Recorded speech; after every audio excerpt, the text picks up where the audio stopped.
all the time. What do you expect him to say, John? Huh? Rob, did you just listen to what John said? He said if Harbaugh knew, he should be fired. Hey, I don't know why you're raising your voice. It sounds like I struck a chord there. Well, because you're calling my credibility into question or my ability to make an opinion by myself.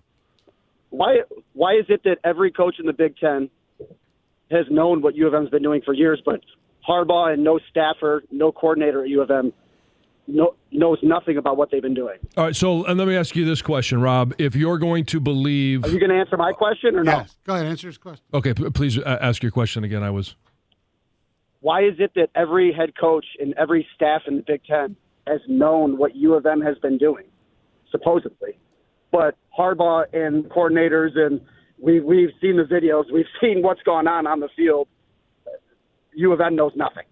Well, they've also only said this after the Connor Stallions evidence came out. If they've known this is going on for 3 years, why didn't they say anything before? If they say I didn't know anything, then they look stupid. Who looks stupid? U of M? No, the other coaches. If they didn't admit to, oh, well, we knew this was going on for years, if they say, oh, we had no idea, then they look stupid because everybody else is saying, oh, we knew for years. Now, let me ask you, Rob, do you believe at all the information that came out yesterday in the AP story that other teams were compiling and using information from other programs, colluding against Michigan, that they had Michigan signs and corresponding plays? That's ridiculous if they did. And if the teams did, then they should get suspended and face consequences like it is. And John, I agree. Apologize if I came off as disrespectful to you. That was not my intent. My intent was, I don't know. I mean, if like I work for a company as well, I'm not going to trash talk my company, even if they're doing something wrong. Well, Rob, here's what I will agree with you on. If it comes out, and it has come out, like we know that something happened, and when the penalty is levied, that Jim Harbaugh is the one that pays the price, whether he knew or not. He's the leader of the program. Now, you can argue what that penalty is. And if he knew, that penalty is much more severe. If he didn't know, and the reports that the NCAA gave the information to the Big Ten that he did, that there is no connection to Jim Harbaugh or any of the assistant coaches, that they knew what was going on, then I think the penalty should be different than if he did know. One thing about the defensive players, John, do you like real quick? I know you guys are up against it. It's coming up tonight. Do you think this affects like any GM in the NFL with because U of M is supposed to have a ton of players drafted this year? Do you think this affects any of the defensive players that are going to be drafted, as far as when GMs look at film, they look at tape, and they say, they're looking at a defensive player for U of M? No, I don't think it affects them at all. That they possibly might know the plays. Do you think that affects any GM's mindset? No. It's how fast, how good, all that kind of stuff. Thanks, strong. Rob. Appreciate it. All right. Chris Villar with the update.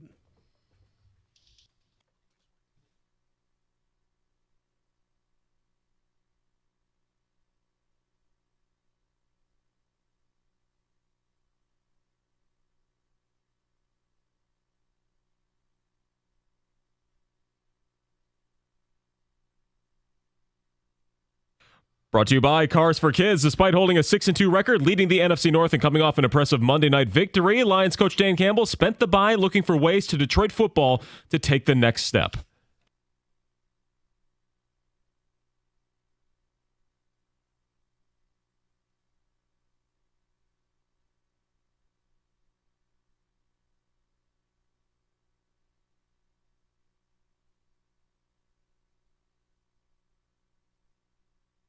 Well, their next challenge will be a road game at the Chargers, who just bowled over the Jets 27-6 last night. Pistons basketball struggling to find the win column. A 120-109 loss to the Warriors last night, bringing their losing skid to 5 straight. They won the third quarter by 7, but were outscored by 10 in the fourth, as Steph Curry poured in 34 with 7 threes.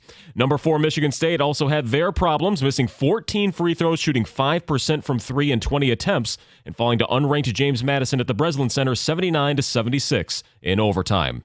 At the Ticket Update Desk, I'm Chris Villar. For more, go to 97.1 The Ticket and Odyssey.com.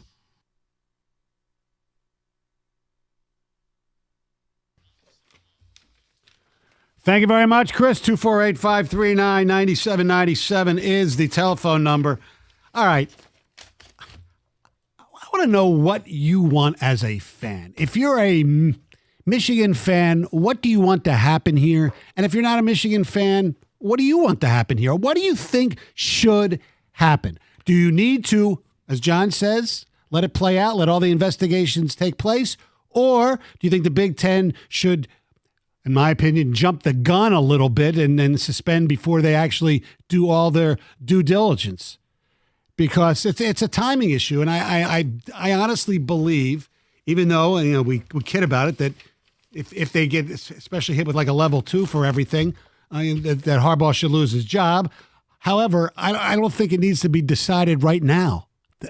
Just because they have, 2 of their next 3 games are really important. No, that's irrelevant, especially when you have new information that's come out. Yeah, new information yesterday regarding how widespread, and I've never said that this is something that everyone does. No. And I still don't think it's something that everyone does. But if you have other programs that are compiling a list of signs, corresponding plays, sharing those with other programs, and it's been reported that last year Illinois knew what Michigan was doing. I will stand by the fact that I'm not going to sit here and say it made a huge difference. It was a minimal impact. I've said that to begin with, whether it's for Michigan or against Michigan. And I think if anyone wants to sit there and then try and connect to that, well, Blake Corum got hurt in that game. BS. You know what? Football is a contact sport. It's a violent sport. Guys are going to get hurt. I hate it for him and for Michigan that he got hurt, but I don't think it has any connection to Illinois knowing where the play was possibly knowing where the play was going or what was going on. I totally agree with you. 248-539-9797. Is it just something that people who don't have any, opinion, they're not have any fan base where they just want to say, I hope this goes away. Enough already. Well, it needs to be addressed. You can't just sit there and turn away from a problem. I know. It needs to be addressed. It needs to be addressed as a conference. Now, the question that you've got to answer is, okay, if I'm, Tony Petitti, if I'm going to put or levy a suspension to Jim Harbaugh, now I have to be ready to do that for any other coach that is proven to have shared this information, used this information. Right. It's got to be consistent. Things have gone in. I really believe things have gone in Michigan's favor the last 4 to 5 days, and 4 days or so. The second Stalions resigned, they're putting it all on him. Okay, and he's going to take the fall for it. Yeah, he has said that Harbaugh didn't know, coaches didn't know what he was doing. That's the whole. It's like Rob. What I wanted to say to Rob, I'm still a little cynical. Are you kidding me that one coach at least didn't know how he had this whole operation going on? I can have that cynical viewpoint. Right. That's not fact. No. The fact is that somebody has to prove that somebody knew for this to become a bigger deal. Right. The other thing is that, look, I understand the optics. Everybody is under the assumption that because Connor Stalions doing his job, telling whether it be Jesse Minter or Sharon Moore, Don Brown, whoever, giving him signal information, you're assuming that those coaches knew where he got that information from. Every team has a Connor Stalions.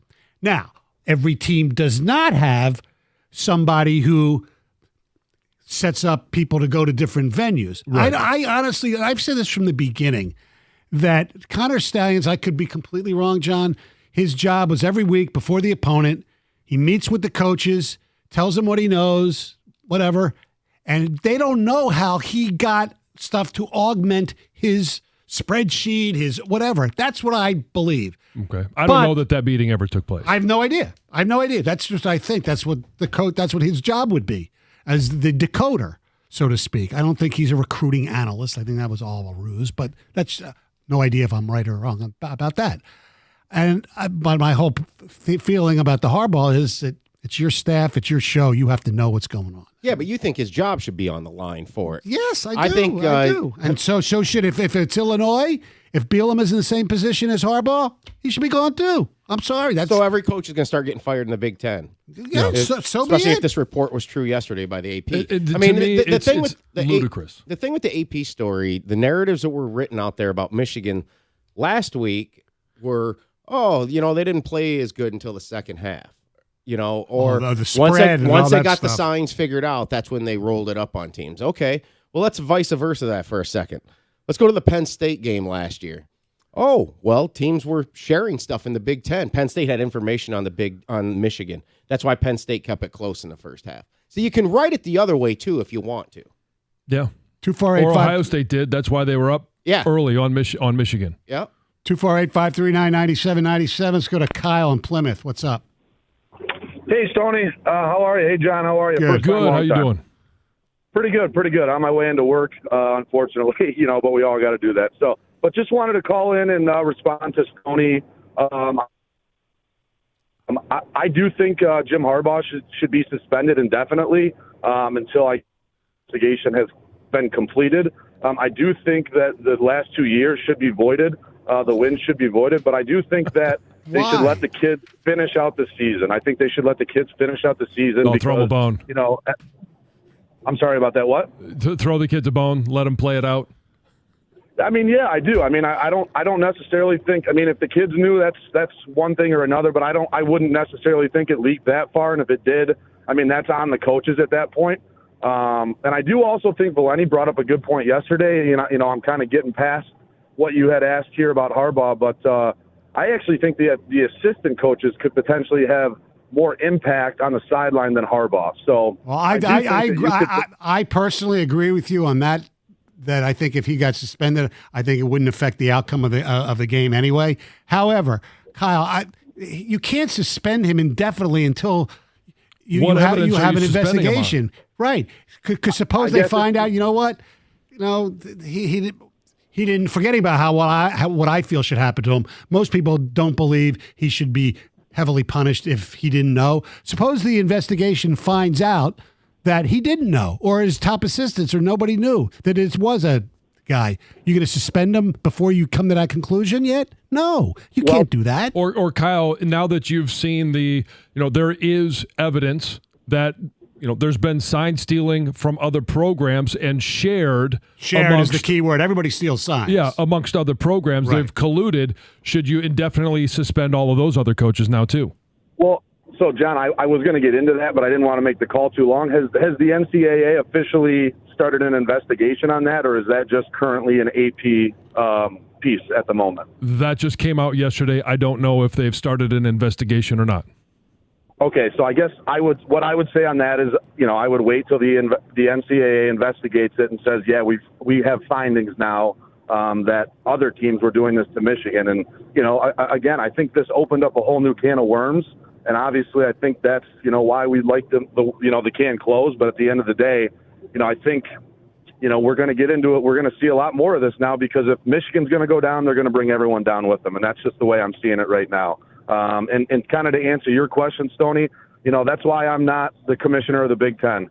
He is paid a lot of money to make these decisions, and this is his first year, and he's got a big decision ahead of him because he's got one team that wants one decision, and he's got another, 13 teams that want a different decision. So, well, he should just look where he came from, which is Major League Baseball, and it took a while for them to get the Astros stuff done. So a couple months, right? Yes, exactly. Yeah. All right, we'll take more of your phone calls, 248-539-9797.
248-539-9797. Let's get to some ticket texts. You will never convince me that what the rest of the Big Ten did to Michigan is not advanced in-person scouting. It is, and the rest of the Big Ten can suck it. Yeah, if these allegations are true from the AP, from Larry Lage's story, yes, you're right. It's different. They did it in a different way. No, but it's the same information gathered at a different venue. Absolutely. But yeah. Yes. So and how much is it escalated, or is it not that multiple schools were colluding against one? That's for Tony Petitti to figure out. Yeah, I think it's worse, actually. Well, then again, Michigan did it against a lot of different schools, too, so it kind of equals out. How come ESPN's not picking up this AP story? I have no idea. How come Pete Thamel hasn't mentioned it? I don't know. Unfit his narrative. The narrative guy. I also believe that NCAA report, but I also believe that Stalions was paid not to talk and go away. Did you find proof of that? Who knows? Yeah, show the evidence. Yeah. New information comes out every day. The whole situation is unfortunate to the players and coaches who've been deemed cheaters when this could be a rogue staffer. Let this investigation fully take place and then give the decision. That's from Chris and Heartland. They're embracing the role of the villain. Yes. Well, the players are, yeah. I mean, what are they supposed to do?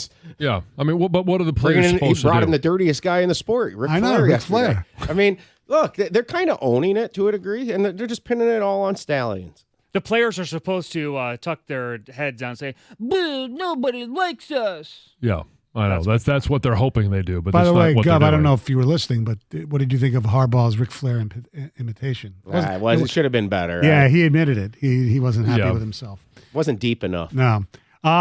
Just want to say I think Jansen has been surprisingly even-handed in the Michigan scandal, unlike Stoney and Doug wiggling around like a third on a turd on a hot tin roof, maybe? I don't know. Like a third, it says.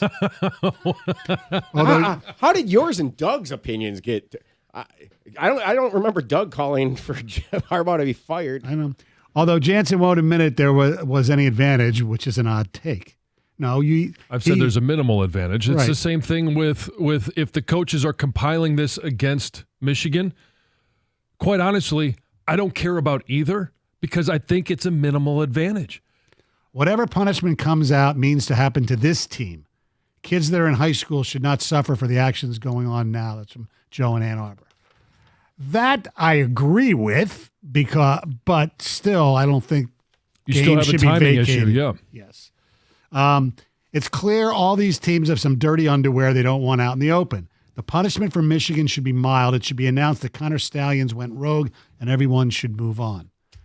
Yeah. Oh, what world are you living in? Oh, that's going to be an announcement. It's going to be a joint press conference between Tony Petitti and Jim Harbaugh, and Connor Stalions is actually going to go and speak and all that stuff, and it's all going to go away. And the rest of the Big Ten coaches. Oh, yes. Right, Yeah. exactly. And everybody will be happy. But I do think that what can help make this quote to go away, and I think what is going to happen, is that the NCAA in the offseason is going to take a look at this rule. I think they're going to get rid of this rule, and I think they're going to allow in-helmet radio communication in the helmets between coaches and the quarterback, and then the green dot on defense. Yes. And then is the Big Ten and NCAA then going to investigate for however many years going blind on paperwork about a rule which is now legal? I know. I think the last thing everybody wants in this is, the caller hinted at it before the break, they don't want the can of worms open. Nobody wants the whole can of worms. What are we going to do? Is all these schools going to start, are all these schools going to start hiring PIs to go to other schools and dig? Well, they'll find something, and every single day you're going to have some little NCAA scandal nugget out there or something like that. Or would everybody be better off, and including Michigan and Jim Harbaugh, who I think would admit he needs to be reprimanded for this because he employed Connor Stalions. He's responsible for him. I really believe that a one-game suspension is coming out of this. You may not be happy with that, but it will be some sort of him being reprimanded where he admits, yes, and it's that rule where coaches can be held accountable even if they don't know. Okay. And then we will, and I actually believe this could happen I legitimately believe he could be suspended for the Maryland game. And people are going to laugh at that, and that's going to be treated like, oh, really, and stuff. But the reality is, as long as we fast-track the investigation into the AP report of all of the other coaches colluding and sharing signs and signals and corresponding plays, and that same penalty would be assessed on them if it's found that they did that. He'll miss the Fresno State game next year. Ryan, you're on 97.1 The Ticket. Ryan. Hi, how are you guys? Good. Can you hear me? Yeah. Firstly, I wanted to get into the Connor Stalions thing. I believe that him being a military guy from the beginning, that he was always going to be the scapegoat. He was always going to be that guy that was just going to go down with the ship of this whole thing. That was kind of my first thing, but I don't think that they should levy an early penalty on them. I think that especially with the investigation going to be bigger now, with more Big Ten teams being involved, I think it's going to take a lot longer for them to figure out all of this and what to do, because if it implicates a lot more people and a lot more coaches, that's going to be a big problem.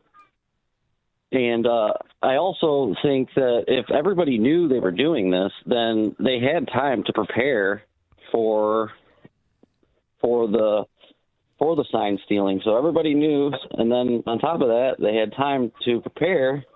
So how much of an advantage was it? And just like Jansen says, minimal, very minimal. Yeah, I agree. And even if opponents knew what Michigan was doing, right, I still think it's a minimal advantage. I'm not going to sit here and say there's nothing that comes of it. It's a minimal advantage. Our telephone number is 248-539-9797. It's news time. Here's Heather. So, a Pontiac man has been arrested in connection to the fatal shooting of a teen girl in late October. According to authorities, the 32-year-old suspect was taken into custody on Friday, 6 days after he fatally shot 16-year-old Desiree Childs as she and a friend were walking home. Police are currently seeking charges from the Oakland County Prosecutor's Office, and they're calling Child's death senseless and unnecessary.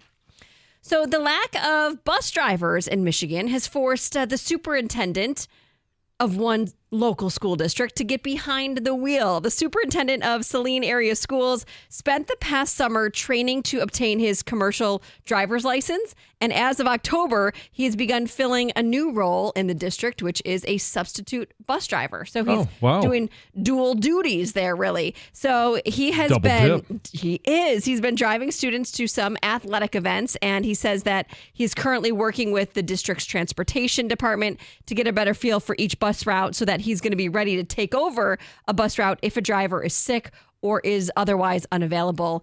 And Saline, like many school districts throughout Michigan, has really had to battle these shortages of bus drivers. This has been going on for quite a while now, of these shortages, and they're having trouble filling the role of bus drivers. It's happening everywhere.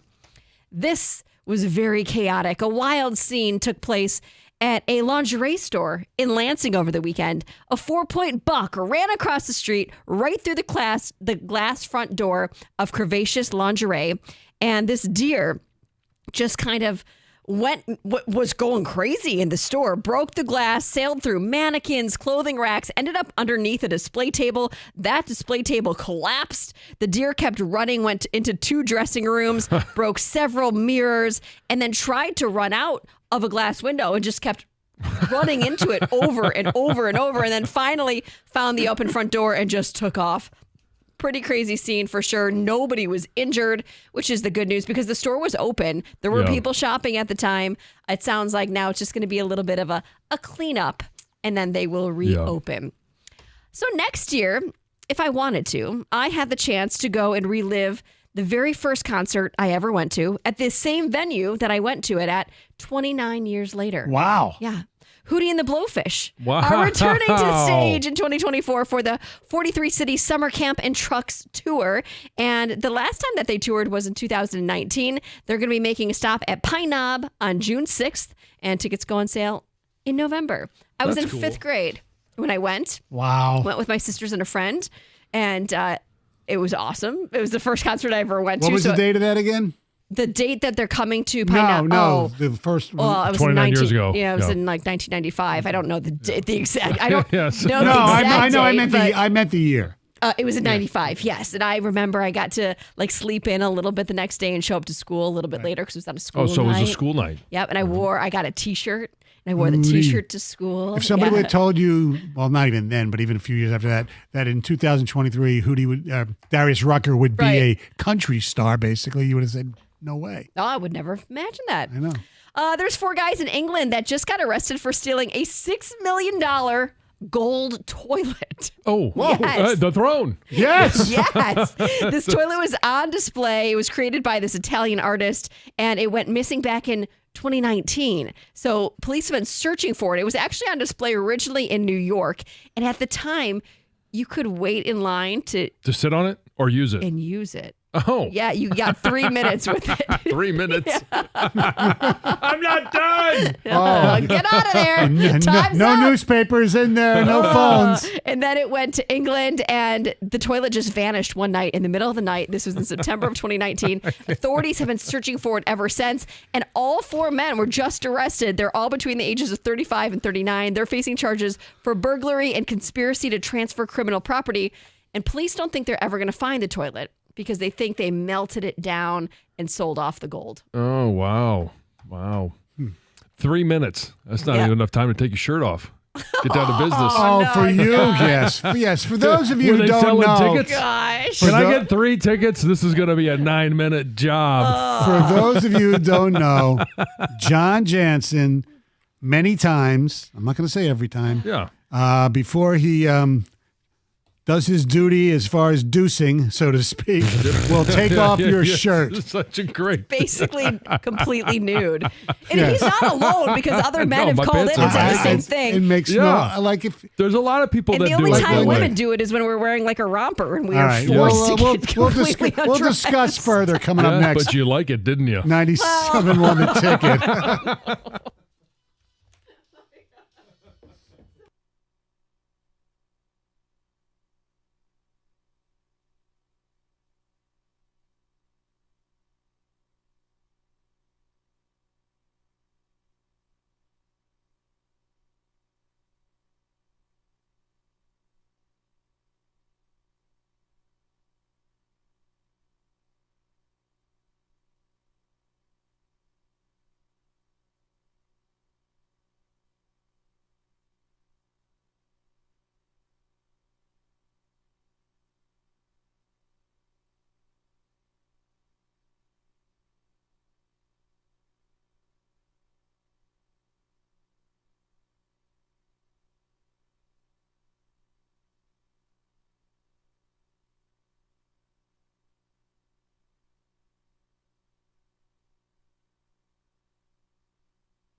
248-539-9797. Before we go back to the phones, I do want to revisit what we ended our little segment with. Well, what's that? Because we talked about this a couple years ago when you first joined us, and it's the first time it's really come up again. What is the how did you decide, and at what age, that it would be to your benefit to take off your shirt before sitting on the throne and dropping a deuce? When did I first? Well, I don't think it's a novel idea. I think there's a lot of people that do this. It probably stems from just being in the locker room. Okay. You get to my locker, take off my shirt, and be like, "Oh, all right, I'm gonna go." On my way to the shower? Yeah. Well, no. I mean, Okay. I've just got my pants are still on, and so I'm gonna go ahead and stop by the toilet. I could definitely see it in that. In that context, and then you Yes. get addicted to the freeness that is taking a deuce without your shirt on. Taking a deuce and it's loose. I mean, Well, that's not. well, no, always I'm not loose. talking about the deuce. Yeah. Let's not get Let's really not- disgusting. Let's not make this a disgusting conversation. But I just can't see, like, if you're here, like, if say you have to well, go to the okay, bathroom. I have here. not done it here. Okay. No, I mean I haven't. All right, good. I haven't had one that important yet. I'm not going to say I'm going to rule it out, but I also got to have the time to sit down and enjoy. If I've got not that during time, a break. I mean, before the show or after the show. correct. Yes. Like while you're waiting for TJ to show up for the podcast. Yeah, because yeah, he's always yes, on. those guys never are on always time. late. Right. But yeah, that's when I would be more apt to do it if I'm not going to be rushed. I don't want to be rushed. I got you. And that's a sign of relaxation. Have you not tried it yet? Well, sometimes when I'm. I mean, Heather, you've said that Well, I do- by well, default. Well, yeah, if with I'm a wearing romper. a romper or a jumpsuit or something, like even just a pee, Yeah. I'm Well, getting I've fully done. naked. I've done it, but I've never. Kind of amazing, isn't But it? I've never. No, not always. But I've never taken. Not always. I'm not saying always. I'm But just I'm- saying when you really want to. I've obviously. Kind of amazing. I've obviously done it without my shirt Like on, like if I have before to a go shower. in the middle of the night or something. If you have to go and do that, Yeah. I'm not going to put on a shirt and then To go to the whatever. bathroom, Right, 'cause yeah. I'm sleeping practically naked. So if it's weird to put a shirt on to go, why would it be weird to take a shirt off no, to go? I wouldn't put a shirt on to go.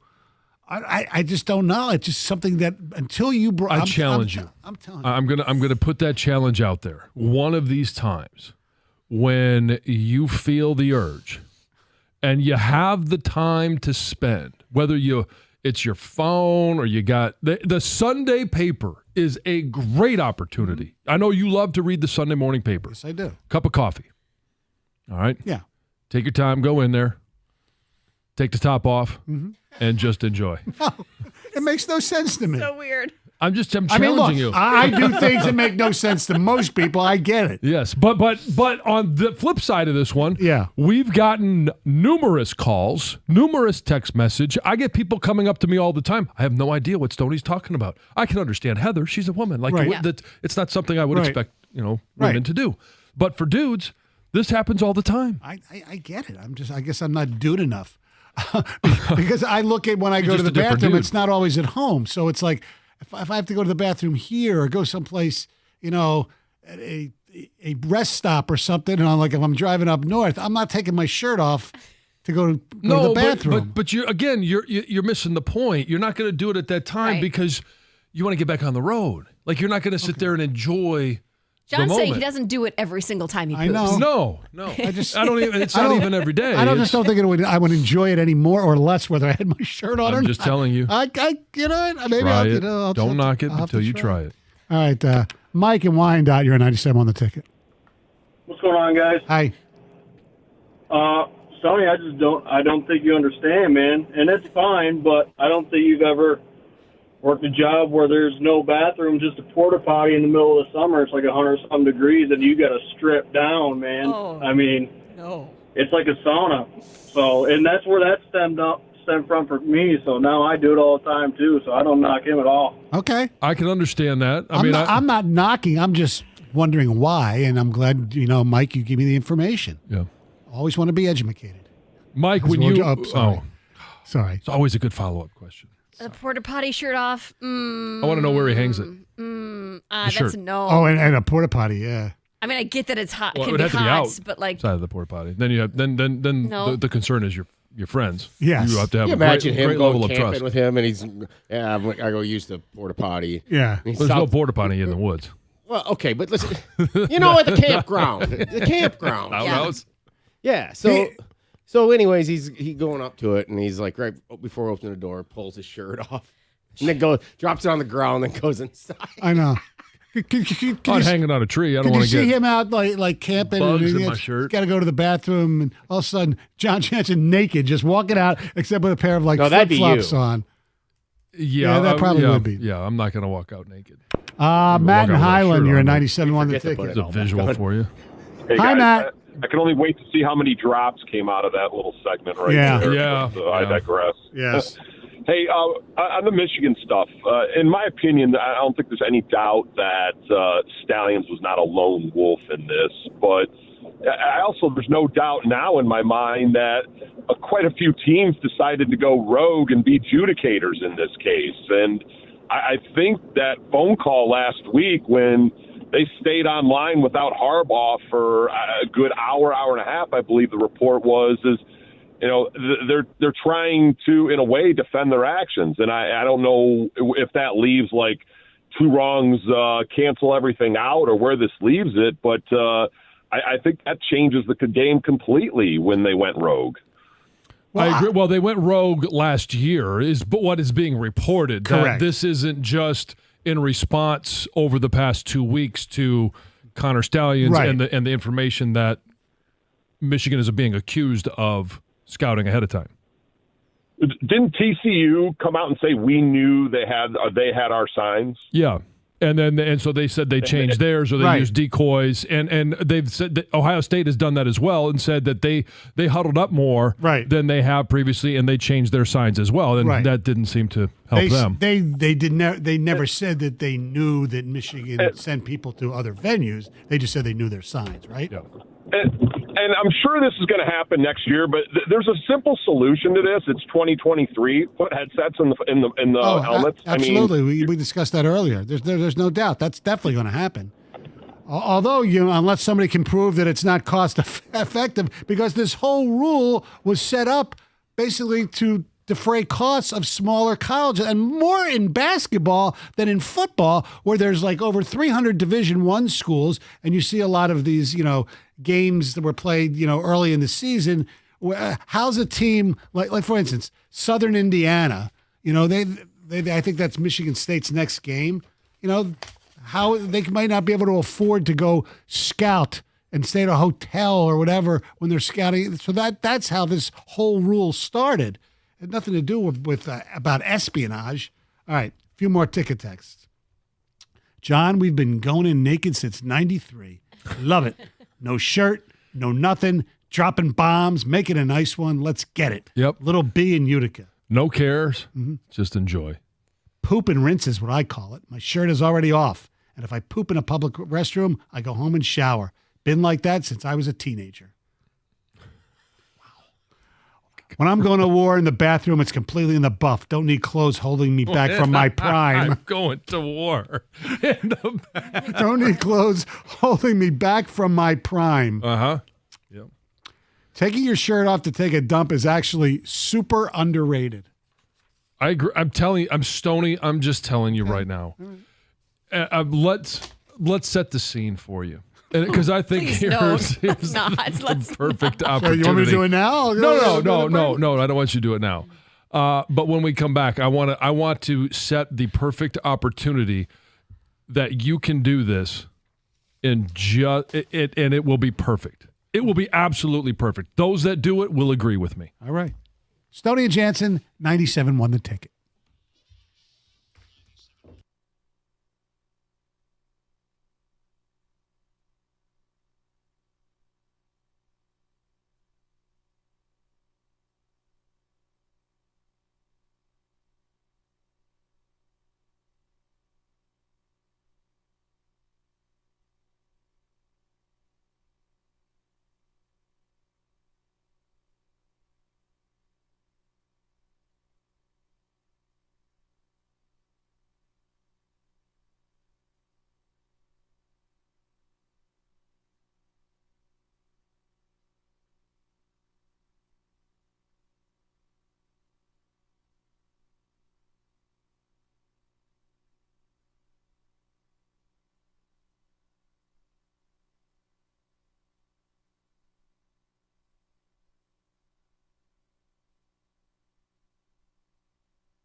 248-539-9797. Red Wings back in action tonight at Madison Square Garden right here on 97.1 The Ticket.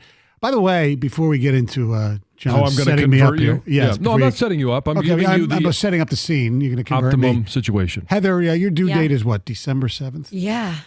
That could be a very big day in the world of sports around here. Oh, really? What's happening? The San Jose Sharks come and play the Red Wings. Do you realize the San Jose Sharks right now have a record of 0-10-1? Maybe they'll hopefully come in here and not get their first. You think they'll get a win before December 7th? That'll be wild. Probably. That could be the worst. It's hockey. Come on. I know. Everybody was asking, was Boston ever going to lose? And then they came to Detroit, too. That's right. Well, maybe I hope the Sharks get a win before they come to Detroit then. They gave up more than 10 goals or 10 goals or more back-to-back games. Yes. Their goal differential after playing in 11 games is minus 43. That is incredible. All right. Go ahead, John. All right. So let me set Convert this. Here's how I believe you can be converted to the concept. Not all the time, but when you got a big one to do in the bathroom, that you'll take your shirt off and go in there and enjoy the moment. Thanksgiving morning, I want you to go through your normal routine. Are you going to the game this year? Yes. Okay. Go to the game. When are you having dinner? Later than normal because we have a post-game show, so I don't know what time I'll get. Okay. So whatever sister-in-law's. dinner is over at the sister-in-law's. Now, it's a little bit different because you're going to be in somebody else's house, but it sounds to me like you're very comfortable. I'll poop anywhere. Okay. All right. All right. So about, 45 minutes to an hour after dinner, you're fully relaxed. You're taking in the night game. I want you to go in there. I want to take off the top, sit down, enjoy even maybe make it halftime. Make it a halftime event so there's no rush to come out of the bathroom. If I have to go, I'll do it. That would be the perfect scenario because everybody is relaxed. Everybody is enjoying the moment on Thanksgiving Day. You've overloaded the inside. You're trying to make a little bit of room for dessert, another or seconds. All right. Go in there, evacuate. Yeah.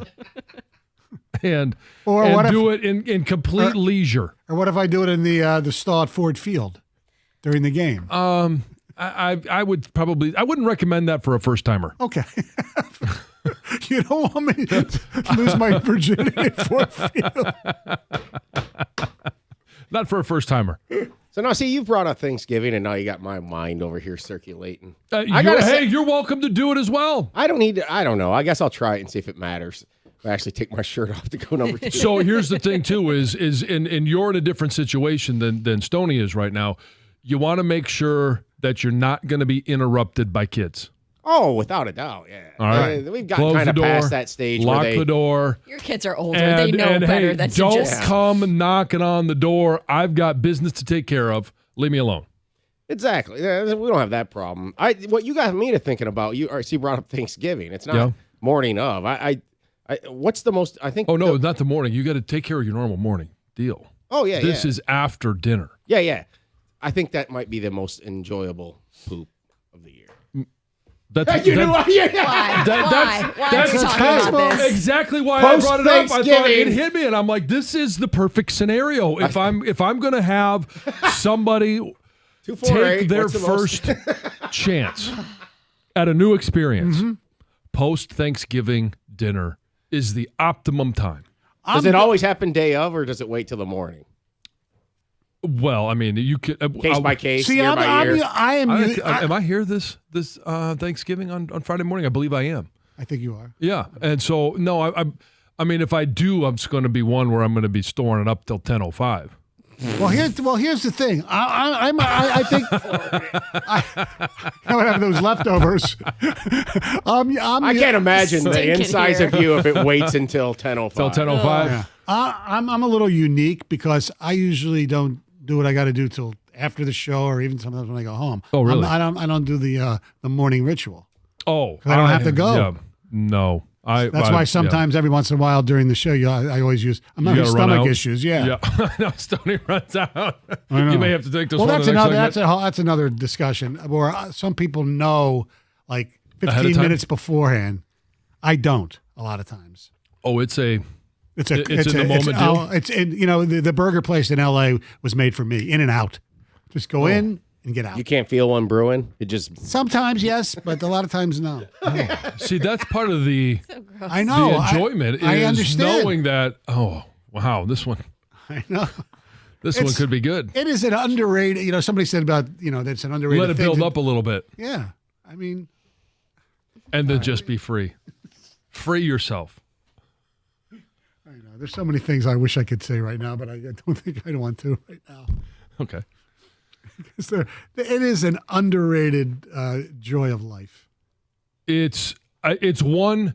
I don't think it's underrated. I think it's under-discussed, understandably. Sure.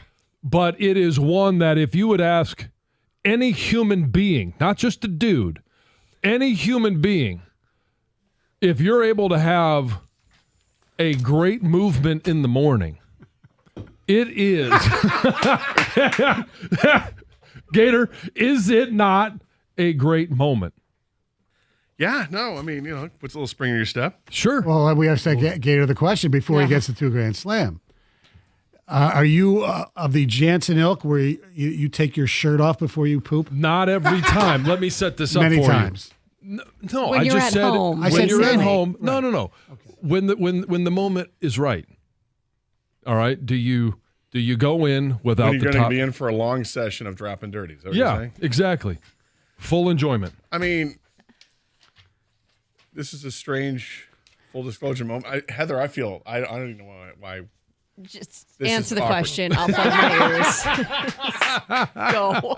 She's the one that brought the topic up. I did not. I talked about a golden toilet, not about pooping with your shirt off. Here's the thing. You haven't.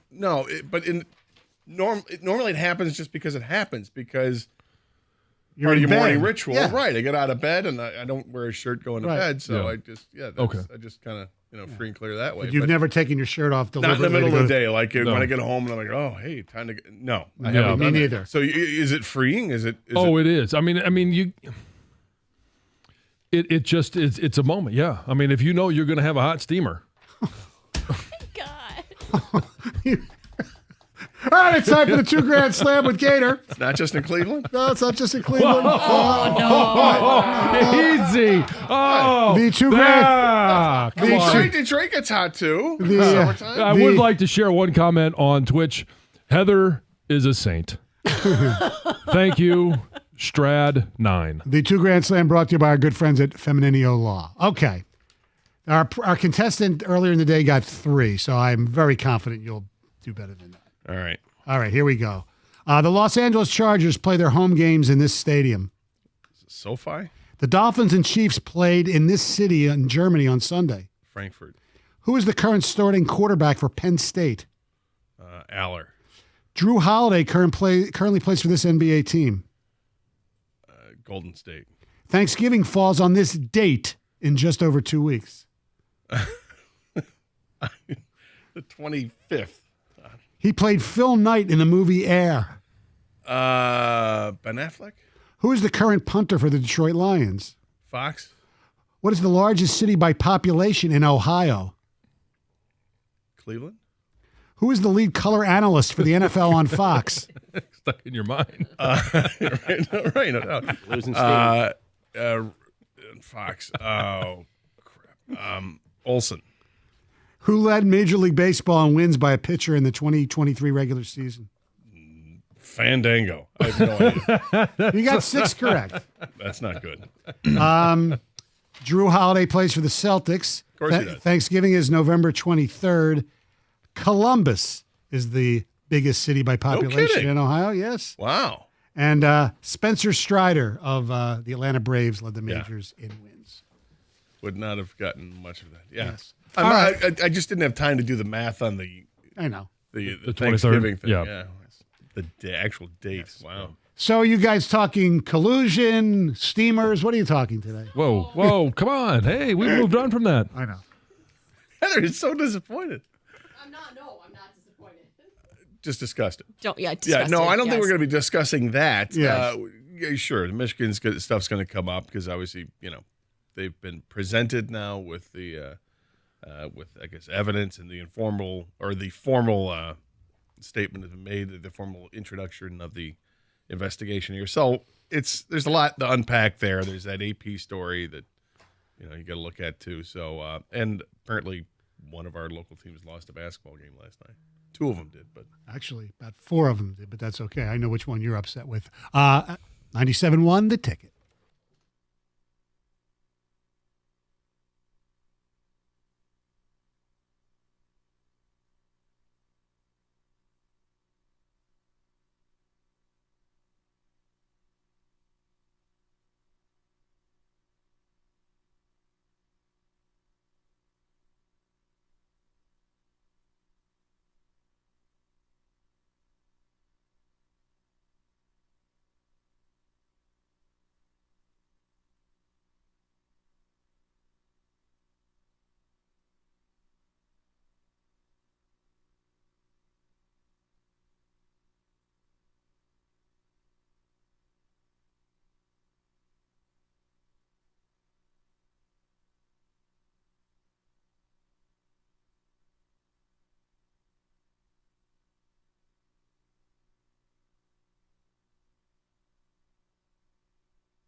All right, so I hope you're all doing well.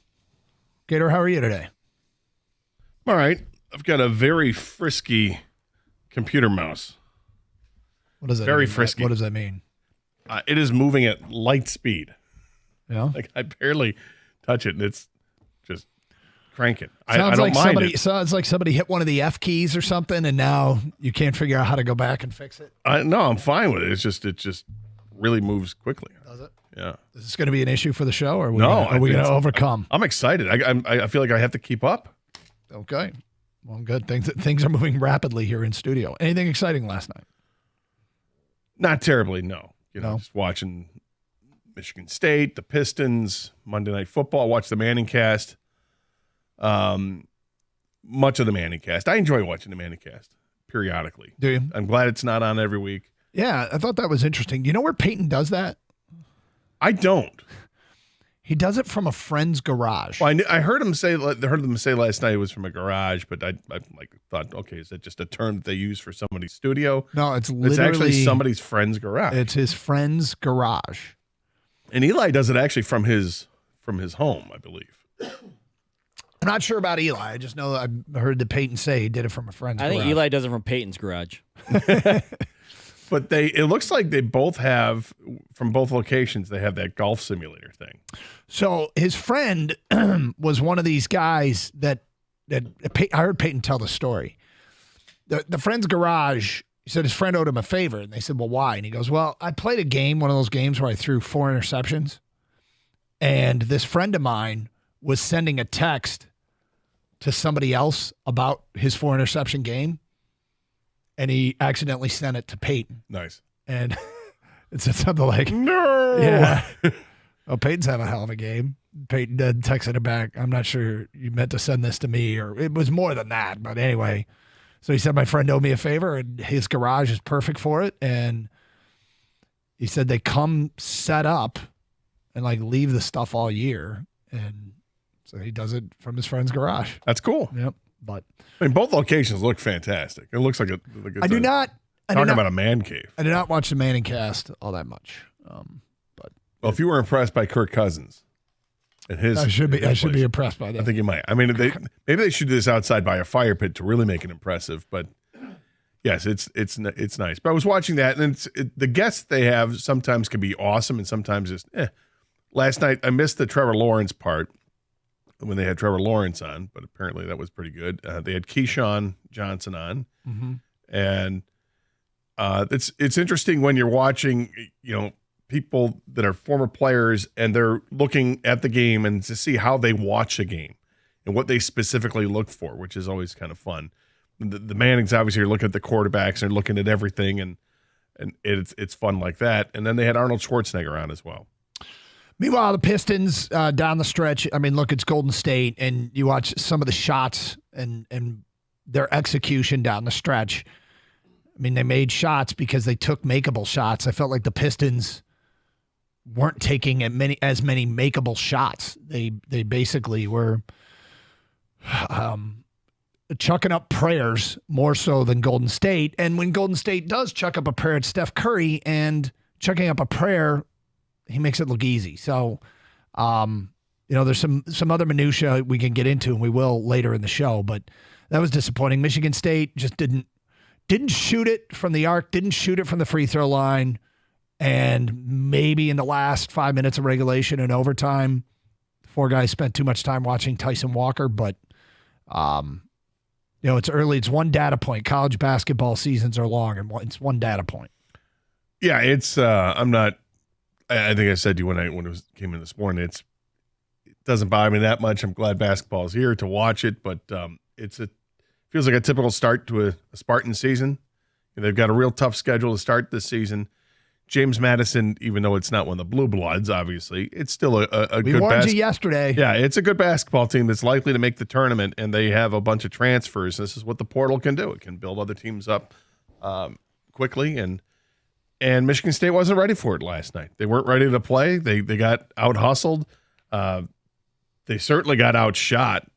To go 1 for 20 from the three-point line, and then miss 14 free throws. I mean, these are free throws are a hallmark of an Izzo team. This is what you do. You make your free throws and you rebound, and that was not a strength for them last night. And that's, in a nutshell, why they lost. Think of it. If they had just made one more three-point shot in regulation, if they were 2 for 20, they would have won the game.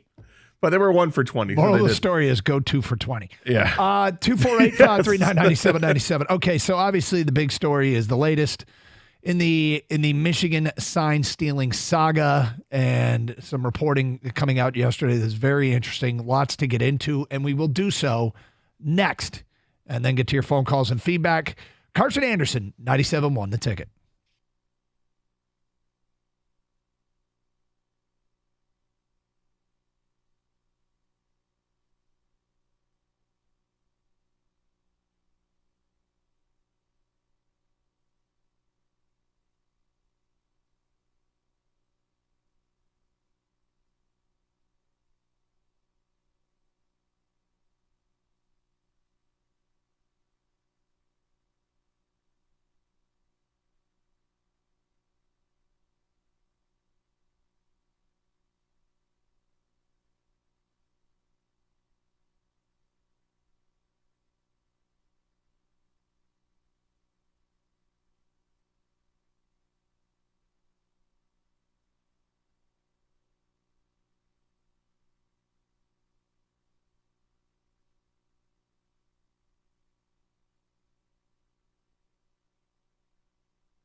All right, Doug Carr, Scott Anderson, 97 won the ticket. A whole bunch of moving parts in the Michigan case reported yesterday. As a general rule, I don't particularly like going at other members of the media for a variety of reasons that we may or may not get into today, but we don't do a whole ton of it here at this show.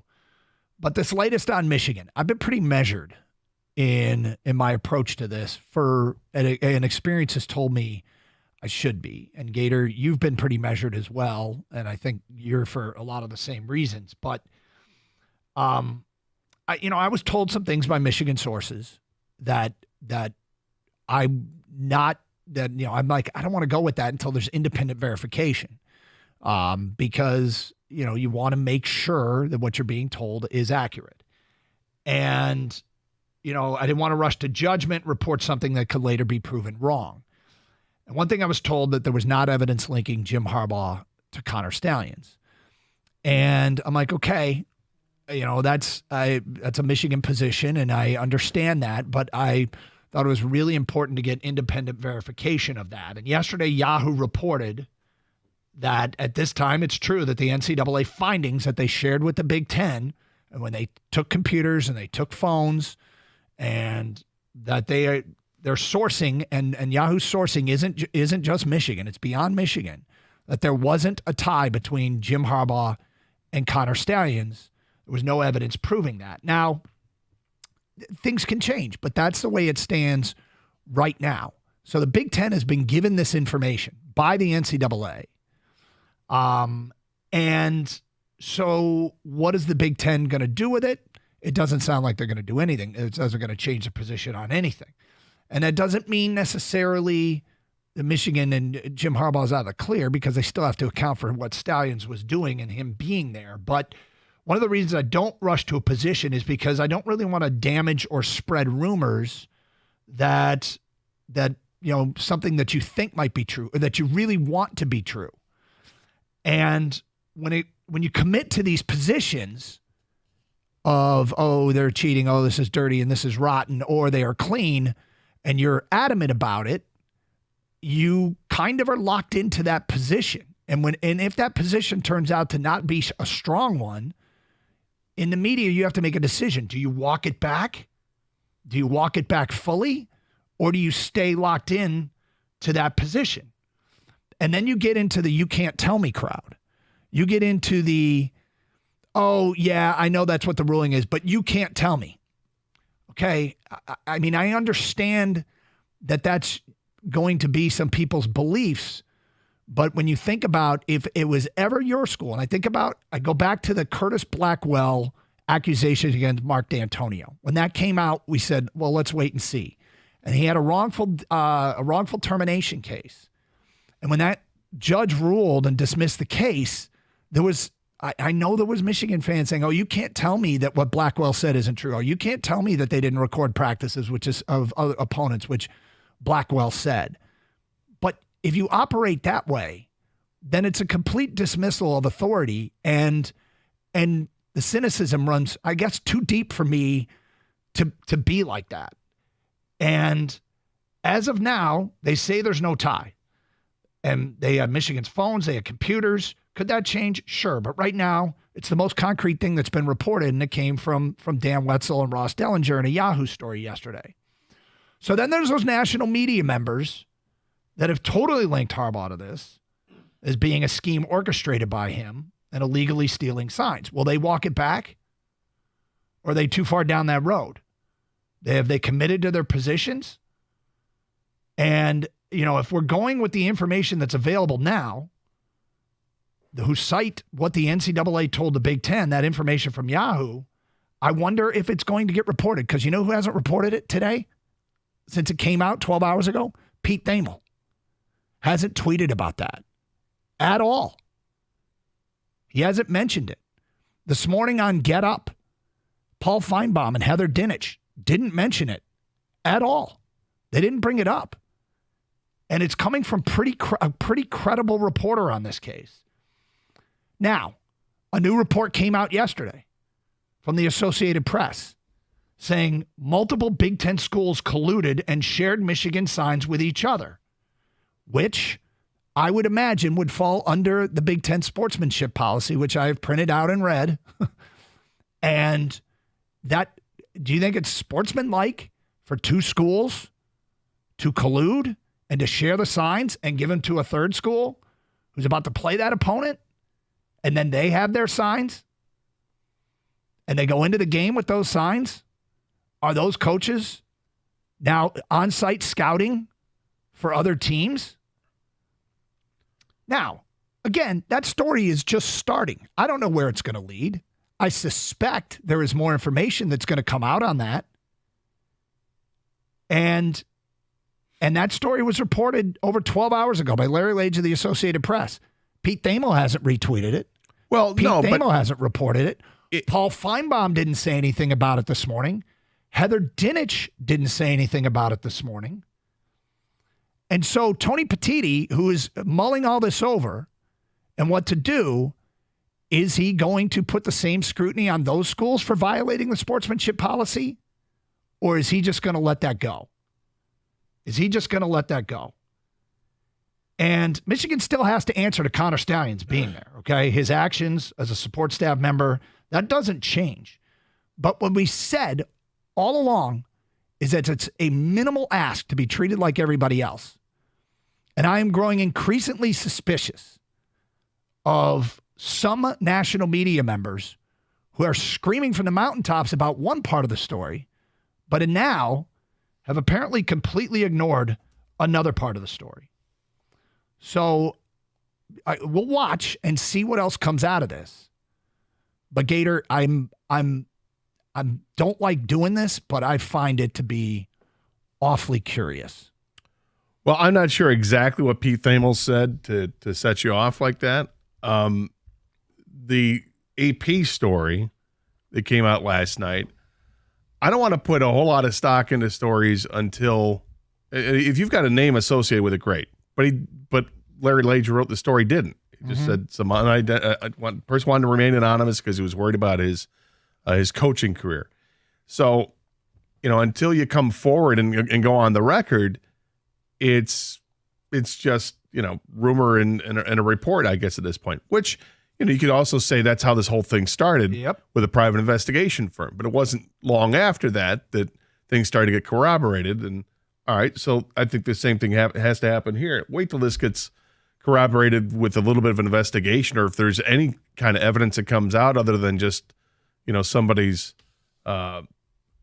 anonymous testimony that's coming to a reporter. Well, the anonymous testimony has gone a long way towards damning Michigan. It's gone a long way towards damning Michigan. And I agree with you. I don't think that those anonymous sources should really be used. And like a lot of Michigan fans are really upset at Ryan Walters. And I'm like, he's the first coach that went on the record. Okay. Everybody else has done it. Oh, this is what I'm hearing. That's what I'm hearing. And nobody, and it's being run with by Thamel and others. And so I actually agree with you.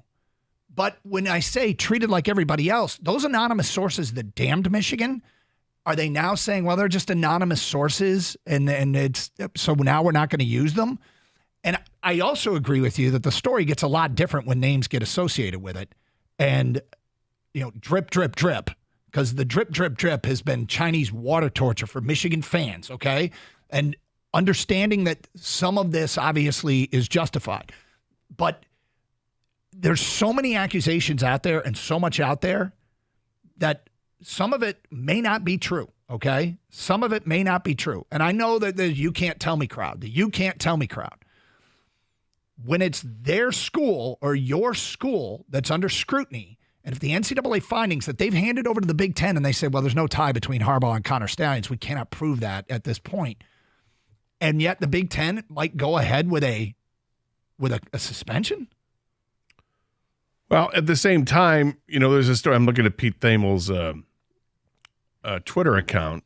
And has he updated it? Has he tweeted anything yet? No, but he also didn't tweet about the NCAA coming out and saying there's no known connection between Ryan Day's family and the private investigation. Which I'm going to go with, by the way. I'm if that's what is out there right now, then I'm going to go with that. And I'm not going to say you can't tell me. So my point is, he hasn't reported on either of those. Well, he reported yesterday about the Central Michigan part of the story. He reported yesterday about the Big Ten getting ready to levy a suspension against Michigan. Yes. He's retweeted I understand, all kinds of stuff the moment it comes out. This one that's come out, crickets. Well, same thing with the NCAA story with the Ryan Day thing. That's also crickets. Okay. So I'm just saying, the last thing, that was 20 hours ago, he retweeted the Central Michigan story. And go ahead and retweet that too. Go ahead and retweet that So too. I guess I would, wait 3, 2, 1 for him to tweet something Well, I else hope about so. this stuff later on today.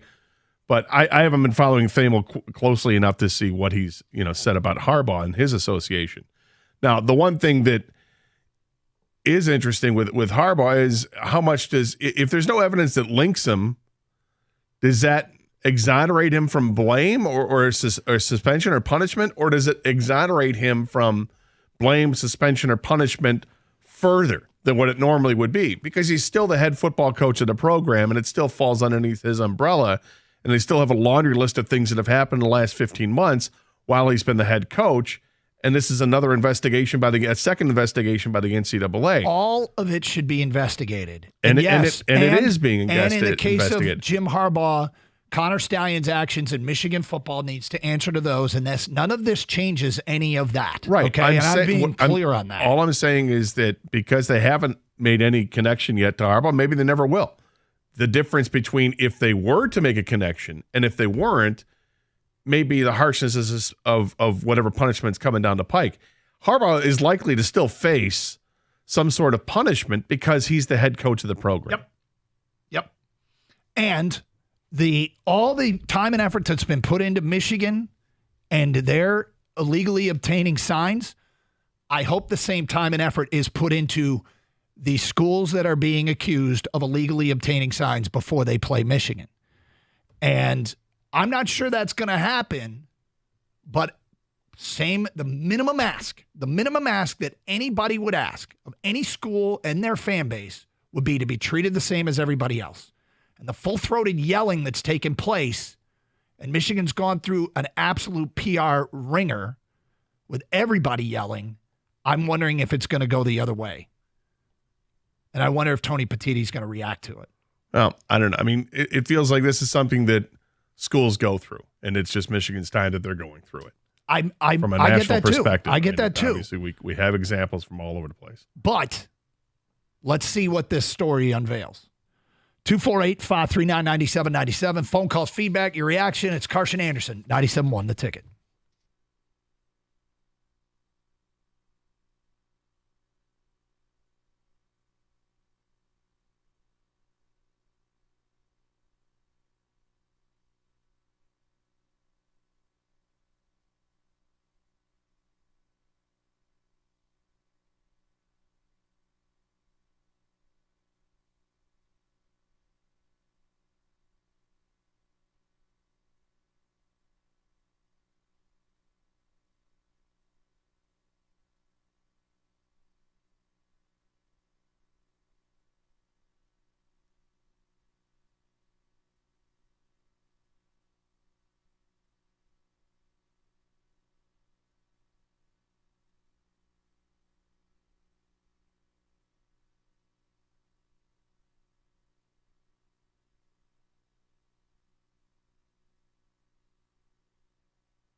Doug Carr, Scott Anderson, 97.1 The Ticket. Open lines, 248-539-9797.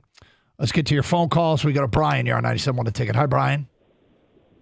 Hey, guys. How are you? What's up? Hey, Doug. I appreciate your conversation you just had about Michigan, and I think you got a nice level-headed approach. I'm a Spartan, so I got an opinion on the whole thing too. The only issue I have with the thing you just shared before the break around the whole equal treatment across the board is that you got Michigan videos of this guy undercover on the sidelines at CMU versus MSU. You got all this visual evidence that everybody can see, right? And it was a pretty extensive thing that was going on. 40 games, budget, 4 games at Ohio State, 4 games at Georgia, and then the equivalent on the other side, you're asking for equal treatment, is a spreadsheet that was emailed around between schools. And the equivalent I draw is it's like if I'm in a 25-mile-an-hour road and I'm going 30 miles an hour, am I breaking the rules? Absolutely. Should I get punished for it? Sure. But if I'm going 100 miles an hour in that same road, it's not so black and white that like everybody should be treated equal. Like you gotta. Well, I didn't say. First of all, I agree with you. I don't think it is the same. I do think it is would likely fall under the violation of the Big Ten sportsmanship policy, and I do think it should be investigated as fully as this one has. Because Brian, my instinct tells me that the drip, drip, drip. I've watched it drip on Michigan. I think it's going to start on others, and we'll see how far it leads. But I don't, I was talking to actually Wetzel about this morning, and he said, these are both examples of illegally acquiring signs to be used in a game that they went into the game with that ammunition. Is one worse than the other? Yeah, you can make a case that one's worse than the other, but they're essentially the same thing. And the coaches that have been screaming for Michigan to be punished very well might have examples of doing this exact same thing. 248-539-9797. This is another one of the ultimate let it play out thing. Right? I completely agree. And I've kind of held off on position on this and watched it all sort of unfold and and just try to be reasonable about it. Because and charging out to a position on the beginning of these things can be very dangerous. If you have all the evidence and you can plant your flag. I think it's safe to plant your flag. I think some people in the national media have planted flags pretty early and either A, or might have to walk it back, but B, I hope that they as enthusiastically investigate the rest of this story. 248-539-9797. Drew is next here on 97.1 The Ticket. Hi, Drew. Hey, what's going on, guys? How you doing? Hey, so the way that I see this Stallions thing is I think Stallions is in bed with Donor, and I think that Stallions and the scouting department were using this to their own advantage, and weeks prior they're doing their so-called scouting, and I think they're coming to the OC and DC and saying, hey, check out all this great information we have. Check out Connor. He knows all this stuff. Great, code breaker. And so once this all comes out, I think it's going to dead end at the scouting department that they were using it to their advantage. And then somehow, somewhere along the line, they had something going on with a coach or someone over at Central Michigan. Well, I'll just say this, Drew. Again, your take seems to be connecting some dots. I would say time, if we sit back and let this thing play out, you very well may be right. Absolutely. Yeah. Thank you. 248-539-9797. Hi, Rob. You're next. Hey, this is Rob. I'm just saying, why are they trying to connect this to Harbaugh when they haven't even connected it to a coordinator? Because he's the head coach. Because he's the head coach. I mean, you're going to make the case that the head coach should know about this. But if the head coach, if the coordinators don't know about it, if they can't make the connection to the coordinator, then obviously if Harbaugh knew about it, then one of the coordinators must have, right? If Harbaugh knew about it, one of the coordinators must have. If you're asking which is more likely, who would have known, a coordinator or a Harbaugh, I would say a coordinator, because I mean, if you've got this if Stallion's on the sideline and he's decoding what the sign is, and he's he's got to let the coordinator know. Well, that's my point. So they haven't even tied it to a coordinator. So, and I would think, one of these up and coming coordinators, they're not going to risk their future. Well, maybe they are, maybe they aren't. But well, we'll see. I mean, again, I'm a big fan of letting it play out, and it may tie into somebody other than Connor Stalions, and I'm willing to accept that might be exactly what happened. And when that does, they'll get their chance to defend themselves if it does. Okay. But punishment will be doled out to the University of Michigan in some way beyond Stalions resigning. There'll be punishment doled out. What you don't know is the severity of that punishment, and that is likely dependent on who knew what. Yep. And if they can prove it. 248-539-9797. Ed is next on 97.1 The Ticket. Hi, Ed. Hey, guys. Thanks for taking my call. Sure. I appreciate you guys a whole bunch, man. Thanks for following up on this and not persecuting the guy before he gets prosecuted. Well, I got to tell you, Ed, what's going to happen in the end. And to be clear, this goes all directions. Like this report yesterday that doesn't tie Ryan Day to a private investigation firm, okay, then that was a dead end, apparently. And unless there's more information, that was a dead end, apparently. And so it goes. And by the way, even if Ryan Day, and applying the same logic, even if Ryan Day's brother, who is supposed to be the guy that has something to do with the private investigator, he might have acted independently without Ryan Day knowing anything. Yeah, that's absolutely true. This has been going on my entire adult lifetime, man. I mean, I've had friends that played for that football team. This stuff has been going on forever. And the NCAA are just a greedy bunch of self-interested people that hey, man, they have no authority anymore. And Jimmy loves pushing, man. He loves just pushing the edge of the envelope, whatever he can do. Well, they may have pushed too far. I mean, if Stalions, if this is true what Stalions did, and there's a lot of evidence against him, Against Stalions. Stalions. Stalions went too far. You can't do what he did. You can't scout on the road, and you can't film it. Oh. And I heard something Stoney said this morning, and other people have said it. I think maybe we've said it too. This is, when it gets down to it, this is kind of an archaic rule because it was put in 1994 based on travel.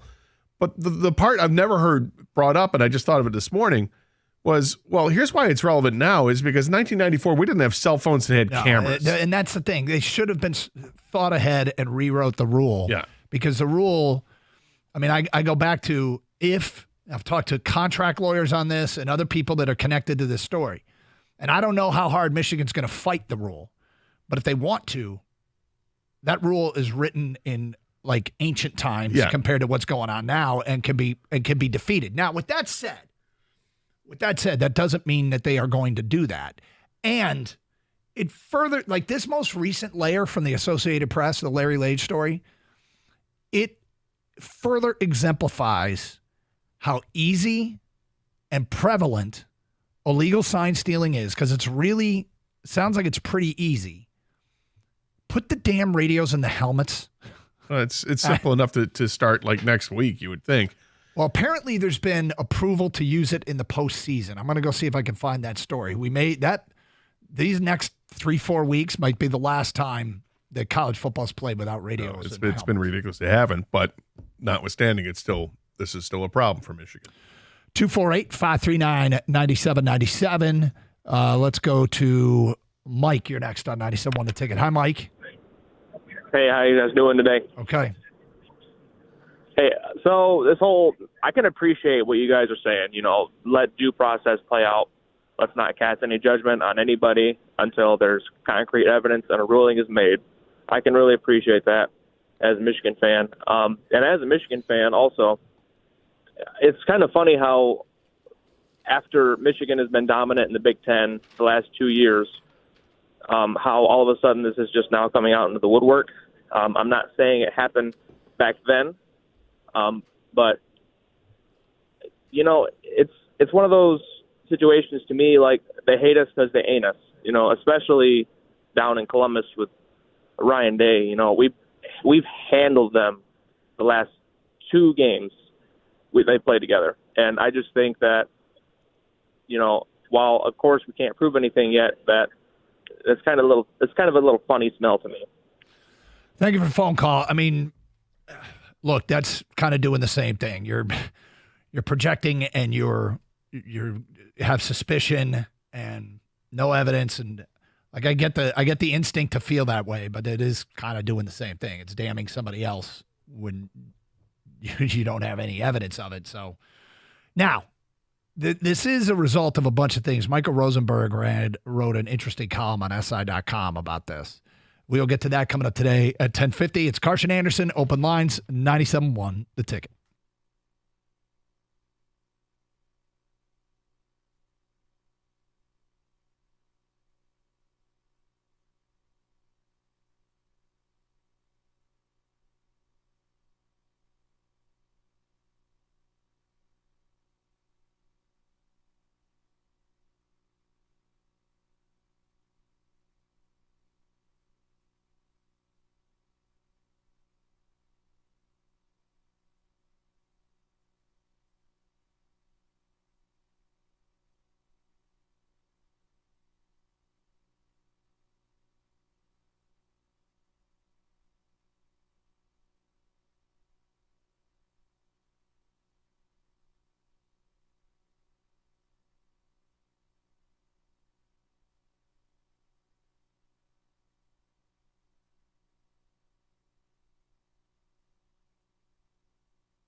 back to your phone calls in a moment. Kang, behind the glass, you have any thoughts before we get back to the phone calls? Well, my first thoughts, and you guys know this, anything to do with college football, my first thoughts is y'all are crazy. Yeah. Okay, that's my first thought. It's true. It's tribalism. It's in you hunker down with your, what your tribe is, right, Doug? You say it all the time, and you just, hey. I mean, it's not like I'm defending till the end. I guarantee that the fans of rival schools, I didn't get on the air and have somebody go, oh, yeah, maybe it's not as bad. That did not happen. It just didn't happen. I think some Ohio State fans are going, Doug makes some really good points. I don't think that's not happening, period. A. B is, the urge to just say, all right, there's a lot of people that I suspect in the national media that have biases. Should I come at it and just take on my biases? And I've tried very hard to be as reasonable and level-headed about this as possible, but there's enough going on that needs to be pointed out now. Was there a tipping point? Because you kind of unloaded a little bit today. The tipping point is the silence from Thamel and Dinich and Feinbaum when there are credible reports out there from good reporters that might not make this a nuclear scenario. Now, there's different buckets here, right? There's the Associated Press report that there might be some illegal sign stealing that has taken place between other Big Ten foes. That, again, drip, drip, drip. We'll see. That's one bucket. Another bucket is this relate back to Harbaugh? Did he have any knowledge? Another bucket is just being accountable for Connor Stalions being on the staff. That doesn't change, and for his actions. There's an accountability there that shouldn't be denied. But, yes, the y'all crazy. It's what's good and bad about college athletics is it's what makes us passionate. It's what drives the interest. It's why the TV ratings are through the roof. It's why in 18 days or whatever it is, there might be the highest rated college football game in the history of the sport played. Yep. And and that's I've always said it, that I can't stand it, but also that's what makes college football. And that's what makes it different and what makes it great. It's the passion. It's the irrational passion. You kind of just, a lot of people throw facts. Irrational? They throw facts out the window. They don't care. They're just, hey, what color are you wearing? All right, that's the side I'm on. And so with that being said, I really respect what you do, Doug. And you're right, Gator. He's been pretty much level-headed the entire time until today. This is the strongest. I was like, wow, Doug's what? He got set off finally. Yeah, I don't know what happened. And so with that being said, though, I tend to go with Yahoo because I feel like they don't have a horse in the race compared to everyone. You can make a theory for everybody. I feel like that, hey, this is the side they're leaning, this is the side they're backing, this is the side they're. So I tend to go with Yahoo. But we've been repeating on this show all the time is due process. Okay, and something we said early on when this whole thing started was, I said honor among thieves. You better be clean.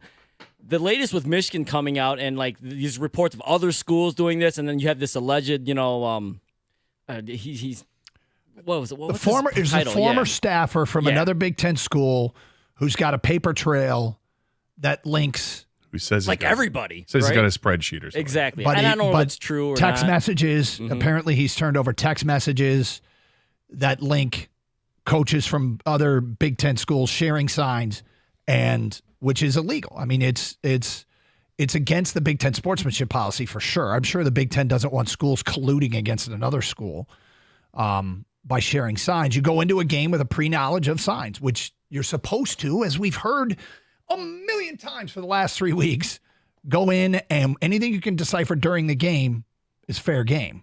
Yeah, and if anyone thought Michigan or any school, to be honest with you, like Michigan or Ohio State would go down quietly if they were accused of something like this, you were crazy. So in the end, I think the story's incredibly entertaining, salacious, and we get calls and we get feedback all the time. Oh, yeah. I think in the end, the punishment's going to be somewhat light, and then we're just going to go to radio sets in the helmets anyways. And then we'll be on it. But I mentioned something before the break, and this is from Michael Rosenberg, who wrote a column today about this. And I'm not going to read the whole thing. I'll read in part. But he wrote, coaches have good reasons to be concerned and suspicious, talking about Michigan. But a conference commissioner should not suspend somebody before an investigation is finished because other coaches are mad. Anybody with basic sense of fairness should understand that. The desire for answers is totally justifiable. Let's be honest here. Big Ten coaches want Harbaugh suspended because they don't trust him. They don't like him. and don't want to see him win the league again. I'm not saying they are right or wrong to feel the way they do, just that they do. They have the right to have those feelings. They also have the right to question whether Michigan's recent success is fueled by illegal sign stealing. It's a fair question. That's why there is an investigation. If compile all the evidence and then reach a fair decision is a controversial statement, then the Big Ten is in a really sorry place. If Petitti does not have the political savvy to hold the mob at bay until he's ready to make a decision, then he does not belong in the job. He should ask outraged coaches and athletic directors a simple question. If somebody accused them of wrongdoing and Jim Harbaugh urged them to punish them, should he do it? I think we all know what the answer would be and should be. And that's from Michael Rosenberg. This latest twist on the Associated Press story, and do I think there's going to be more that comes out? I suspect that there might be. And when it comes out, it should be investigated. And if the Big Ten, or if anybody sees that those schools, are their coaches facing similar suspensions, or at least a suspension? I mean, if Harbaugh gets a 2-game suspension, does somebody else get a 1-game suspension? But anyway, 248-539-9797. Let's go to Mike. You're next on 97 on the ticket. Hi, Mike. Hi, how you doing? Okay. Today I think you're spot on, and I'm glad you finally said something about this. I had a couple comments. One is about the sensationalism of the internet. I mean, when you went back and when the stories are popping and stuff, it's very curious. You see, unnamed sources, and you see people shoot. I saw one from the UK, coming out. Oh yeah, this really happened. I was wondering, Doug, did you ever see the story or the accusation against U of M that the ball boys were involved with giving the ball with their right hand and it was a run play, and left hand it was a pass play? Yeah, because I've heard all that. Curious about that. It's really curious about that story.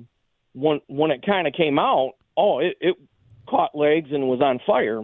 But then all of a sudden, boom, it was gone. So look, there's stuff out there, and that's why I'm a little hesitant to get into. Yeah. The internet sleuthing is gotten to the point where there's stuff now out there that I'm not talking about, and I don't want to talk about as it pertains to Ryan Day and Ohio State, because it's just that.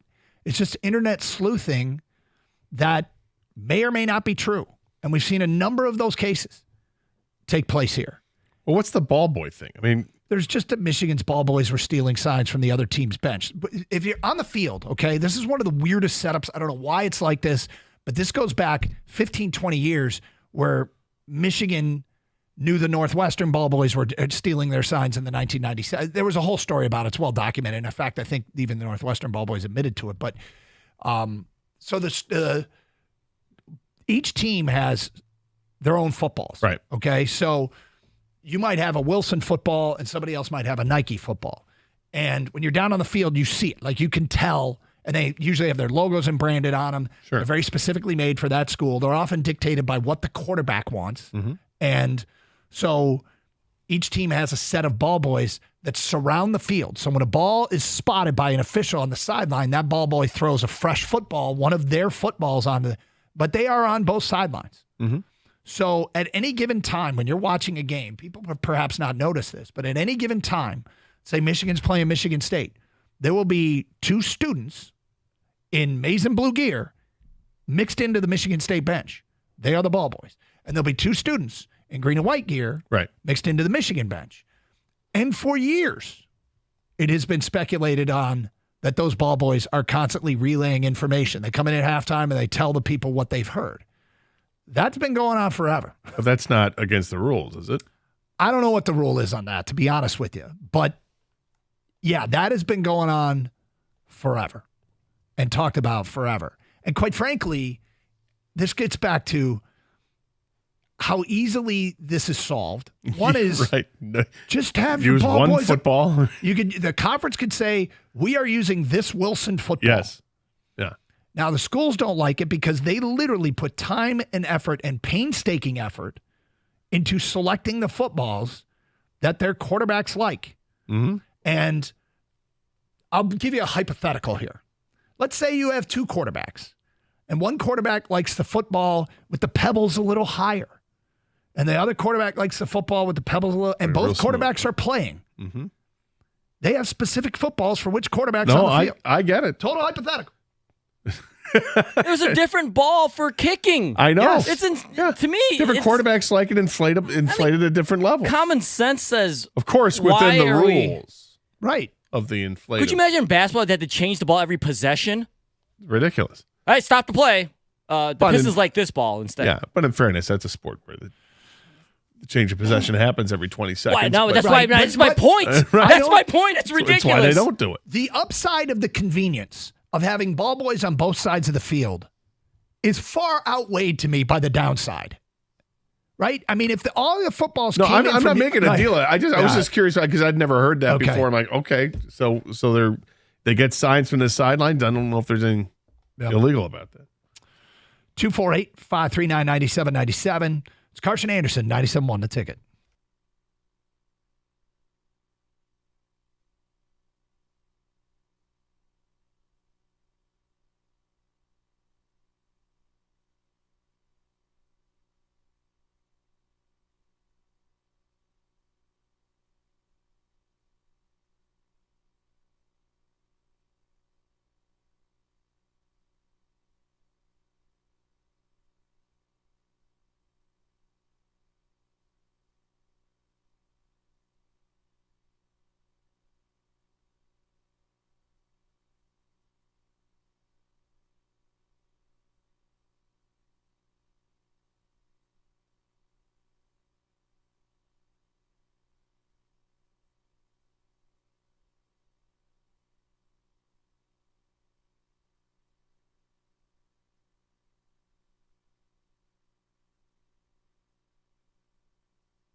Brought to you by CGC Water Treatment. Michigan State basketball had a misstep in their first action, but now the Wolverines will tip their season tonight in Ann Arbor. They face UNC Asheville with no Juwan Howard on the sidelines, although assistant Phil Martelli says he expects Coach to be in the building and has been watching video.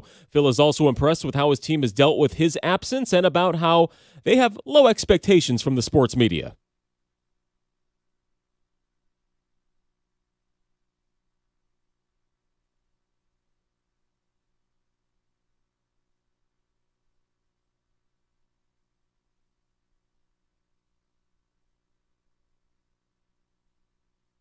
That tip from Chrysler Center is at 8:30 with Brian Bush's call over on WWJ. And Allen Park, they'll be alive again today with the Lions back to practice after their bye. A lot of hope to get some starters back, including running back David Montgomery. They're favored for their road game versus the Chargers coming up on Sunday.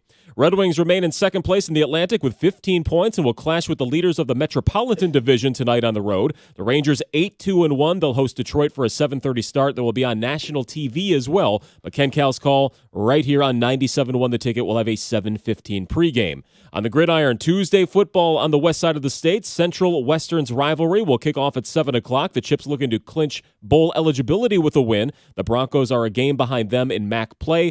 Play-by-play will be on the Bet 1270, and the next version of the college football playoff rankings will be revealed tonight as well. At the Ticket Update Desk, I'm Chris Villar. For more, go to 97.1 The Ticket and Odyssey.com.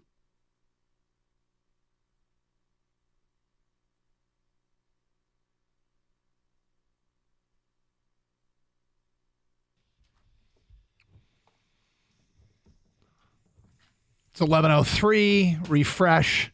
Nope, nothing from Pete Thamel. 248-539-9797. What did he do to you? He's Mr. Unnamed Sources. I know, but he's all it's over the story.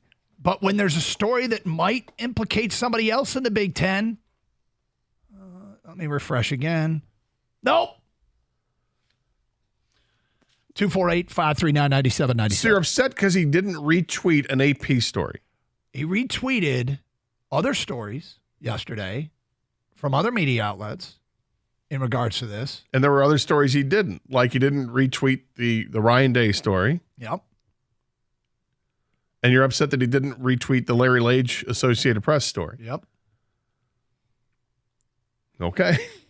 248-539-9797. I think there's more to it. Let's go to Matt. You're next on 97.1 The Ticket. Hi, Matt. Nice. Hey, guys. So I guess to the crux, I've been a Michigan fan for like 30 years now. The crux of the matter is I'm just sick of Harbaugh. I'm sick of him taking his shirt off. I'm sick of him climbing up in trees. I'm sick of him doing stupid stuff during dead periods. And now this is just like the latest chapter of Harbaugh fatigue. So, like, I just want him gone because I don't want to wake up every morning and just hear some more garbage about Michigan or who did and didn't know what about what's on a laptop somewhere. And maybe, Doug, you can substantiate this. There was a report, I think, last week that there was a Google Sheets with Connor Stalions and members of the coaching staff. Is that that's again, that's a rumor, but I don't think. I mean, the Big Ten came in, or excuse me, the NCAA came in and saw and took all of it. And what they turned over to the Big Ten so far says there are no findings linking it to Harbaugh. Now, are there members of the coaching staff? That's another thing. That I guess my 2 cents is if there's a member of the coaching staff who is on this Google sheet with Connor Stalions that says these are their calls, this is how they're done, and you've got one member of the coaching staff being an assistant, somebody in the secondary coach's ear, calling the right play or the right defense every single time, don't you think Harbaugh would take notice? Man, I've got a staffer over here with Mike McDaniel or Jesse Minter who always seems to know what the other team's doing. Man, I should figure out how this guy is always on the ball because I want to promote that guy. I want that guy to be more a part of the staff because he's got a. He may have been trending, Matt. He very well might be trending. It had been trending in that direction when they figured out what was going on. So, and they did promote him technically, right? He went from being a volunteer to a member of the staff. Yeah. So an analyst. As far as your Harbaugh, you're sick of the drama with Harbaugh. I mean, I kind of can understand how some people would say there's too much noise. I mean, Jim is what he is. He got the nickname the Jackhammer for a reason. He makes people uncomfortable. He absolutely seems to wade into areas that, like one of the first things he does is the satellite camps, and they make a rule against it. Like, Jim rattles cages, and if it's something you don't like, I kind of understand it. Is that caller sick of 22-1 the last 23 games? I mean, as State fans, I mean, there's right now, he's not the perfect coach, obviously, and there's a lot of drama that comes with Jim Harbaugh. And in a perfect world, I think you want a coach to win your football games, stay out of the media, right, and do everything clean. But it's not always like that. No, but I think fans care more about winning than anything. They do. Fans do, right? As Michigan State's obsession with wanting to get Urban Meyer to be the next head coach, of course. But at the same time, you want to be able to enjoy it controversy-free. Of course. And the last 15 months from Michigan, there's been an extraordinary amount of controversy with that program. And it coincides with having a couple of playoff runs. And I think this is what has Michigan fans, if they're upset, not all of them are upset, but if they are upset, it's because can't we just get on without having these dumb distractions? Sure. And that's the thing, right? Whether it's minor infractions that are being blown up to be mountains or it's players that have done stupid things. They are distractions. Yes. They absolutely are distractions. If a player did some things that, was distracting the team, they'd hear about it. And in this particular case, it very well may be the head coach. It may not be the head coach because it may not tie back to him. But, in getting to know Jim Harbaugh as a coach, there was all the way back to what's your deal, which was Pete Carroll and Jim Harbaugh after USC Stanford. And then there was the aggressive handshake with so there's if Jim Harbaugh is your coach, okay, you kind of know that you are getting a cage rattler and a guy that stuff happens around him. That's part of his story. He is adamant though, and has been adamant on and off the record when questioned about things that are out there about I'm a rule follower. I am a rule follower. He's been adamant about it. Now, people will roll their eyes. I got it. Get it? Saying that changes nobody's opinion.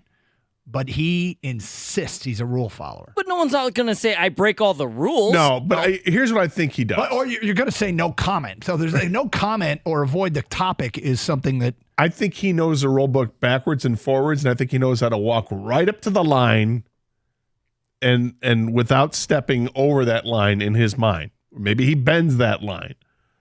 But he knows what the rules are. I agree with that. I think he knows damn well what the rules are. And he pushes the envelope as far as he can go, and he tests the limits. And it's up, the NCAA, if they think he's stepped over, then they're going to come down on it. But I don't know. I think he's a smart guy. I think he's a hell of a football coach. But I also think in a lot of people's minds that they're tired of it. Well, they're not tired of winning. That caller was. Because they think that they can maybe win with somebody else. The second you get a coach that doesn't say a word and starts losing a bunch of games, they're going to be like, I wish we had Jim Harbaugh back because he won games and I don't care that he was weird and all this stuff. Yeah, people just want to win in the end. And it's not going to be perfect every time. And I mean, it's absolutely clear that the people he gets under the skin the most are rival schools.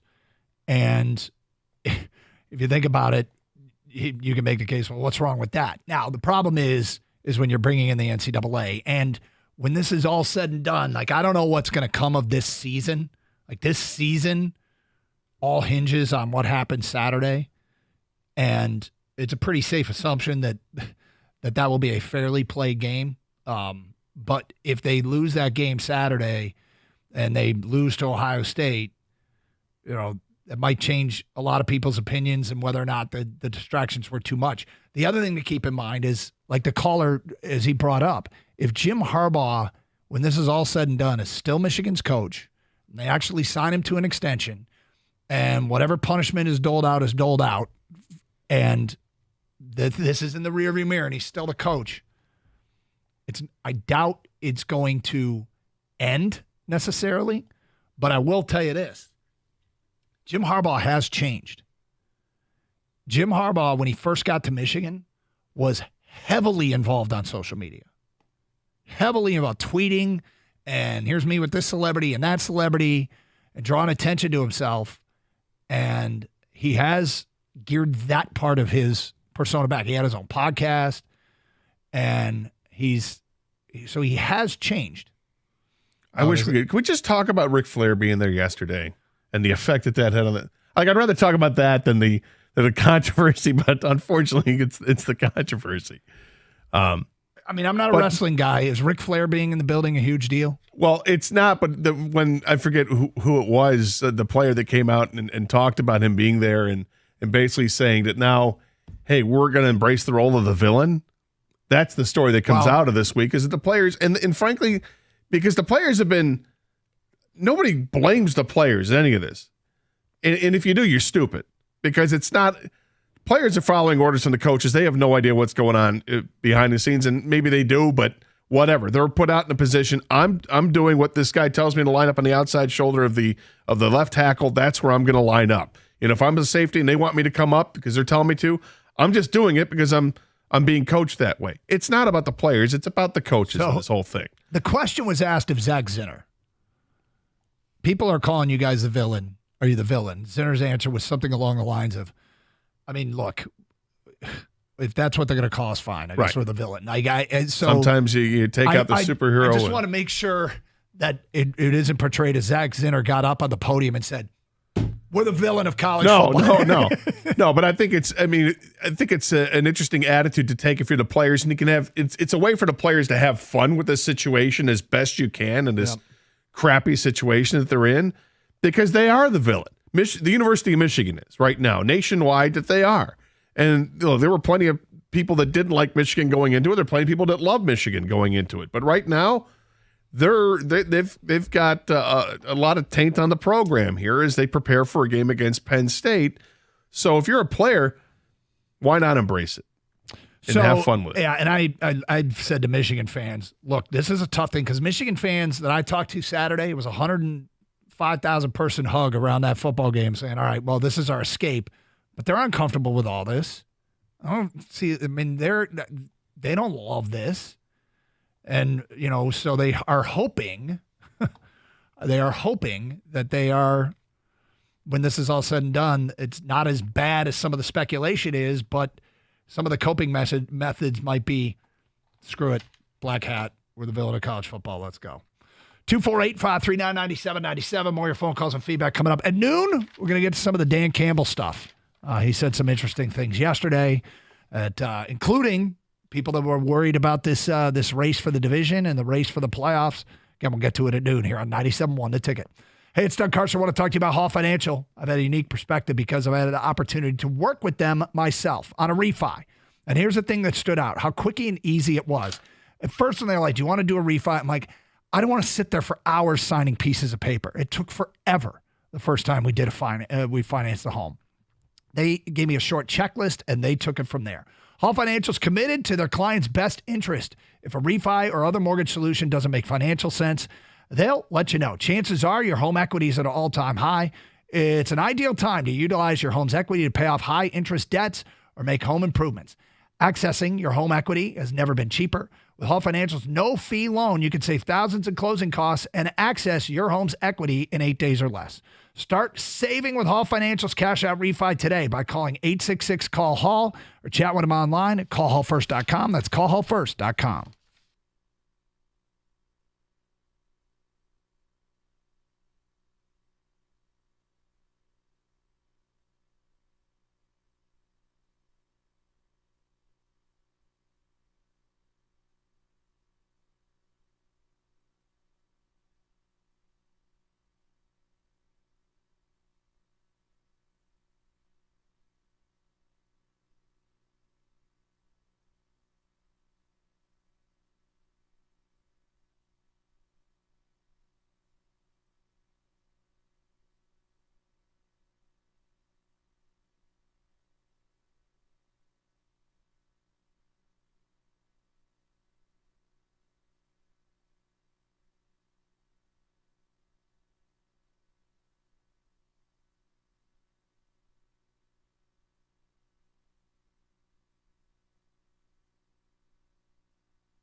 By the way, you're going to enjoy this. Remember when Kang took his daughter's trick-or-treating? I guess it was a week ago today, right? And one of his kids got some candy got a treat that they didn't want. It was like an organic fruit roll-up or something. Yeah, exactly. Yeah, she can't even read, by the way. Okay. She's that young. Not that she's not smart. But she knows. But she knew right away. She looked at it. She goes, Yuck, throw it in the garbage. Yeah, I don't want this. And so Kang brought it in for me. I will eat it today after I have my lunch. Well, we don't want a gator in our household. So I'm gonna have my lunch. I'm gonna have my lunch on Twitch like I normally do at 11:56 or whatever. And then when we come out of the noon break, I will eat this organic fruit roll-up. It's a fruit layered bar, it says, I think. Organic fruit layered bar. Do you want to tell Gator what flavor it is? You want to wait till... Do you even know what flavor? Is it passion fruit? It's a mix of, I think, pineapple and passion fruit. Okay. She said, yuck, throw it to Doug. Well, here's the thing is I may find that I love this Oh, thing. I know. And I need you to go back to the house. Excuse me, I'm sure you have lots of these left. Could you I'll take them all. Yeah, right. All you got. So we'll do a little experiment coming up today. A little dessert for you, man. Yep. You deserve it after today's passionate rant. 248-539-9797. Let's get back to your phone calls. We go to Shane. You're next on 97.1 The Ticket. Hi, Shane. Hey, fellas. That last caller, he should go find another team to cheer for. I've been a Michigan fan for 37 years, and I love Jim Harbaugh. You take the good and the bad with him, but his success on the field and in the classroom with the kids that love him so much speaks for itself. Just wanted to start that off. But, Doug, just want to also say congrats on your success since your move to the booth. You're killing it, man. Well, thank you. I appreciate that. It's been a lot of fun. Yeah, man, you're doing an awesome job, bro. Thank you. Just wanted to comment on a few of the journalism and journalists covering this, and just end with something with President Santa Ono, and I'll let you comment. But I appreciate and thank you for calling out the what I refer to them as the four-letter network. Everybody is. Here's the thing, too, Shane. Every fan base at some point gets in their spotlight and becomes. I mean, I remember when Michigan State fans. I can't remember what this controversy was, but they started the hashtag BSPN. So every fan base at some time has an issue with the way that they are treated. Yep. Yeah, man. And listen, there's a long list of characters over there that have been very one-sided bias on this, and it's embarrassing journalism highlighted by. I refer to him as the Ohio mouthpiece, Pete Thamel, who has kind of really drifted into an Iranian world, where there's no due process. And surprisingly, Reese Davis, who referred to us on Saturday on game day as the cheaters and the best. What a punk loser comment that was. But I want to give props to Dan Wessel, who's been who's shown to be very unbiased and awesome reporting. He's been spot on all this. And I want to. I'll say this about Wetzel. He is not making excuses for what Michigan is accused of. He is making a case for due process. Absolutely. Very unbiased. He's been spot on. And I want to end the call on God bless Santa Ono, man of the people. I'm cherishing my selfie photo I took with him in my first row end zone seat at the Bowling Green game. Go Blue. Thank you, Shane. Well, Santa Ono has bucket. What's that? That's a lot. That's a lot to handle, man. It's a lot for Gator to take. That's a lot for me to sit there and listen to Fanboy go off and just. I mean, my God. You don't think I'm doing a great job? Yeah. Wow. Shots. Doug, you caught a stray? Man. No, wow. I think you're doing an excellent job with the broadcast, but that guy is like, come on, man. I think, Doug, you're doing a great job, man. You got extremes on all sides of it, right? That guy is as far go blue as you can get. Jim can do no wrong. God bless Doug Karsh. Actually, to his credit, when I said, Wetzel isn't saying Michigan should be held accountable for some of what they've been accused of, because some of it seems pretty irrefutable. But it feels like people are pointing, there's a fire there, there's a fire there. I saw somebody that said a lot of reporters are taking the ball and running with it before they've secured the football. I think what most people are doing with this is they're running with the Connor Stalions part of it. All right. And if they're making the connection to Harbaugh, that's a leap at this point that hasn't been proven. But there's a bunch of evidence out there right now on Stalions. The fact that Stalions resigned and then his attorney comes out and says he wants to make sure that that there's no implication that Jim knew about it, about anything of these allegations with the sign stealing scandal, without admitting that Connor Stalions was stealing signs. But there's a reason he resigned from all this. I think that there is evidence there that says that he was cheating. And it was to the benefit of Michigan. Stalions, yeah. I mean, yeah, look, Stalions, right. So I'm just saying, let's, the previous caller needs to pull back. You can be upset because it cuts you when somebody says the cheater's in best, but did they cheat?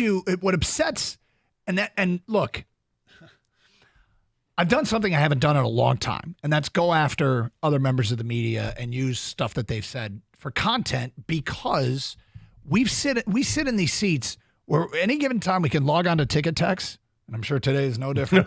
and you can just take a beating with everyone saying, "Well, you just this. I don't care what you have to say," and people discredit you because they don't want to listen to what you have to say because of their whatever your perceived biases are, right?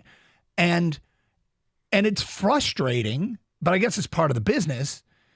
But it's one of the reasons why I typically don't go after other members of the media.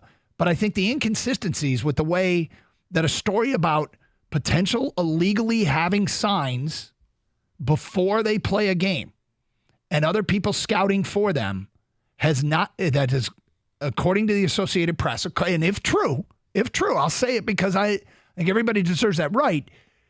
If that is true, and then I think we're talking about, okay, go after those stories with the same gusto and enthusiasm.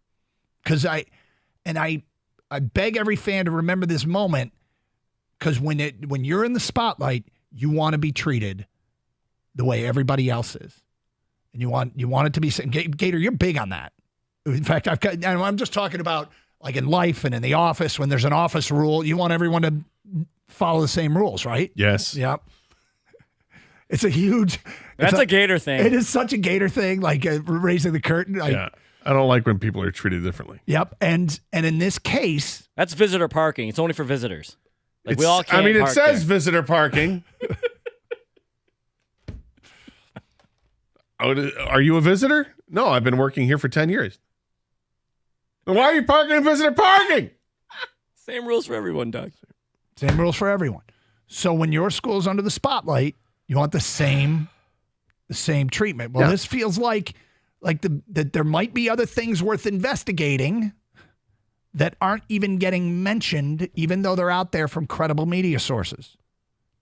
And that's where I'm like, okay.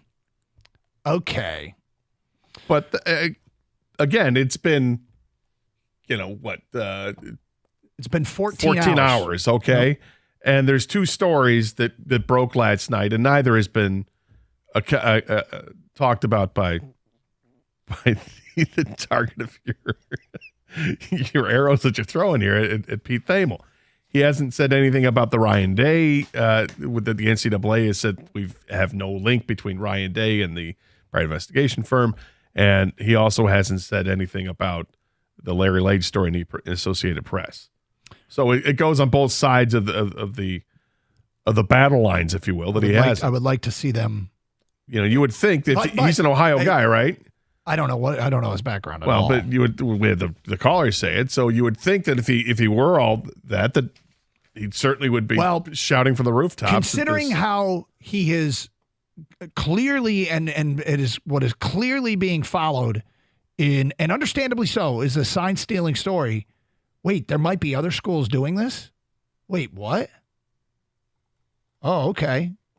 I hope they check it out. Well, perhaps he's doing his own investigation into that rather than rely on the Associated Press. 248-539-9797. We'll get to some Lion stuff at noon, and I'll eat this organic fig fruit-ish bar. It's not fig. I don't know what it is.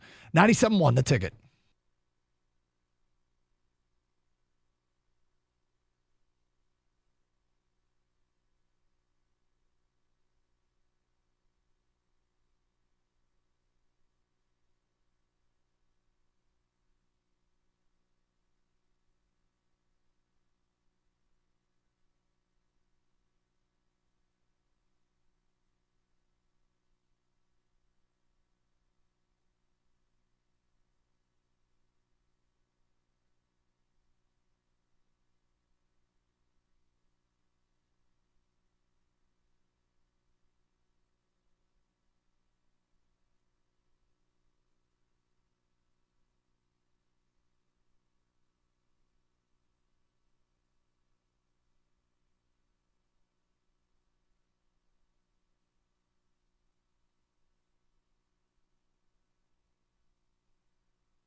Hey, we do have some great news.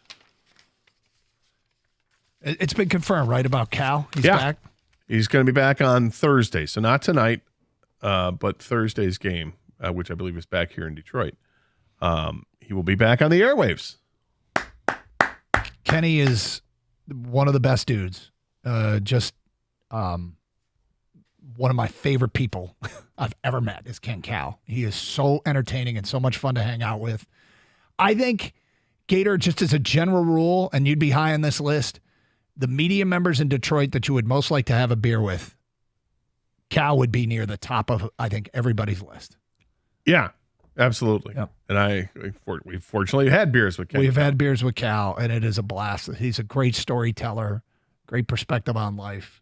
Just a huge Cal fan, and I'm glad he's recovering and be back behind the mic. Is there somebody in the local media that you haven't had beers with that you'd like to? Somebody in the local media haven't had beers with that I'd like to. I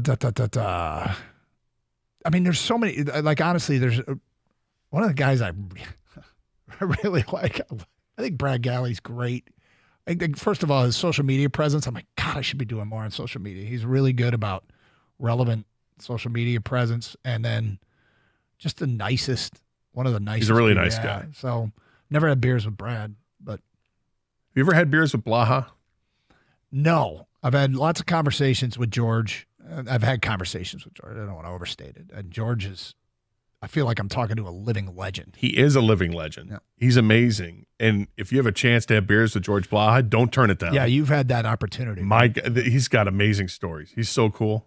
He's great. Is there somebody in the local media you? It's interesting you said Galley. Off the top of my head, I'm struggling to come up with one. And the reason I say that is because I've had the opportunity. Yeah. You get a lot more socially. I'm noticing that I might have more free time coming up because two things happened in last year that are pretty significant. One is my daughter went away to college and my youngest suddenly got his driver's license. And so we went from having 3 kids in the house to 2 kids in the house to feel what feels like now almost half a kid in the house because he can get himself around and you don't have to be responsible for everywhere he goes all the time. So it's finding I'm getting more time. But there's a guy we both love and been with him a million times, but never had a beer with him, I don't think. It's Dan Dickerson. Dan's awesome. I don't think I've ever had a beer with Dan Dickerson. Dan is he's really good as a broadcaster. Tremendous broadcaster. B, he was in tremendous advice in terms of if you're ever a new play-by-play person, reach out to Dan Dickerson. He'll give you exceptionally good advice. But he loves to talk sports. And it's not just baseball with him, obviously. But he'll ask you about your kids. Like, he's just awesome. And your dog. Yeah. All right, 248-539-96. Redmond. Mickey Redmond. I would love to have beers with Mickey Redmond. Did that? At Cal's wedding reception. So I got relatives from Victoria. We got sidetracked here, but Victoria, British Columbia to Antigonish, Nova Scotia, all across Canada. And Mickey Redmond reminds me so much of my Uncle John, but of many of my Canadian relatives. So that would be, I'd be nervous. All right, let's get back to your phone calls. 248-539-9797. We go to Greg. You're next on 97.1. Hi, Greg. Hey, that's the exact name I was thinking of when you guys were talking about that. Sit down with Mickey with a few pops and hear some old stories. Mickey's pretty great. Mickey's pretty great.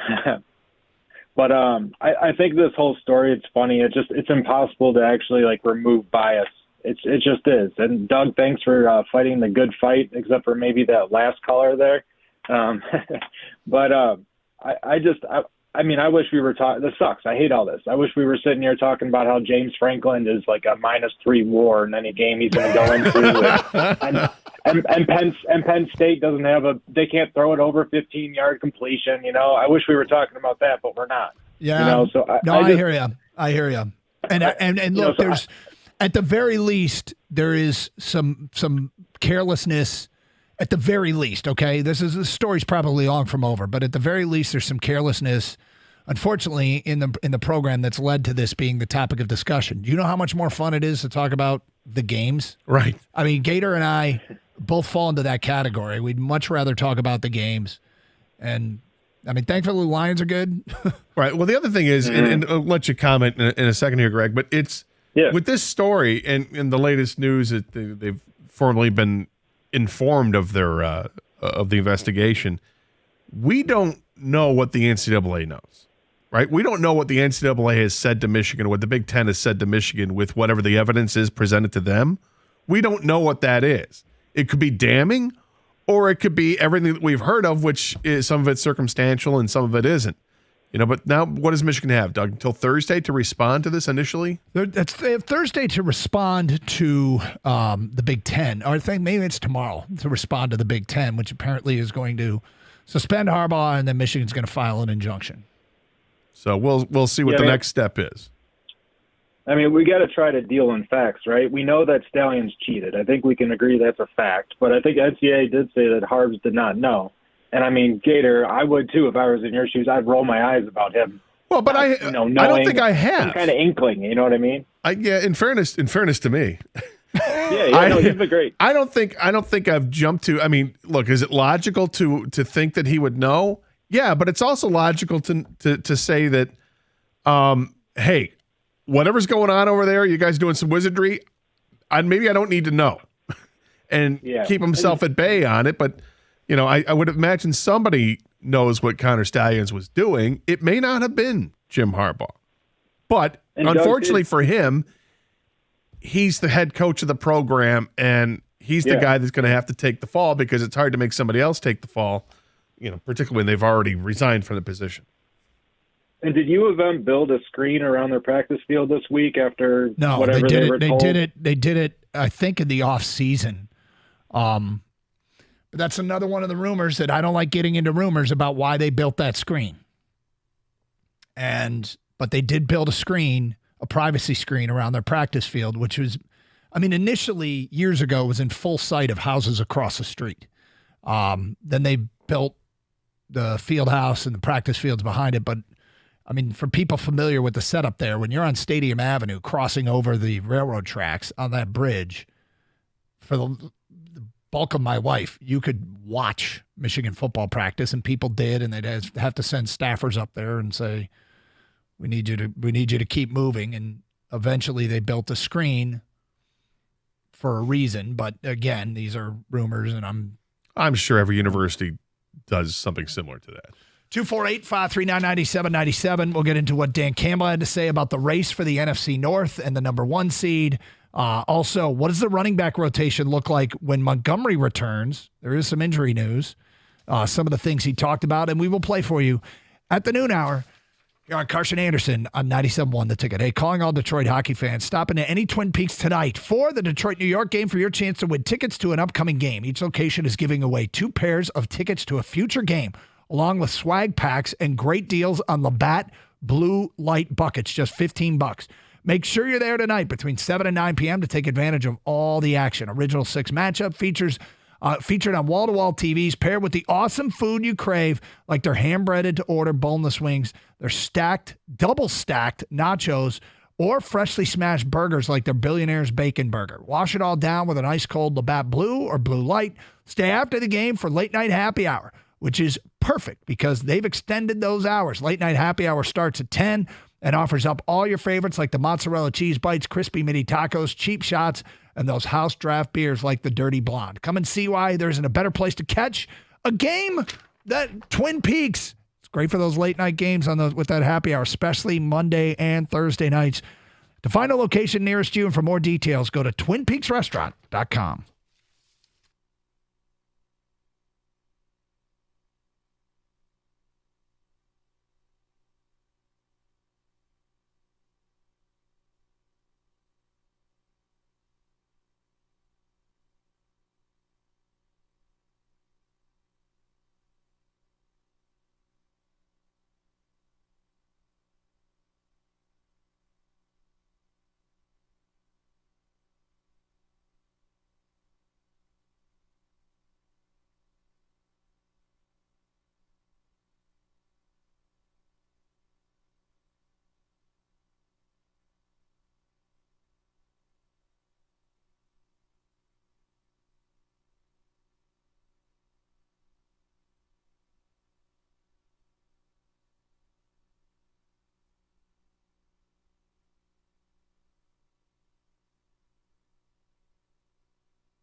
Our car, Scott Anderson, 97.1 The Ticket. There's other stuff going on, but let's bang out some phone calls. 248-539-9797. Jake, you're on 97.1 The Ticket. Hi, Jake.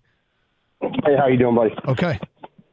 Hey, I wanted to kind of comment back on what Stoney said on it's not on the players. It's not the players' fault. I just line up. And I know you can, I hate to say you can't fall into your category of you can't tell me, but you can't tell me. They watch film. You're going to tell me J.J. McCarthy doesn't know that D-back moves this way and the defense is set up that way based on this sign? Come on. So they're just as guilty. Thank you, Jake. Let's go to Jim next on 97.1 The Ticket. Hi, Jim. Hi. How's it going, guys? What's up? Not much. I'm just giving my take of what's going on here. And with Stalions resigning, and this not being a criminal case, this is merely a rules violation. They don't have anything. Unless you've got the smoking gun, there's no way. They can't get his laptop. They can't talk to him. He's not talking to anybody. This thing's over. You can speculate all you want. Well, they do have laptops, didn't they? They took the laptops. Stuff. They went through the laptops and phones. Thank you. 248-539-9797. Mark, you're next on 97.1 The Ticket. Hi, Mark. Hey, how you doing? Okay. Hey, I've got kind of a good analogy on this. And it's so let's go back to the Astros stealing signs in the World Series. They're on top. They're the Astros. They're in the World Series. They're stealing signs. People want to take them down because they're on top. Now, if the Detroit Tigers are stealing signs, does anyone care? I mean, is it kind of, are we kind of in that position with, are these other Big Ten schools that may or may not have been stealing signs because it's still, up in the air? I would say this. I would care because it's against the rules, and yeah, I know, don't do it. But I understand exactly what you're saying, Gator. But what I'm saying is the media going to take a different approach to it? Because let's face it, yes, the Astros and the Red Sox steal. The Astros and the Red Sox stealing signs is way more severe than the lowly Detroit Tigers stealing signs. Mark, thank you for the phone call. Josh is next on 97.1 The Ticket. Hi, Josh. Hey, guys. I'm just bringing a different perspective of I was in the Navy, and I was in E6. And what's an E6? So it goes from E1 to E9. So an E6 is a first class, and then above me would be a chief, senior chief, and a master chief. So I was in charge of running E1s through E5s, and if anything happened to them, I was responsible for it, and it was my duty if I was going to report that to my chief, if it was severe enough or not. So in my perspective, there is 100% in my mind that Jim Harbaugh had no idea how this guy was getting this information. He could have known it was out there, but there was no way that he was involved in it because it was too below him. And in the military structure is run just like a college organization, I believe. That's exactly what happened in this situation. Thank you, E6. 248-539-9797. Edward is next on 97.1 The Ticket. Hi, Edward. I'd love to get your response to this. Everybody seems to be stuck on that others are doing this, that everybody else does these things. My question is simply this. If that's the case, then where is the footage of other teams' representatives on the sidelines of opposing teams? Well, I don't know who said. I don't know. Well, hold on. I have never said that everybody's doing this, and I don't know where that is coming from. I do know that there's a report out there from the Associated Press that speaks to a paper trail or a digital trail that other schools have swapped signs before games, which would pretty clearly be against the Big Ten's sportsmanship policy, and they would go into games with pre-knowledge of what the signs are, and we've been told that you're allowed to start stealing signs once the game starts, but you're not supposed to have them before the game starts. But I don't think people are saying that everybody does it with regards to putting somebody on the sidelines, like Stallions at Central. I don't think everybody says that. I think what people say is that everyone tries to steal each other's signs. Now, do they self-scout ahead of time to do that? I don't know. Well, the one thing, okay, and the final word on this before we get to the Lions stuff. The one thing about this story, this news story from the Associated Press, that it lacks, that probably will keep it, in all reality, from being as big as the Connor Stallion story, even if it is salacious in many ways, and even if it's just the beginning of the unraveling of the yarn, which may or may not be the case. I have no idea where it's going to go. I suspect we will hear more. I suspect we will get names. But it probably lacks dramatic video. There might be context of an email. There might be, the digital trail might go public, but it doesn't have somebody in a disguise, right? It doesn't have anything along those lines. And dramatic video, we all know, changes the way these things get looked at. Sure does. And this, there might be dramatic video, but I mean, the video with him on the sidelines for Central was just an added layer to it, right? Yep. It's a big one. But again, doesn't necessarily point to Harbaugh, but it points to Stalions without question. And so there is that element I suspect we're never going to get. Don't expect it. He's got screenshots of the text messages, allegedly, right? Yes. So, I mean, maybe there is more, but you're right. Video always helps. Video, you put some video in there, and we as a public, we just, it changes everything. And the Stallion story is, I mean, it's funny when you talk to people outside of here, they go, this is the most crazy, funniest, entertaining story ever. And when you're in the middle of it, it's not so funny. But I get it because of the absurdity of it. A disguise? Well, not even a disguise. He's just wearing the gear. I think that qualifies. The sunglasses, maybe manipulation of the hair, the facial hair. I think he was. Was it disguised. manipulation of facial hair? I don't know. Oh, then okay. He grew it out that day. Did he have a mustache?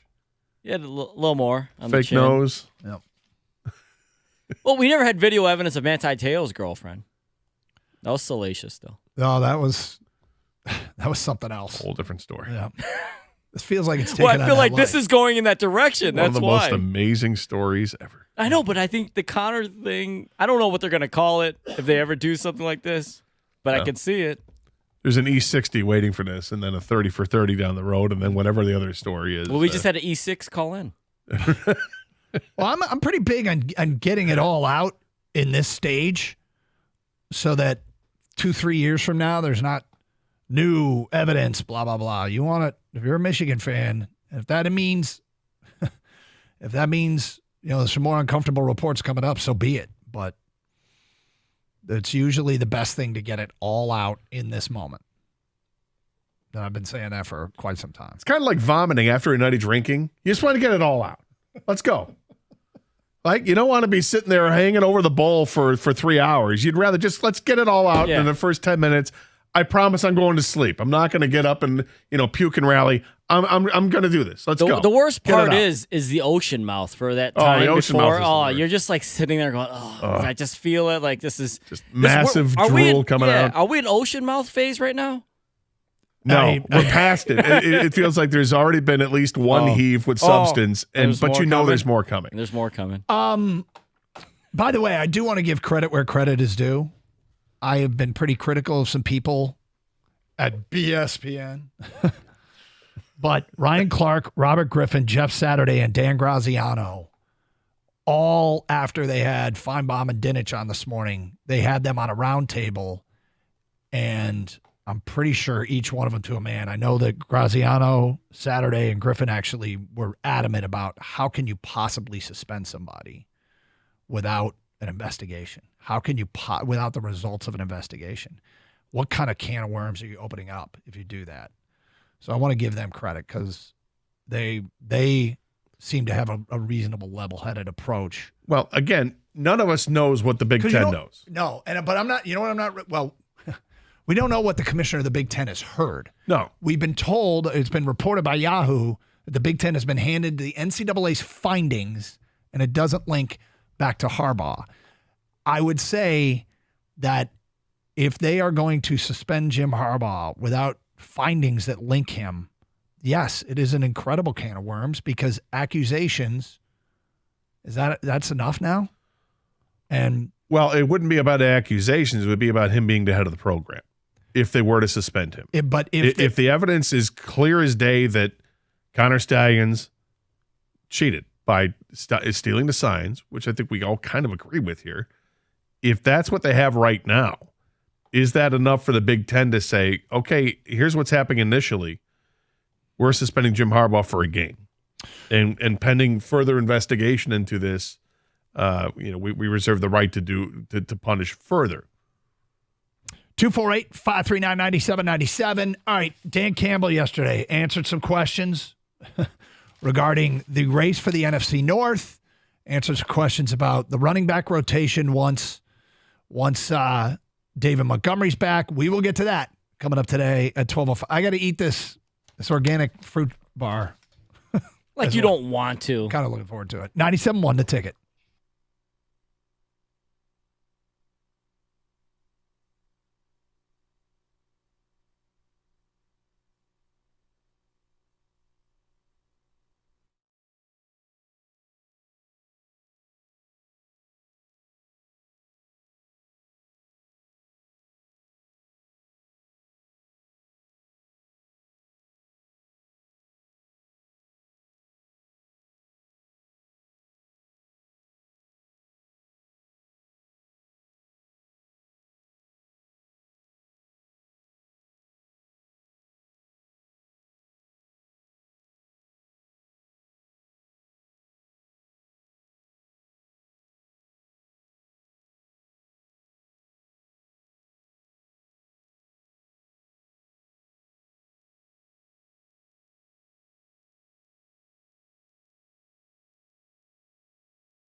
Thank you for all your phone calls and feedback here on 97.1 The Ticket.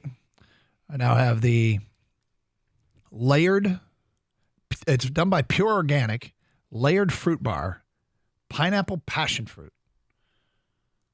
Oh, boy.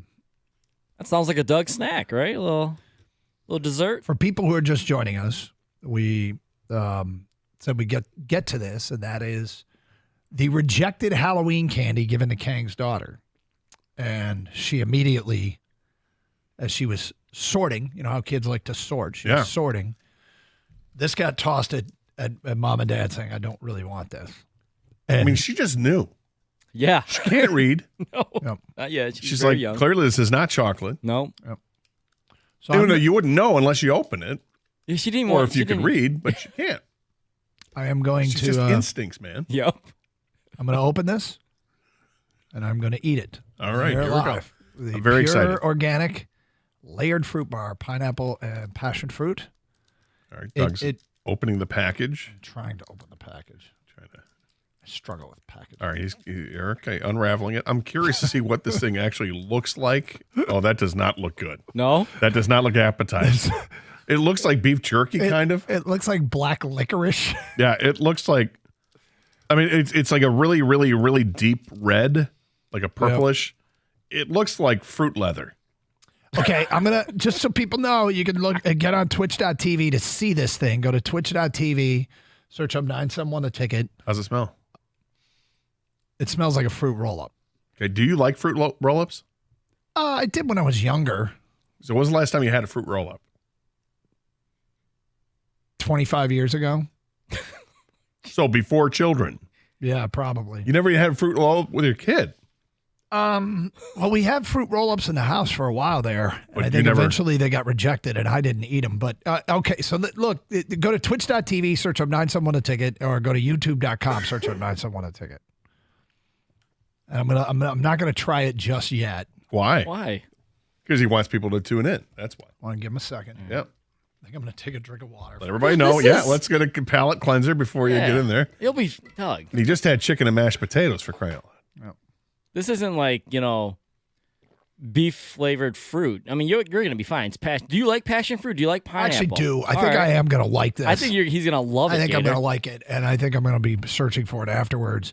Although I don't think he's going to. on No? Twitch, your lover God just posted. Is that 3D printed, Doug? Because Doug hasn't had fruit roll-ups in, like he said, 25 years. He's had opportunity, and then he realized his kids rejected it. So either this is going to be an aha moment, like, oh my God, why have we not done this? This is delicious. Or Doug's going to be like, this is exactly why I haven't had it in 25 years. Okay, I think I'm gonna do this. Are you ready? I'm ready. All right, here we go. That goes with a bite of the organic fruit chew thing. Passion fruit pineapple. Yeah, he's not really making a face like it's disgusting. I think he's kind of he's shaking his head like it's okay. It's pretty good. Not bad. Yeah. So my daughter was right to reject it. No. Have you already checked out the nutritional value of this? I'm not. I think it's. Is it going to be high in sugar? Well, it's natural, though. It should be natural. This is organic. Yeah, well, fair enough. There's no added sugars, Yeah. but there's still plenty of No, this sugars ain't in bad. fruit. Yeah. Yeah, I can do this. Yeah. Mm-hmm. We found a new snack for This Doug. be an everyday thing for you? I could see that. It feels like it's Wow. a little, like, oh boy, it's like stuck up in between the teeth kind Oh. of thing. It's a little That happens with these type of snacks. little gummy, Mm-hmm. but all right. Do you like licorice? Not really. I don't eat a lot of candy. Does this have like kind of licorice consistency to it? Was it? Yeah, kind Getting of. all I up mean, in there? if I'm gonna eat candy, it's Reese's peanut butter cups. And that's like once every, Or pretzel M&Ms? Yeah. Correct. And he Those are counts. He counts how many pretzel M&Ms Yeah. he eats. It's like 6. Yeah. Don't eat too many. 6 and All right, so I'm about to finish. and not orange. Nice. He's finishing it. Last bite. He likes it. He took it down. I'm gonna check my kids' candy for other crap that Let me see the wrapper. So you can read it. I don't think you want to. I just threw it in the trash, and the trash is nasty. Sorry. Never mind. All right, what was that again? What's it called? It's pure organic. Pure organic fruit layer bar or something like that. Yeah, I Layered got it. fruit bar. Okay. Mhm. You got it. Yeah. Hey, would you thank your daughter for me? This is the younger one? The younger of the two? No, the older one. The older one, okay. They're both very young. It's 60 calories, 0 fat, 0 protein, 14 grams of carbohydrates, 11 grams of sugar. But it's natural. Yeah, but it's still sugar. But it makes a difference, Gator. Well, yeah, you don't want the added sugar for sure. The granulated sugar. Doug doesn't want that either. Right. No, it's of course not. I'm just stating what's there. It's not a ton. Just, for a guy who's he's not down in sugary products anyway. Well, he eats fruit. Yes. That's what the sugar is from. Yes, but would this replace having to pack an apple, Doug? Probably not. I could see this being in the rotation. I think what I want to do is go get these though, and sneak them into my youngest son's lunch. Yeah, see what he says. See if he tries it. Sneak him into his lunch. Well, I make his lunch every day, and put one of these in there and see if. Sometimes the lunch comes home with what I packed still in the bag, or. Yeah. I'll notice that stuff gets fished out and put on the countertop before he walks out the door. The time he makes his own lunch. There's some of that going on. Yeah. But if I have time. He likes to cook, right? Yeah, but nobody's cooking at 7 in the morning. Make a sandwich at 7 in the morning. What's that? He can make a sandwich at 7 in the morning. Well, sometimes he gets left with the ingredients. I'll just yell upstairs. Didn't have time. There's sandwich fixings down there. And he hates the term sandwich fixings. Oh. And I'm like, why? What's wrong with that? Say fix-ins. So what I'll do is maybe get some of these and sneak it in his lunch. Some of you people are funny. Eggs and bacon on Twitch. He's going to come home and throw it at your head, Doug. It's probably true. So there you go. All right. Let's get back to the sports stuff. Thank you for watching, everybody. And you can keep watching if you want on Twitch and YouTube. Go to twitch.tv, search up 971 The Ticket, and go to youtube.com and search up 971 The Ticket. By the way, on our website, you can stream audio, and Champ and Chump are posted there. Kang, does this convince you that maybe you should have tried it? Well, someone on YouTube I just checked right now said Kang's Kids Rejected Candy needs to be a new segment for Doug to just try the stuff my kids don't want. Like, are you going to eat that? Yeah. But it's strictly for Doug. Oh, and he actually eats it. Yeah. So if in the end, this means you're going to buy your kids some healthier snacks, and they may actually like them, I'm all for it. I'm all for it. I love that she didn't even try it. She's like, nope, absolutely not.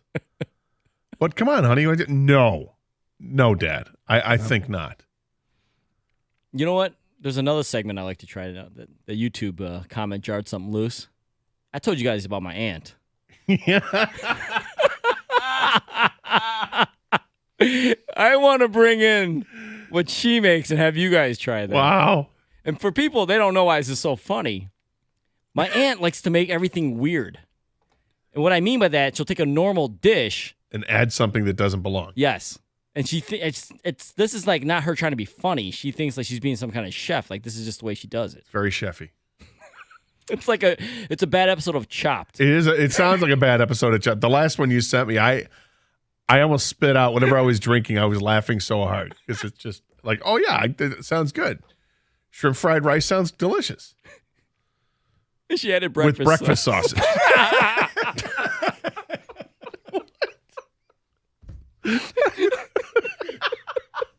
Not like andouille or right, Chinese sausage. Not chorizo or something. Like, oh, I can see it. I'm kind of make a little gumbo flair to it. I got the breakfast sausage, like Jimmy Dean's, like Bob Evans. Yeah. Oh, that shrimp fried rice has a maple syrup. Right. Gonna serve with some hash browns and a little maple syrup on the side. All right, so we spent Smucker's jam. Spent the first 2 hours of the show talking about the latest in the Michigan case. Let's get to some Lion stuff. Dan Campbell spoke yesterday. Where is Donovan Peoples-Jones in terms of integrating him into the offense? With some of the questions asked of the Lions head coach. We'll start playing the sound coming up next here on Carson Anderson on 97.1 The Ticket. Hey, hold on to your glasses because there's some exciting new news in the world of vodka. Stoli Vodka, the iconic brand known for its exceptional quality and rich heritage, has just unveiled a stunning new bottle design that's sure to turn heads at your next gathering. The new Stoli Vodka bottle is a true work of art. Its sleek and modern silhouette reflects the brand's commitment to innovation and premium craftsmanship. But it's not just about the looks, it's what's inside that counts. Grab a bottle today, experience the spirit that's captivated the world for generations. Stoli Vodka, it's a taste of excellence. Cheers.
All right, Doug Carr, Scott Anderson, 97 won the ticket.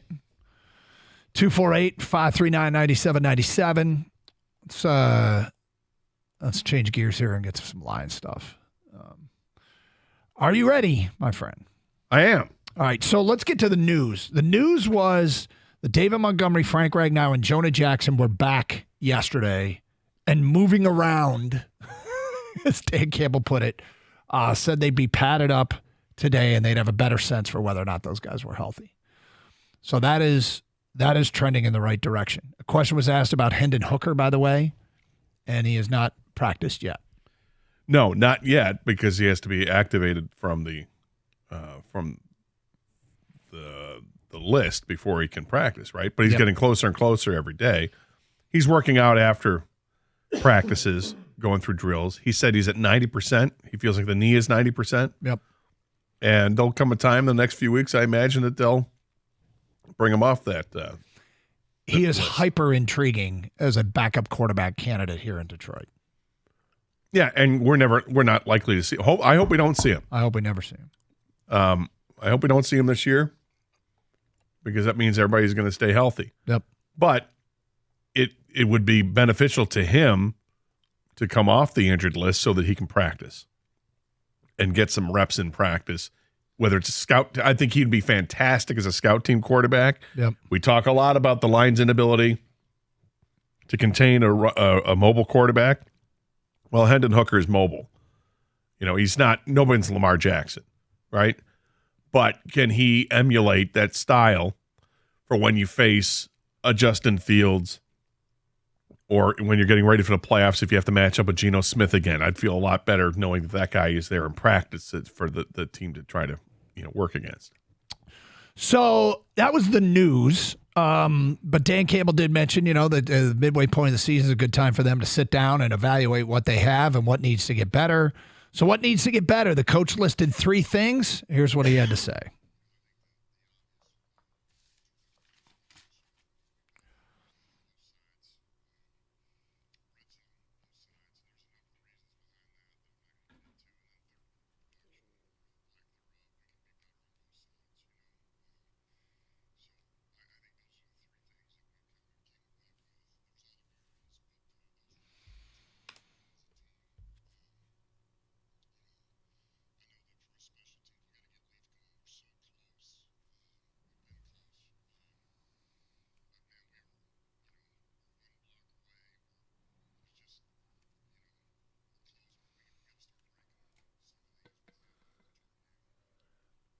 All right, so the turnover takeaway stuff, I guess, is self-explanatory. It's a big part of the game of football. He said something really interesting. I'm not quite sure how to interpret. When he said red zone, both sides, for reasons I'm not going to go into. What does that mean? Why won't he go into it? Was it red zone he said about that? Yeah, for reasons I'm not going to go into. And my first thought is it something to do with the field goal kicker? Which I don't even like speculating on. I don't know. Yeah, I don't know. He doesn't want to go into. Maybe there's a myriad of issues. Seems kind of, I don't know. Personnel, I don't know. Yep. But he said for reasons he's not going to go into. Then third quarter production, they want to be better out of the halftime locker room. So, that was Dan Campbell laundry listing some things. Now, the Khalif Raymond, he did mention a 4th thing on special teams. Want to get him going. It's 1 block here, 1 block there. When you are, blocking a wave of defenders coming down the field on kick and punt return, it really, truly is. Everybody has to do their job. I mean, I feel like that aspect of the game, it's almost like you've got the return guy that has to choose the right holes, but then you have 10 other guys that need to all be blocking for a play to spring. And you can, when you stop after those plays and you go back and you find the guy that made the tackle and you rewind the tape and watch where he came from, you can almost always see a missed block or a guy who he defeated the block to go make the tackle. So interesting perspective from Dan Campbell on things he wants to get better. All right, next up, what do we got here? Sorry, I got the sheet in front of me. All right, Donovan Peoples-Jones. They traded for him before the right before the trade deadline. Where is Donovan Peoples-Jones in the onboarding process to the Lions offense? Here's what Dan Campbell said.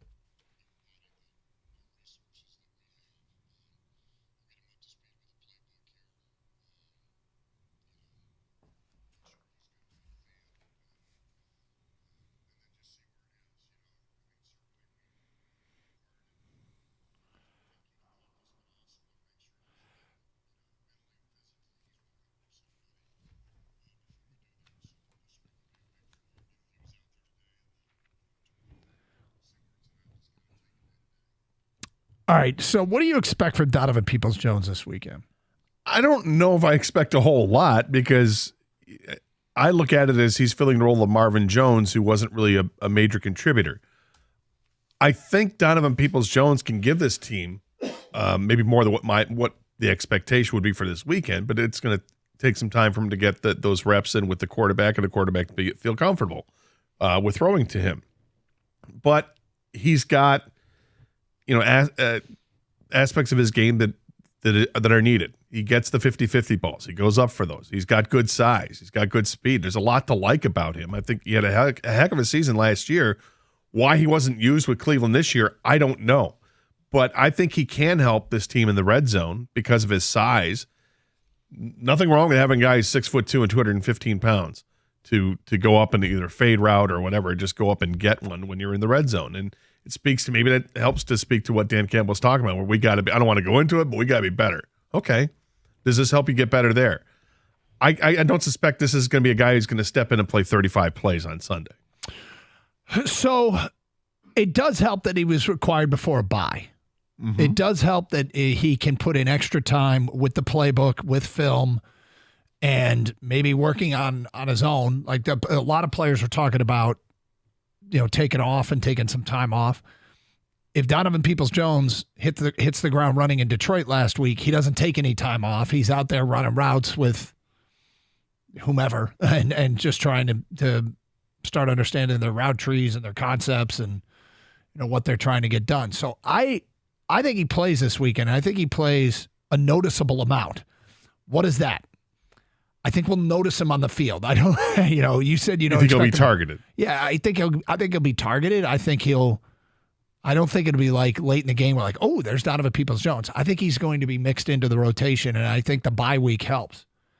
And we'll see how quickly he got up to speed. Yeah, I mean, watching the Chargers game last night against the Jets, watching what the Chargers did defensively is they got to the quarterback. Now, a lot of that is inexperience with Zach Wilson there, but that offensive line for the Jets is horrific. They sacked him 8 times last night. Khalil Mack, Joey Bosa, those guys are no joke. But the Lions' offensive line is good. If you get Jonah Jackson back, I feel better about it. Get Frank Ragnow back, I feel a lot better about it. Are they going to give the quarterback enough time to throw the football? If they do, then I think they can do some things. Zach Wilson's not great, but he completed 33 passes last night. 33 passes to 11 different receivers. Jared Goff likes to spread it around. Why wouldn't Jared Goff do at least that against the Chargers? Now, he's not going to have to throw the ball 49 times like Zach did last night because the Lions should have some kind of semblance of a running game, and also they'll be a little bit more efficient with what they do throw. But Peoples-Jones, I guess my expectation for him gets 10, 15 snaps, maybe. Maybe a couple of those that come at the compromise of Jameson Williams. But this time off was big for J-Mo too. He's got to show that he can take that next step in his progression. Because if he doesn't, a veteran like Peoples-Jones, even though he's only been in the league a couple of years, he's going to step in and get those reps. So I'm hoping that this breeds good competition out of everybody here. In what is likely an irrelevant note, did you see what number Donovan Peoples-Jones will be wearing? I thought I did. No, I'm forgetting. Was it like 19 or something like that? It is exactly that, 19. Well done. You didn't forget. All right, so next question for Dan Campbell. Scott Mitchell is looking intently at this. You think he called Scott Mitchell up and asked? I hope so. I don't. You don't want to have that awkward moment. Where, well, J-Mo did. He sent Matthew Stafford a text, right? Saying, "Hey, it's just common courtesy." Exactly. Yeah. Well, I certainly hope that all the proper protocols have been followed. Yeah. I'd hate for there to be any controversy. All right, next up, Dan Campbell. How close is this team to maxing out its potential? Here's what the head coach said.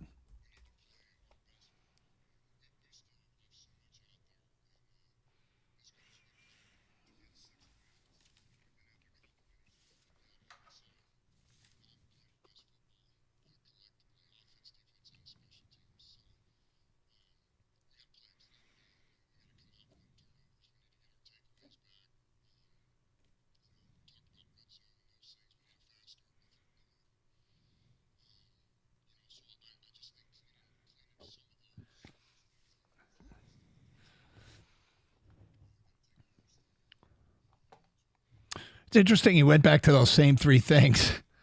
Turnovers and takeaways, red zone, fast start to the third quarter. It sounds like he's drilling something to his team. You guys got it. Listen, these are the areas. And turnovers are always going to be something that's hammered home to a team, right? Yep. Win the turnover battle. Let's not turn it over and let's get some takeaways. That's going to give us a chance. I'm surprised you didn't say penalties. No stupid penalties. Well, I guess it hasn't been a problem. I mean, I don't think penalties have been a problem for the Lions because this is a damn disciplined football team. Well, I mean, you can always be more disciplined. The league is really protecting quarterbacks this year more than ever. I mean, there have been completely benign hits on a quarterback that get flagged now. Like, there's no separate. Like, if you get hit and you're in the motion of throwing the ball, you still risk getting a roughing the quarterback penalty. Yep. It's gotten to be way too much. But that's what the league is it's coming to. They've got an edict down, and there's been written correspondence, I guess, with the officiating crews that this is something we're looking closely at. Make sure you take care of this. Well, look at all the injuries, though, with quarterbacks. That's why they're trying to do it. They're doing it, and quarterbacks are still getting injured. Yeah, well, I mean, a guy getting hit as he throws the football, I don't think has a whole lot to do with a torn Achilles. But I understand what you're saying. I think it's just they don't want anybody to get hurt, but God forbid you hurt a quarterback. But basically, they don't even want you hitting the quarterback at the same time he's throwing the ball. It's almost like that. I'm saying it's gotten ridiculous. It is getting ridiculous. It's getting to the point of flag football when it comes to a quarterback. And by the way, with the turnover thing, guys, I'm telling you, man, for some reason with Goff, I don't know if it's just bad luck or just it's on him. A lot of his turnovers, whether it's fumbles or interceptions, seem to get returned for touchdowns more than anyone else. Yeah. And I think that's where Campbell may be focusing on as far as turnovers. They seem to hurt the Lions more. Like the Raiders returned one back, but it didn't matter, of course, because the Raiders suck. But you can't keep having that happen to you. No, I think you're right, because I remember being at these post-game press conferences, and though that is something that he's brought up because it happens depends on where the turnover is. The Lions have been able to respond right away to turnovers. Pretty amazing, really. And I've heard Dan Campbell say, but we've got to limit the ones that really cost you, like that go back the other way for a touchdown. So I think you're spot on with that. 248-539-9797. We'll get tomorrow what Campbell had to say, including what about the chase for the division and the number 1 seed and the running back rotation. What's it going to look like with David Montgomery trending towards being back on Sunday afternoon? It's Carson Anderson, 97.1 The Ticket. Well, this is the season where maybe you started to change what your liquor preferences are. Maybe this is bourbon season for you. If it is, and you haven't tried this yet, you're going to want to. Flying Ace Spirits Bourbon. It's delicious. It's made in Holland, Michigan. It's part of the Coppercraft family. You know that it's quality. You don't want to show up to any party or tailgate empty-handed. No. Maybe you're going to go and pregame for a big concert that takes place this weekend on 2 different days. You want to do that? How about Flying Ace? Bring that. Everyone's going to have a smile on their face because it's delicious. There's nothing pretentious about Flying Ace. It's just real, approachable American whiskey for the maverick at heart. There's no gimmicks at all. It's only $30 a bottle, so it's not going to bust your budget at all. It's versatile. Do it any way you want. You want to drink it by doing shots beforehand? Have at it. You want to mix it with some cola or ginger ale? That's good too. Straight, on the rocks, neat, whatever the case is, you're going to be a huge fan of Flying Ace Spirits for life once you try it out yourself. Follow at Flying Ace Spirits on Instagram and stay up to date on all of their upcoming releases. And as always, please drink responsibly and never drink and drive.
All right, hope everybody's doing great. 248-539-9797. Glad to be with you here on a Tuesday in Detroit. Feel energized after that fruit roll-up thing? It was good, yeah. Not even a roll-up, because that's like, it's literally a roll-up. That's like fruit chunk. Yeah. Fruit cartridge? Is that a fruit cartridge? It was cartridge might be a term. It was, you called it what, fruit leather? Yeah. It was good. I'm hoping your daughter reconsiders. Why? Then there won't be any left for you. Well, I'll go buy my own. I don't need you to. I'll pack a lunch for you too. You pack one for your kid. I'll pack one for you. That's funny. Okay, let's continue with what we said we'd do, which is this. What Dan Campbell had to say. Sorry, I've got this in digital form now. I didn't print it up. All right, so yesterday, what's the running back rotation look like when Montgomery's back? If you're just joining us, we talked about it earlier. David Montgomery is likely to return this weekend. He was moving around yesterday. It's not final yet, but they'll put him on pads today, and they'll know more on Montgomery and Jonah Jackson and Frank Ragnow. So what's the running back rotation look like with Montgomery returning and Gibbs really having a good, probably game and a half? Here's what Dan Campbell said.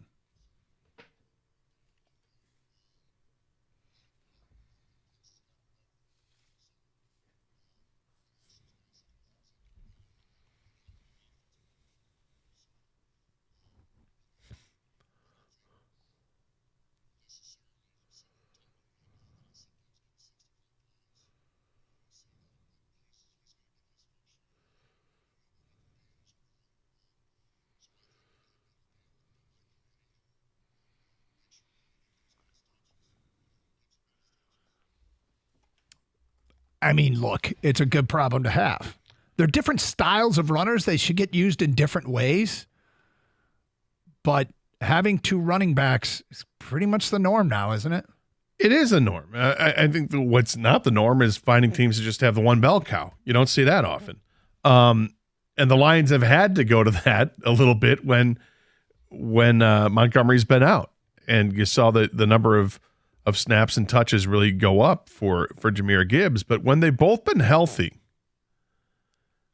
you see a difference. I believe it's when they've both been healthy, Jahmyr Gibbs is averaging 11.7 touches in games that Montgomery has played and 23 touches in the games where he's been the featured back. Montgomery is averaging 24 touches in games that both he and Gibbs played. So between the two running backs, you're talking about 35, 36 touches, whether it's carries or receptions. Is it possible that number goes up as a total, or is it just possible that Jahmyr's numbers go up and Montgomery's come down a little bit? That maybe Montgomery's going to have 20 touches a game, but now Jahmyr is getting 14 or 15 touches a game. I suspected that might be it, but I think everything is dictated by what's going on in the game. 100%. You know what happens when you're up 2 scores late in a game? You run it a lot. Exactly. And those guys will get a lot of touches. So I hope all their touches, the running backs, go up, because typically that means you're running out the clock. You're winning the game. Yeah. The other thing that happens is if you're running the ball well, you're going to keep running the ball. You know, you go like Bill Belichick. I don't think they're going to go all Bill Belichick and run it 25 times in a row like he's been known to do. But there's no reason to stop doing something that's working. I mean, if you're getting 6-7 yards every time you're running the football, keep doing it. Now, Gibbs is the guy who's getting well over 5 yards a carry at this point. And Montgomery is just a solid, fall forward kind of guy who's doing a lot of dirty work, but he's doing it well. He's filling the role of Jamal Williams, and Jahmyr Gibbs is doing right now what we wanted to see DeAndre Swift do. Yeah, but you saw, I think Montgomery broke one off earlier in the year down the sideline, right? So he has some, he can take it to the house. He's not, of course, a game breaker like Gibbs, but what I loved about Gibbs when Montgomery was out was not only was he the bell cow, he showed he could run between the tackles. Yes. And so the thing is, like a lot of times you said they both have different styles, Doug, which they do. A lot of running backs do in this league. It's not predetermined when they're on the field. Like if Gibbs is on the field, I don't want the defense thinking, all right, well, this is going to be outside or he's going to get a pass. No, he can run between the tackles if need be. So I think that the unpredictability of having Gibbs in there, and he showed that when Montgomery was out, I love that. So, use both running backs and use them both different, the same way, different ways, whatever. There's no telegraphing what they're going to do. And that's a good point. I think that's something we really like to see. That last game out against the Raiders is that Gibbs was running up the middle. All right. Finally, this is from Dan Campbell yesterday, talking about the chase for what's going on in the NFC. Vikings win, Dobbs playing well. The chase of Philly. He kind of just gave an overall statement as to where they are in the division and the conference. Here's Dan Campbell.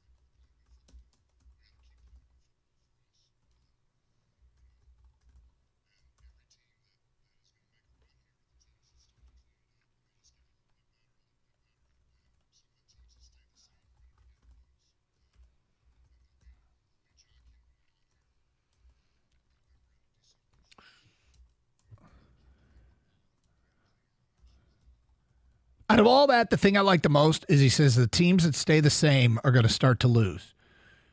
That is sending the message that what has happened so far doesn't matter if they don't keep getting better. I like that part of the soundbite. I like what he said there. You got to keep improving. There's too much room to improve on this team to just stay where they're at. We've said it a lot this year that even in wins, there's plenty of room for improvement. There's a lot to pick apart with this team. And hopefully by the end of the season, we're looking at maybe stacking some games where not a whole lot to improve on. They're humming along pretty good. 248-539-9797. All right, we'll get some phone calls and feedback on this. What do you think of what Dan Campbell had to say? Also coming up, something that we talk about it every year, and I just don't like it. I'm going to send a bat signal out for a specific portion of our audience. We'll do that today at 12:56. Hey, for tired of dry, itchy skin and colder weather, get a Kinetico purification system installed by CGC Water. And if you're tired of running out of hot water, do what we did. Call CGC Water and ask them about the Navien tankless water heater. We love it. We no longer run out of hot water. Plus, we don't have a giant tank in our storage room. It's just this unit up on the wall, created floor space. Plus, it reduces our energy consumption. We save money monthly. Call CGC Water and tell them Car sent you. And CGC will offer you 10% off the installation of a Navien tankless water heater. Call 855-339-4242 or visit cgcwater.com. CGC Water Treatment and Plumbing, your authorized independent Kinetico dealer.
All right, let's get to your phone calls. Desmond, you're on 97 on a ticket. What's up, Desmond? Hey, what's going on, y'all? Hey. Hey, so listen, okay, so I love what Dan Campbell said for sure. But my problem is with Jared Goff, honestly. He's turning over that ball a little bit too much for me. Okay? You don't see Patrick Mahomes, well, you see kind of like Josh Allen do that from time to time, but you don't see really the elite quarterbacks like my man from Baltimore, Lamar Jackson, turn over that ball. Like, Jared Goff is throwing picks that's clear as day. Like in that Las Vegas game, when he took it back for a pick six, that was just too clear. It's a terrible pass. Terrible pass. Terrible pass, man. Do you know how many interceptions that Jared Goff has thrown this year? Let's see. 1, 2, 3, 4, 5. I think he threw 5 so far this year, and he has like 12 touchdowns. Yeah. Do you know how many interceptions Patrick Mahomes has thrown this year? Ooh, I don't know. What's the name you threw out? Yeah. I say what, 4? He's thrown He's 8. One less than Josh Allen, who's thrown 9. Look, I would argue. I would say, is Jared Goff turning the ball over a little too much, which is how you started the call. And I would say Jared Goff would probably say, yeah, I probably turned it over 1 or 2 more times than I'm comfortable with, and it's something that he doesn't want to continue doing. But as far as quarterbacks in the NFL, there's only 8 starting quarterbacks that have thrown fewer interceptions. And of those 8, there's 4 that are with teams that are competitive. And that'd be Purdy, Burrow, Herbert, and Lamar. Right? No, Lamar is playing at an incredibly high level right now. Actually, Purdy's thrown the same amount. I'm not bad. Purdy's thrown the same amount as Goff. So it's Burrow, Herbert, and Lamar as far as quarterbacks that have teams that could win something. And I don't know if Herbert belongs in that group. No, and then there you got the crazy one is C.J. Stroud, who's one of the worst teams in football, but he's thrown 14 touchdowns and 1 interception so far. Yep. He's been fantastic. But yeah, I think he might be surprised. I would agree with you to this point in that it feels like because we are seeing one every game, and we don't want to see that. And it's not every game, but it's several, like 3 out of the last 4 or whatever it is. That's too many because we got used to seeing the Jared Goff we saw at the end of last year, where he went 369, attempts without an interception. Hopefully, he gets on a streak again. But since he's been a Detroit Lion, he has not turned the ball over anywhere near as much as what he did the 3 years prior when he was with the Rams. The 3 years previous with the Rams, he threw 12 interceptions, 16 interceptions, and 13 interceptions. And his fumble totals were 2 and 3 in a season. With the Lions, he's thrown 8, 7, and this year is 5, and his fumbles were 3, and he hasn't fumbled the ball this year. 248-539-9797. Let's go to, do you say he hasn't fumbled at all? According to ESPN stats, it says no, and I thought that maybe we had seen him. So I have a problem with stats. Usually it's fumbles lost. Well, this one has fumbles and lost. Does it really? Yeah. And it says he hasn't fumbled once? Not this year, it says that, and I'm not certain I agree with that. Yeah, I definitely feel like he's fumbled. Even maybe he recovered his own fumble, but either way, it would still be listed as a fumble. Yeah, exactly. So I'm going to check another source because sometimes ESPN doesn't. I thought he had one sack where I thought so too. I think we all did. I mean, maybe it's just it just includes on the rushing attempts, I guess, as opposed to being sacked. But I don't know if that makes me feel better. All right, let's go to Joe. You're on 97 on the ticket. What's up, Joe? Hey guys, good call in. What bothers me about Campbell is his clock management. I mean, the Seattle game bothered me more than Baltimore. We were out of that game in the first quarter, and then I think he kind of did it again the end of the first half of the Raiders game. And I haven't heard anybody else call it. Or what do you guys think? Is that a big deal or no? I think there have been times that certainly have been head scratching with what he's done with some time management. I think early in the season was that I forget which game it was, and we're all like, "What are we doing here?" He was playing. It was Seattle. It was a Seattle game at the end of the half, at the end of the regulation, that kind of played it like it was halftime instead of playing like we need to win the game there. Joe, I think if you watch with a scrutiny, with a very you're paying attention closely with a scrutiny I think you can find that many coaches will have a moment or two in the season that it doesn't. Their clock management leaves something to be desired. It's oftentimes that we can come up to those conclusions, because I know that Andy Reid, for instance, took some heat for the end of the Lions game early in the year. So it happens. It happens. It's hard to be perfect. I don't think it's a repetitive issue though. No, I think he's better this year, but I mean, he has had that issue in the past, and a dope like me watching with 2 minutes and 3 timeouts left around the 50-yard line. I mean, and they let it run for, a minute 20 or something before they think about calling it. Maybe I don't understand, don't give the ball back. It felt like they had, the Seattle game, they had a chance to win it in regulation, and they seemed way too content on settling for field goal. By the way, Goff has 2 fumbles while being sacked this year. Yeah. I don't know how many of those he lost, but he's got two registered on Pro Football Reference. It's good to know. All right, so Gator, I was going to ask people, and I'll ask you how you feel about this. And we kind of do it every year on this day. It is Tuesday, November 7th, Gator. And Western plays Central tonight. You gave the eye roll. Well, it wasn't an eye roll. That was an eye roll. Is like, like you're giving me some stat, whatever, dude. Yeah.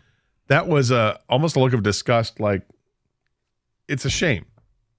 The Central Western game is a rivalry game. It's a big time rivalry game. It should be for the students, and you're going to park it on a Tuesday night. Yep. Yep. I mean, having been a part of that rivalry for 1 year. Yep. Students really like that game. And I can't imagine what it would have been like if it was parked on a Tuesday instead of on a Saturday afternoon. It's a bummer. I think it's a bummer. Didn't we do this? I remember we did this last year, and some people got really irate, and then we took a look at it, and it's not always on a Tuesday. But when it is, it feels like it's basically a nod to, we need the TV money and to hell with what the fans want. I mean, how many alums are going to drive to Kalamazoo tonight? I mean, if you live in Kalamazoo, that's one thing. But are alums going to take advantage of this sort of low-key, underrated, but for the people who are in it, important rivalry? I don't think alums are going to get out there for this. No, but would they be more likely to go on a Saturday? Yep. Now, will the students go? I think the home students will go. Yes, as a student, I suppose they'll still have people going, but not as much as would be on a Saturday. Yeah. I mean, so it's just this one always, whenever it happens in midweek, and it feels like it's been a few in a row, but whatever, this feels, Gator, to me like it's just a shame. It's just a shame. And I'm sure the Mid-American Conference, I know what the response is, and that is, look, we have these TV partners. We looked up what they get from CBS Sports Network and what they get from ESPN, and those monies help fund the athletic departments and probably help keep them afloat. And yet it's just a shame. So I said I'd send out the bat signal for Western and Central alums. Is anyone in Metro Detroit going? Where's the game at this year? It's in Kalamazoo.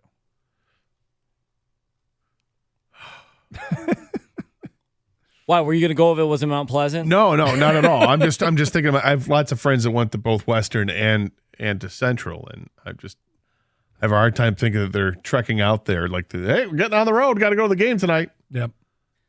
If we're in either place, I guess. I mean, would it kind of equate? Well, I guess it's a little further to go to Kalamazoo than it is to go to Mount Pleasant. What's Mount Pleasant? 2 hours, 20 minutes away from Metro Detroit, basically. I think they're both. I think it's similar. Similar, but I think it's a little bit longer to go to KZoo. Well, the problem is, even if it was on a Saturday, guys, and they sold out, right? Yep. It still wouldn't make the money it does on a Tuesday night because of the TV deal. Yep. I'm pointing to the obvious. This is a money thing, man. It is screw the fans or any fans that care about this that want to make it a big deal on the weekend, because the money doesn't justify putting it on a Saturday for those fans. It sucks. But anyway, is anyone from Metro Detroit going, or is any? I'm sure those that aren't going are the ones that really want to talk about it, most likely. 248-539-9797. Get to more of your phone calls and feedback on the Lions.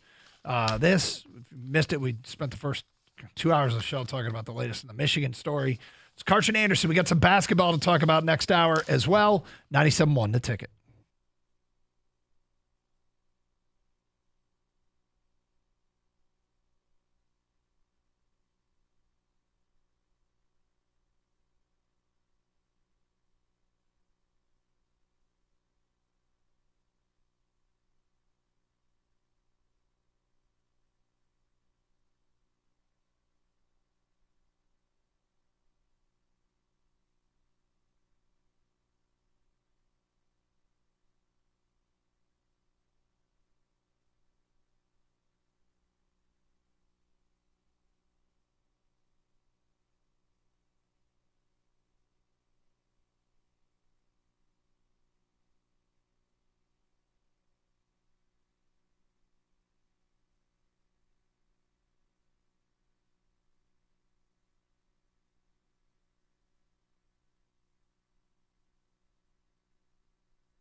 Doug Carr, Scott Anderson, 97.1 a ticket. 248-539-9797. Let's get back to your open line calls. We go to Bill. You're next on 97.1. What's up, Bill? Hey, guys. Thanks for taking the call. Sure. Real quick, for what it's worth, I think Michigan's going to handle Penn State on Saturday. That's all I'm going to say. I can see them winning that game by 10-plus points. That's what I'm thinking anyway. But what I called for really was the Lions and Jackson and Ragnow and Montgomery coming back. I hope they play. Especially coming off the bye, everyone's excited about them playing again. But if you were going to sit them another week, this would be the week to do it. It's not a conference game. They can afford. I don't want to say they can afford to lose this game, but if they're gonna, they're gonna lose, some more games before the season's over. So this might be. I just hope, particularly Montgomery. I just don't want him to re-aggravate that because we really need him, and this would be a game. I'm glad they're playing the Chargers coming out of the break, an AFC team. That's all I wanted to really say. I'm not sure what you said. Well, you're leery about playing these guys too soon. Is that what maybe it is? you'd rather be more careful with bringing these guys back? Is that what you're saying, Bill? Well, no, I'm saying that I hope they don't rush him back. I think everybody, people would like to see him play, but, like they said, it sounds like, well. Do you think they're rushing him back? Well, I'm not saying that they are, but I hope they don't.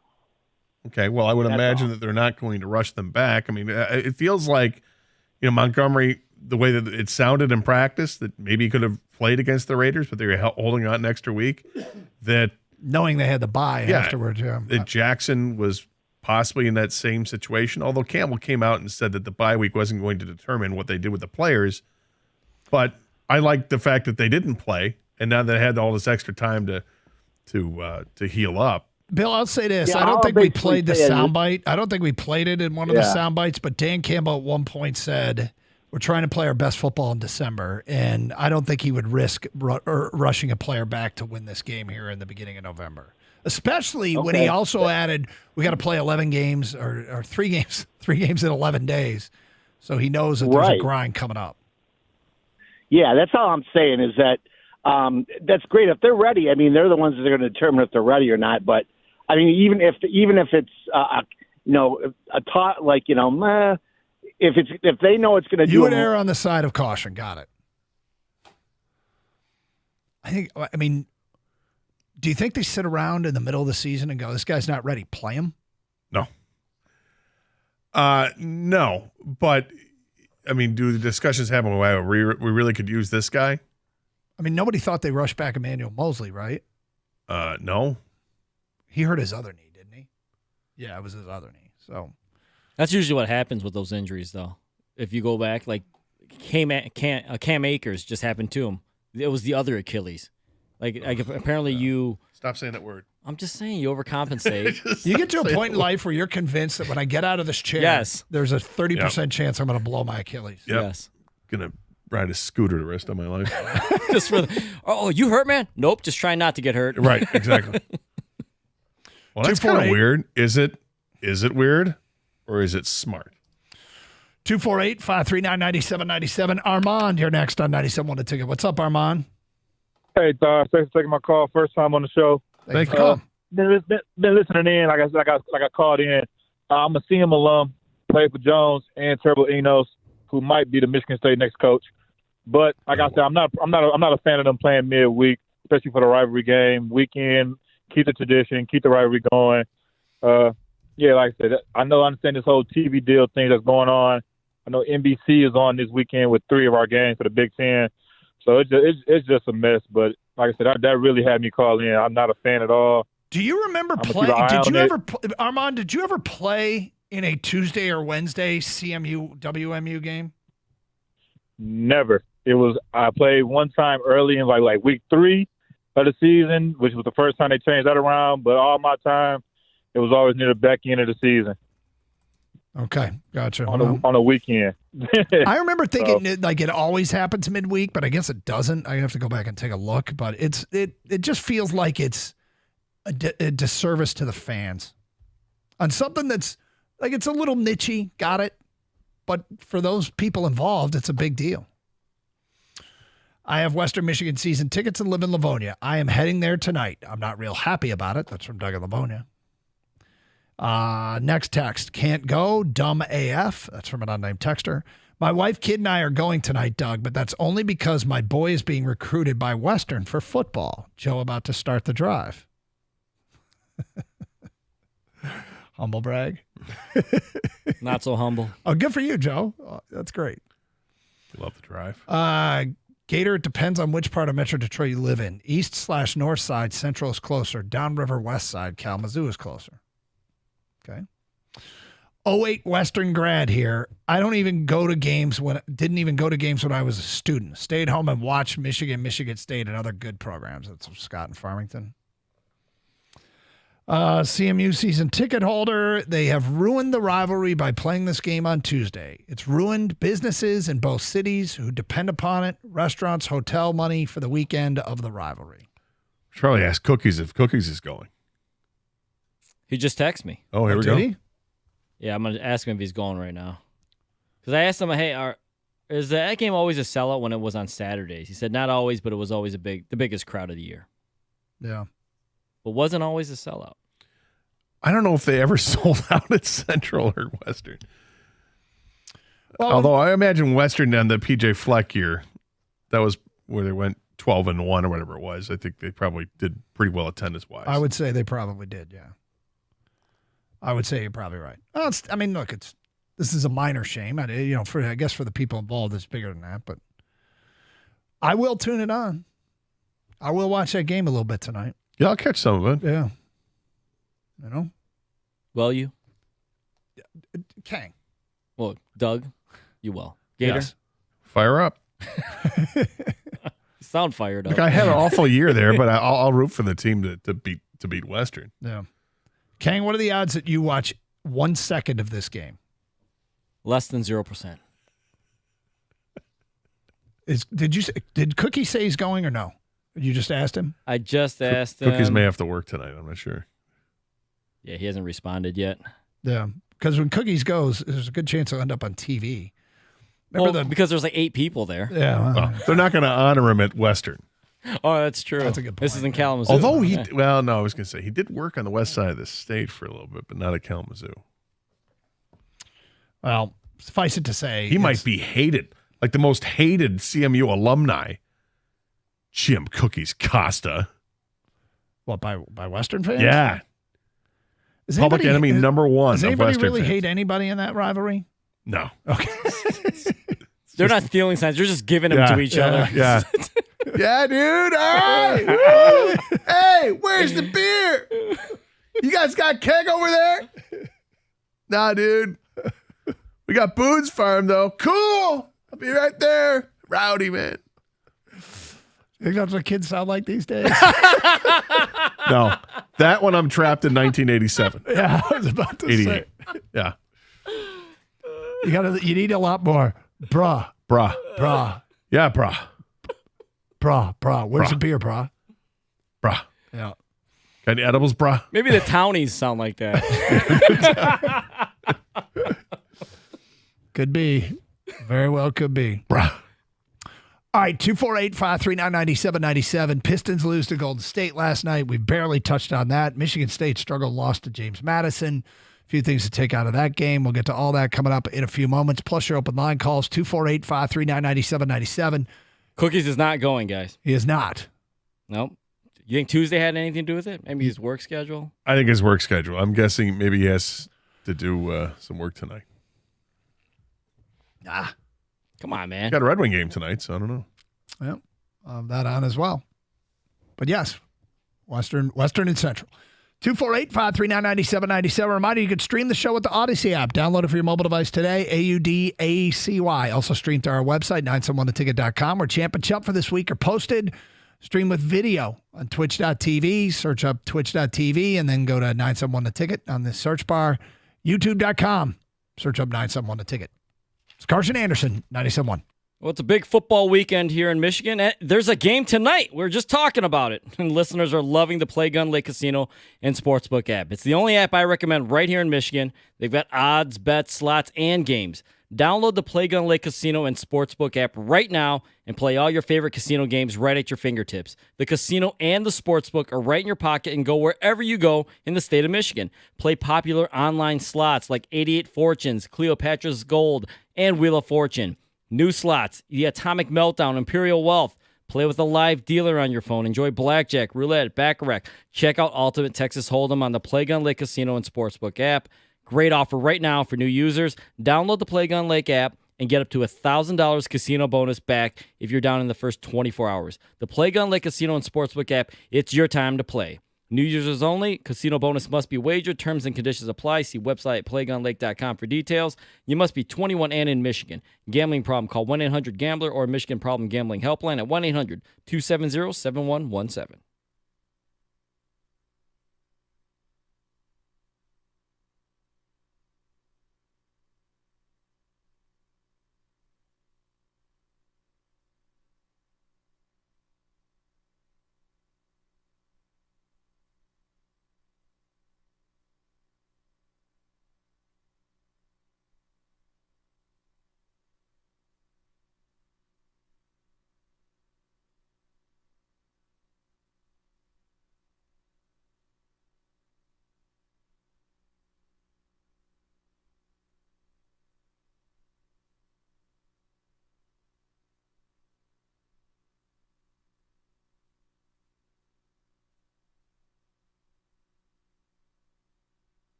I want to make a correction because I don't want to offend the rest of Bronco Nation. It's been pointed out. It's a 13-1 season. With PJ Fleck at Western Hand? That's apparently was a 13-1 season. Oh no, don't Don't make that mistake. What a perfect year, and then you get the MAC championship game to go to 13-0, and then lose in the playoff. Is that to Wisconsin? I think it was Wisconsin. New Year's 6 game. Well, I'll let you know it was possible. Let a lot of mid-majors know it's possible. Unless you're James Madison, then you can't. Well, then you can't play in a bowl game. All right, speaking of which, what the hell happened last night at the Breslin Center? I don't know. Next. I mean, there's a little bit of truth to that with college basketball, the way that it's set up. You know, this is one data point in 40. Right. I don't know how many times you're going to see Michigan State shoot 5% from three-point land. I'm going to guess never again this year. Maybe never again in my lifetime. They're going to be that poor from the three-point line. I'm not sure how many times this year you're going to see them miss 14 free throws in a game, but it happened. So there's a couple things about that, and I tend to think that it's probably, Gator, our favorite term, statistical anomalation, that it just happened in one night that they went 23 of 37 from the free throw line and 1 for 20 from 3. It also could be the first sign that maybe they won't be as good a three-point shooting team as they were a year ago. Did I not see a graphic during the game that last year they led the Big Ten in three-point shooting? So maybe this team is going to have to do it a different way, and this is the first sign of that. A few years ago, Michigan State had one of those teams that free throw shooting killed them. It killed them all season long, and it never got better. These could be early warning signs, or they could be the statistical anomaly. Well, when the game starts and Tyson Walker misses a couple of free throws and he's an 80% shooter last year, you're probably not feeling good about that. Like, what is this an omen, or is he going to make every free throw from here on out? And he didn't. He missed several more. He scored 35 points in the game, put the team on his back in the second half of that game to battle back and take the lead. Unfortunately, they weren't able to hang on to the lead. When you thought that they did, I think they got it up to 4, maybe even 6 points, and it just disappeared real quick at the end. He left the guy open. He knocks down an open jump shot from 10 feet out, and it ties it up. And, unfortunate for Michigan State, they weren't able to close the deal last night. But because it's college basketball, it's the first game of the season, it doesn't matter. It really doesn't. All that anybody cares about in college basketball is how do you do in your rivalry games and what'd you do in the tournament?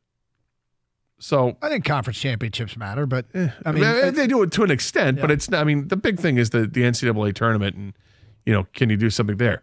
This game last night, if you want to look at a conference, will have no bearing on the conference, no whatsoever. So could have bearing on their seeding, but again, it's one data point of 40, and if you're going to rely on a lot of young players, I mean, everybody does now the way it's set up, but if you're going to rely on a lot of young players, you need to expect some growing pains. I mean, the Cohen Carr kid looks like he could be a real find. And, I mean, there have been signs of that. There have been flares sent out that might be the case. Flares? Well, I'd heard that before the season started. But the other thing is, I did think, just as far as what went wrong, it felt like the last 5 minutes of regulation, the last 5 minutes of, all of overtime, because it's the first and the last 5 minutes. But the last 10 minutes of that game, there was a lot of watching Tyson Walker play. There was an awful lot of that. I think you're right. And I was stunned to watch the game and watch Malik Hall, and I'm like, what was that? Like, Malik Hall looked like he had no confidence whatsoever. And this is a guy who's, as an upperclassman, you would expect much more out of. But I'm not throwing it all on him. This is a team effort when they lost the game because they couldn't shoot last night. And they got out-hustled. It was a humbling experience for them. They'll learn from it, move on. And you better, because a week from tonight, you play Duke. Because this is what Izzo does. He schedules. And then, in a couple weeks, you got Arizona. So nothing's easy with Michigan State and their scheduling. And, they got Butler in between there. And Butler's always a team that vies for an NCAA tournament. So as long as you've got your stuff together, middle of the Big Ten season, I'm fine. All right, so there was that game, and then there was the Pistons loss to Golden State. And when I'm watching that game, and I'm thinking, the Pistons played so well. Killian Hayes looked like, and it's one game, but he went like 3 of 4, 4 or 5 from 3. Just seemed to be playing in control. And I'm like, that's That's the tantalizing part of Killian Hayes, but one game does not mean a corner has been turned. No. 21 points, 7 assists, 8 of 12 shooting total. It was a nice game for him. And the score was 11-point difference at the end, but it was a tight game. And the Pistons had gotten to within, I think, 2 points. It was like 103-101 maybe at one time. So they got close, and then Golden State just kind of pulled away because Golden State has more talent than the Pistons do, and a lot of that talent was not playing last night. Jalen Duren, Jaden Ivey, not playing. It feels like when you get to the end of NBA games, and the part of the game where this, I don't mean to be so cynical, but you get to the part of the game where everybody's trying on both ends of the floor, and both teams are defending really hard and putting everything they have into it. Sometimes you need a shot creator or somebody who can make a contested shot. And Steph Curry made a couple of shots last night or created his own shot. And the Pistons just, I mean, I'm watching the end of that game. They're just not there yet. You got a Beef Stew airball. I think Asar Thompson airballed a three-pointer. And, you know, some of these were contested. Now, all in all, they played well, but the game was there to be won. And I felt like at the end of the game, Golden State, this is so cliche and feels like it's not analysis or insightful at all, but Golden State showed why they're Golden State, and the Pistons showed why this is what a young team does. And it'd be great if they could do more. It'd be great, but I'm watching the shot selections on Detroit's end of on the floor, and they were far more degree of difficulties than they were for Golden State at the end of that game. Yeah, I hear you. I like the development I'm seeing from Cade Cunningham, though. He looks more and more confident as a guy who's running the offense, and he's a guy that can get that shot off and uses the backboard very well. I think he's shown marked improvement over the last time that we saw him play, last season and the brief time that we saw him. But it's also tough because you're looking at Golden State. I mean, that's the standard, right? Yeah. So I was happy with how they played for the most part. Yeah, I agree, Doug. I think the Pistons need Steph Curry. I think they need a guy just like that, if not himself. Yep. But yeah, I mean, I'm sick of saying this, and I'm sure fans are sick of hearing it, but they're so young. And part of being young is they're learning. They turn the ball over way too much. They don't get to the line. They foul too much. Killian Hayes is the bright spot the last 3 games. He's played a lot better. And I would say, personally, trade him now while his value is high, maybe. But they actually need him because Monte Morris is going to be out a few more weeks. And I don't, Sasser is, he looks like he can play. You're right? Yep. So with that being said, Hayes is going to get the ball. He's going to play a lot of minutes, though, because he's not turning the ball over, and this team has a problem turning the ball over. And Cade I think he's going to be okay, but he's not good enough yet to shoulder this all by himself. He just needs Bogdanovich out there. He needs Alex Burks out there. He needs shooters. Those are two huge Their 3 best pieces shooters are sitting in hoodies last night behind the bench. Joe Harris, I know he doesn't play a ton, but he's one of their better shooters, Burks and Bogey. He can get hot. Yeah. And so it's going to be rough nights, man. This is 5 losses in a row. You're going to lose the natives quickly here. You think of that, a starting 5 that wasn't out there last night, the 3 guys you mentioned, then throw in Duren and Ivey. It's a lot to play without. And there's still going to be a few weeks away before that we're going to see the full contingent there because of the injuries to some of those players, and Bogdanovich in particular.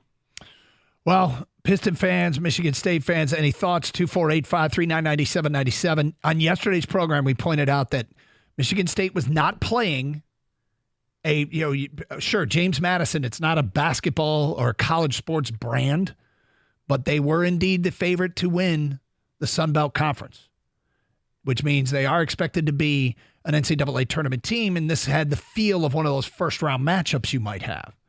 Tonight, Michigan opens their season against a similar team, UNC Asheville.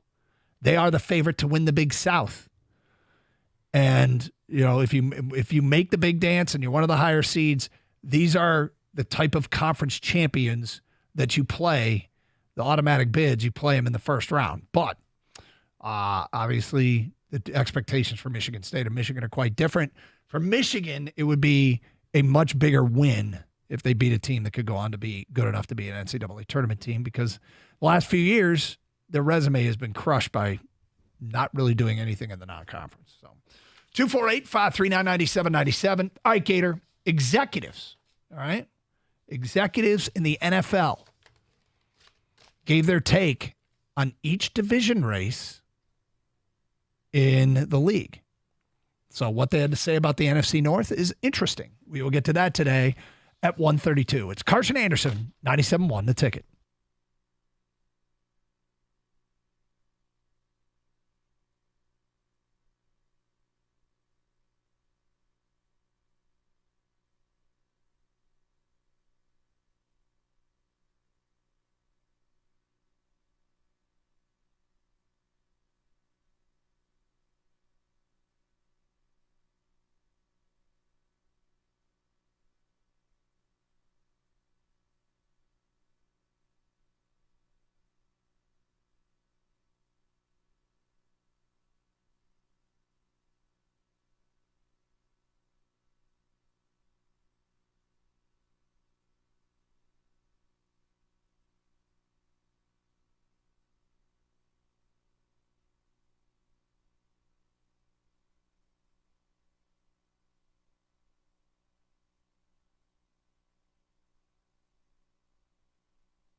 Doug Carr, Scott Anderson, 97.1 A Ticket. Gator, on your way out the studio, said everybody was back in practice today. Is that correct? Yes, according to Colton Pouncey.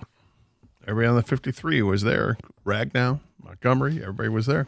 Obviously not C.J. Gardner-Johnson. Yeah, I guess he didn't mention that, but the guys that were in question were all at practice. That is correct. Well, that doesn't suck. That does not suck. All right, so we mentioned this before the break. NFL executives predict 2023 division winners and make their Super Bowl picks. I didn't even highlight the Super Bowl picks. I'm going to have to find those as I go. So this is a Jeremy Fowler story. He's a national reporter for ESPN. Every NFL team now has at least 8 games in the books, he writes, which means we've unofficially reached the midway point of the 2023 season. ESPN marked the occasion by talking to a number of NFL executives attempting to gauge where insiders believe the division races are headed. Okay? All right. So this is the classic, unnamed source. We're using this for good, not evil. We're doing it because it's fun. But anyway, the unnamed source. So non-attributed quotes. All right. So here's what he has to write about the NFC North. Joshua Dobbs running all over. This is him, just Jeremy Fowler, the writer. Joshua Dobbs running all over the Falcons without knowing the playbook after being traded to Minnesota 5 days earlier will forever live in the 2023 folklore. After the Vikings' 4-game winning streak, is a testament to what Coach Kevin O'Connell is building. But most people in the league don't expect the Lions to fumble their NFC North lead. Detroit's offensive talent is as good as just about anyone's. Listen to this quote. This is from an NFL personnel executive regarding the Lions. Could you imagine giving Mahomes Detroit's skill guys? They'd be scoring a gazillion points. I'm sorry, what's that? An NFL executive said of the Lions, could you imagine giving Mahomes Detroit's skill guys? They'd be scoring a zillion points. Huh. Are we in this town? Have we completely discounted? Should we be talking more about Josh Reynolds and Khalif Raymond and Amon-Ra? Well, I would say this. I think the receivers for the Lions, I mean, it's Amon-Ra, right? Everybody else is role receiver. Is Amon-Ra better than Rashee Rice? Yes. But they've got Travis Kelce. Kelce is the best tight end in football. Yep. Love what we have with Sam Laporta, but Kelce's better, obviously. And then you get to the running backs. Isaiah Pacheco has had a nice season, 525 yards, over 4 yards a carry. Their second leading rusher is Patrick Mahomes with 258 yards. Yep. Lions have run the ball better. I guess when you hear that statement, you're like, what? No, it's more of a shot against the Chiefs. It kind of is, but it's a shock to hear that because I'm like, wait a minute, do I need to defend the Chiefs? Then you start looking at the Chiefs roster and you're going, actually, you know what? Lions do have better skill position players. They do. All the Chiefs have, honestly, for Mahomes to work with, it's Travis Kelce. And they've been able to make it work with, I mean, if you look at the Kadarius Toney, Sky Moore, MVS, those guys haven't done anything. Pacheco's okay, but he's not some kind of game breaker. It's Mahomes and Andy Reid and Kelce. That's the offense over there. Edwards-Helaire has been disappointing this year. They just brought back Mecole Hardman. Yeah, they've been trying to do anything to, get something else besides Kelce. Yeah, well, this is the problem that they have when they spend all the money they have on a quarterback and a defensive tackle. Eventually, the cap can't catch up to you. Yeah. And maybe that's the case. Anyway, the executive goes on to say, plus they're solid all over, from defense to offensive line. Jared Goff has done a great job the last 2 years of protecting the football. I'm curious how they use both backs when David Montgomery returns. How do they use him with Jahmyr Gibbs together as the season progresses? The story goes on to say, with Justin Jefferson possibly returning alongside Jordan Addison and TJ Hockenson, Dobbs will have plenty of targets. An NFC executive says of Minnesota, with those weapons on offense and the offensive line playing better, they can make a mini run, especially with Justin Jefferson coming back. Most defenses under Brian Flores play a lot of man coverage and need time on task to develop that, and you're seeing them play better of late. But they're sticking with the Lions. Well, they should stick with the Lions. I think the Vikings have a lot of weapons to work with, but Josh Dobbs is nothing special as a quarterback. mediocre at best. But is that good enough with those weapons where his mediocre all of a sudden becomes good? Yeah. They will win some games. Yep. So they might be a better than 500 football team. They might be. I mean, look, the Vikings, it's weird, right? They've lost Cousins and Jefferson. Obviously, they've lost Jefferson. They haven't lost since they lost Jefferson, which makes no sense. Like, does that make any sense? But if they get him back, does that mean they go back to losing? Or do they just become that much more dangerous? I'm not going to sit here and say that I'm particularly concerned about Minnesota, not because I don't think Minnesota is going to make a run, but I have faith that Detroit's a good team. I don't have to have other people fall apart to have the Lions win the division. That's kind of been my default position for the last 4 decades, is other people are going to have to come back to the Lions, and the Lions are going to have to play the best they can possibly play and get the maximum out of their talent. Right now, I think the Lions are good enough to fend off a run from a good team. They should. When you take Aaron Rodgers and Kirk Cousins out of the division, you should. Yep. Quite frankly. And Tyson Bagent. I mean, I was about to say Justin Fields isn't in the division right now. So, I mean, you've got all the quarterbacks that were in the league last year, in the division last year. There's only Jared Goff standing right now. Did I do that right? Yes, you did. Yes, you did. Yes, you did. I did that right? He's knocking on I'm not wood a superstitious guy, so I don't believe in jinxes, but I'll do that to appease you. All right, thank you. When do I stop? Stop. Oh, okay. Now you're mocking it. Then the story goes on later about this consensus or these unnamed executives and NFC and AFC executives. The consensus after an informal survey for the way too early picks is about the Super Bowl. Ravens versus Eagles. Philly vies for their 3rd Super Bowl appearance in 6 years, while the Ravens would record their first appearance since the Joe Flacco-led Ravens got there in 2013. Dark horse selections include Jacksonville and Cincinnati. Jacksonville should be in the conversation, an AFC personnel man said. And a separate NFL evaluator made this point about Cincinnati. Love the Ravens, but if all things equal, 2-minute drill, I'm taking Burrow over Lamar. So, no love for the Lions to get out of the NFC, but a lot of love for the Lions to win the NFC North. So, what do you think? Do you care that we're not even considered a dark horse? I don't care even a little. No, let us be the dark horse going into it. That's fine. Yep. There'll be plenty of bouquets coming the Lions' way the next several weeks once they start racking up and stacking up some more wins. Yeah. Against this competition. Let's hope that it starts Sunday. They don't take a step back on Sunday. They'll be fine. But if they lose Sunday, let's not, abort mission, abandon ship, right? I'm talking about the fans, not you guys necessarily. I mean, right, but the 3 games in 11 days is like, ooh. I mean, it is, but it's. I don't expect them to go 3-0. Wait, let me go over the opponents. Well, they're not going to go 15-2, Yeah. so they're going to lose a game. It's or the two. Chargers, New Orleans, and Chicago, right? Chargers, New Orleans, Chicago. Mm-hmm. I mean, do I expect them to go 3-0? They'll probably be favored in all 3 games.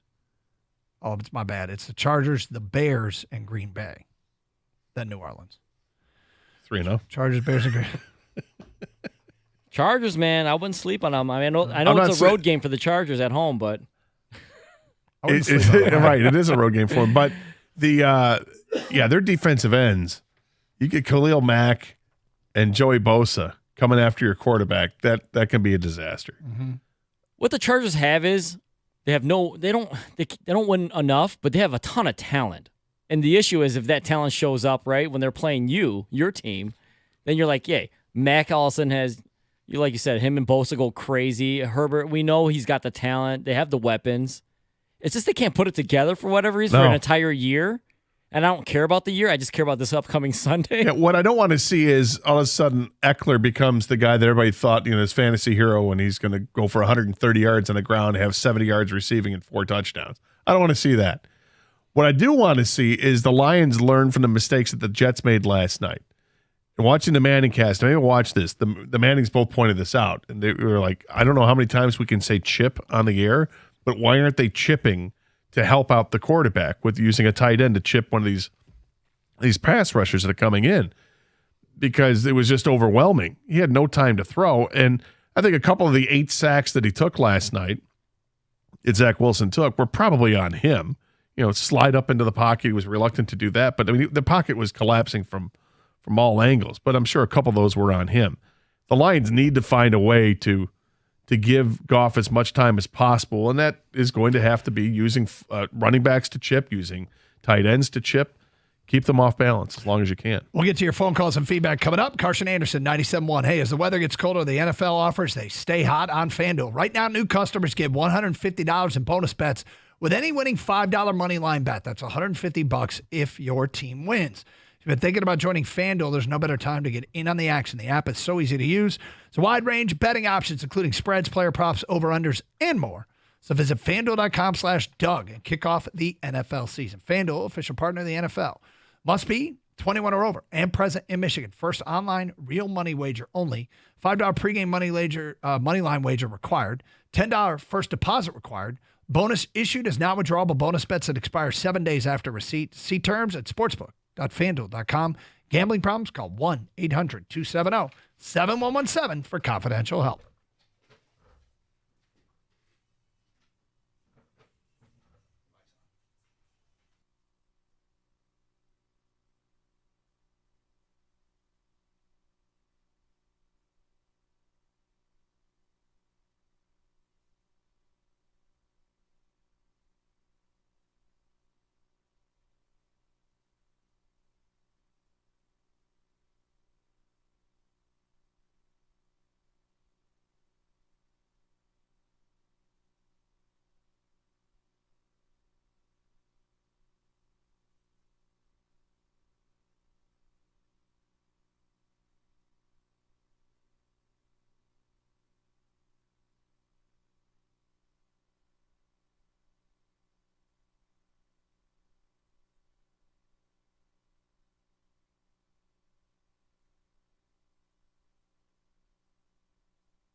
Doug Carr, Scott Anderson, 97.1 The Ticket, open lines, 248-539-9797.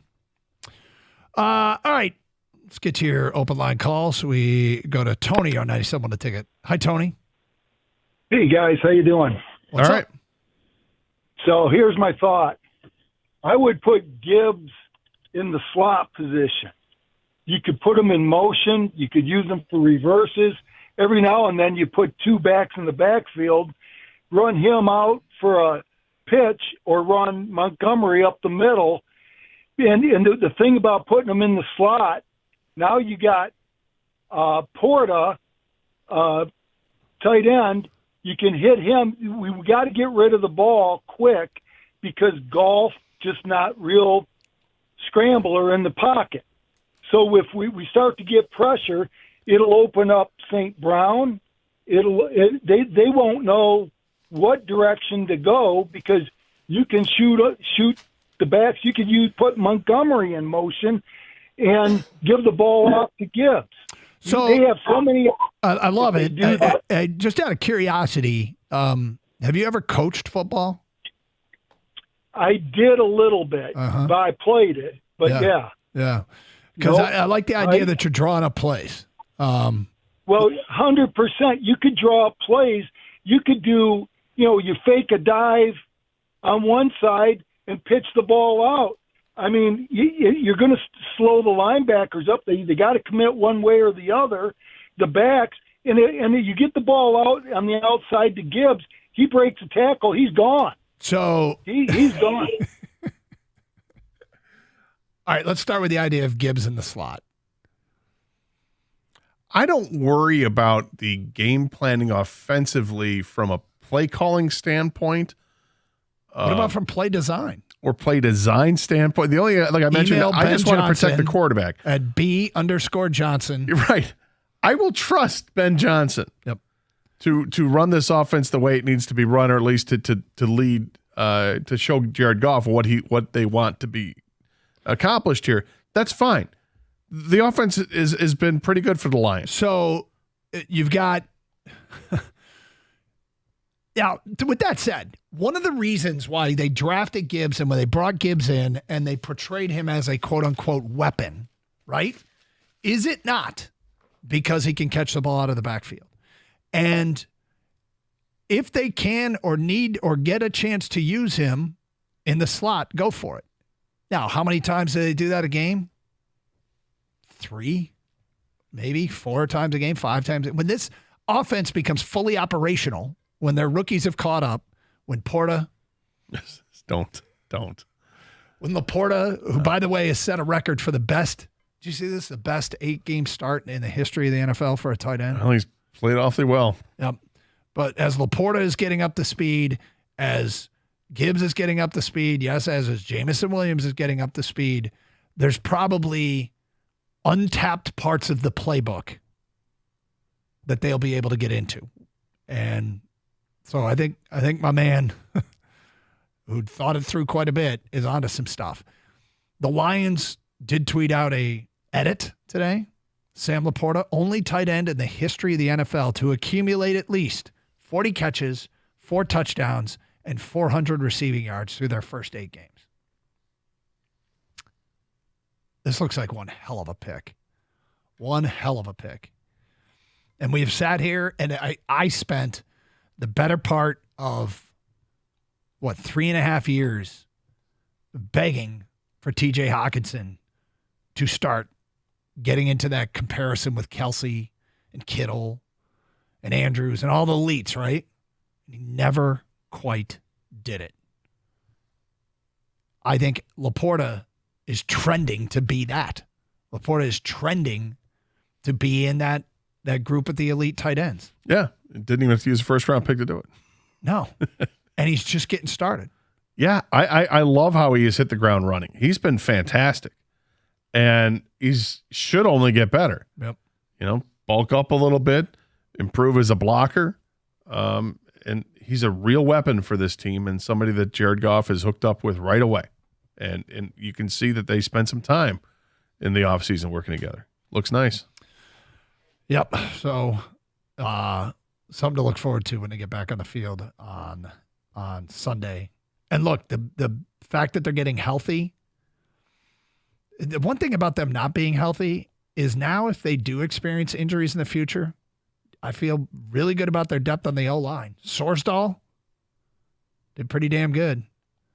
If they've had some wide receivers go down, didn't slow down the passing game. Their depth is, they've had guys in the secondary go down, and they haven't gotten shredded in the secondary. I did it again. Well done, Doug.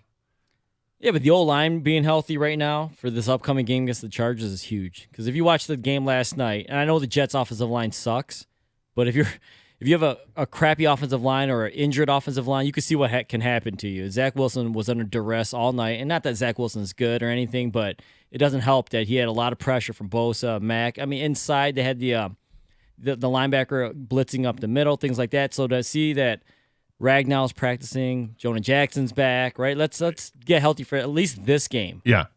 I feel a lot better about it that these guys are there. But I also know that the Jets' offensive line is trash. Oh, they're absolutely Look trash. no further than the fourth play of the game, of the season. You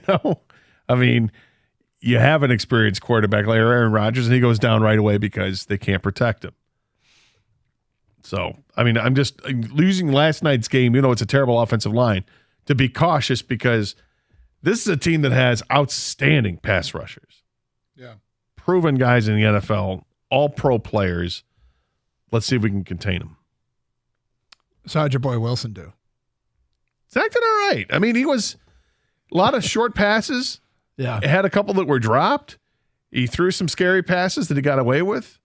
But, he completed 33 out of 49 in the game. Yeah. Wasn't for a high yardage total, somewhere in the 260 range, I think, but no interceptions. Do what you're capable of doing. Yeah, he completed passes to 11 different receivers. But he's such a long work in progress. I love that in the last 3 drafts, it's actually 2, 3, and 4 drafts ago, whatever it is, that each of us have a absolute disaster of a quarterback that we wanted. Yeah. You were a Zach Wilson guy. I'm a Malik Willis guy. Keg was a Trey Lance guy. And we're all going to stand by our horse and see who comes out on top. Because right now, the best that we're looking for is that you can hope to maybe be like a Ryan Fitzpatrick or a Josh Dobbs, a journeyman backup. Because none of these guys are really trending towards being a starter. No, not unless they have to be like Zach Wilson is right now. The game has not slowed down for Zach Wilson. No, I feel bad for him. The first play of the game, I think his first pass, he sailed it over the tight end. And Troy Aikman said, that's a layup. You can't miss those. And I think he clearly has an NFL arm. Oh, yeah. Like, clearly. And he's mobile. He's just not accurate at when you need him to be. He's not processing the information. He had a play last night where he was flushed out of the pocket and he was kind of toying with Khalil Mack, shimmy shaking him, and he was able to get around him. And Mack's like grabbing at him, and he was able to free himself from it, runs towards the sideline, and looking downfield, goes to throw the ball to the tight end, and it's a horrific pass and he's like right there. You just got to hit him, and Peyton Manning's like, just hit him in the chest, man. It's an easy throw to make. He did all the hard work getting beyond Khalil Mack, and then he couldn't make this pass. What did Arnold Schwarzenegger say about it on the Manning cast? He was so good last night. Was he? Why? What'd he do? No, he gets on screen, and he's got his pet donkey he's feeding the donkey while his big head's on the screen. It's great. Oh my God. For real, he had a pet donkey. Yeah.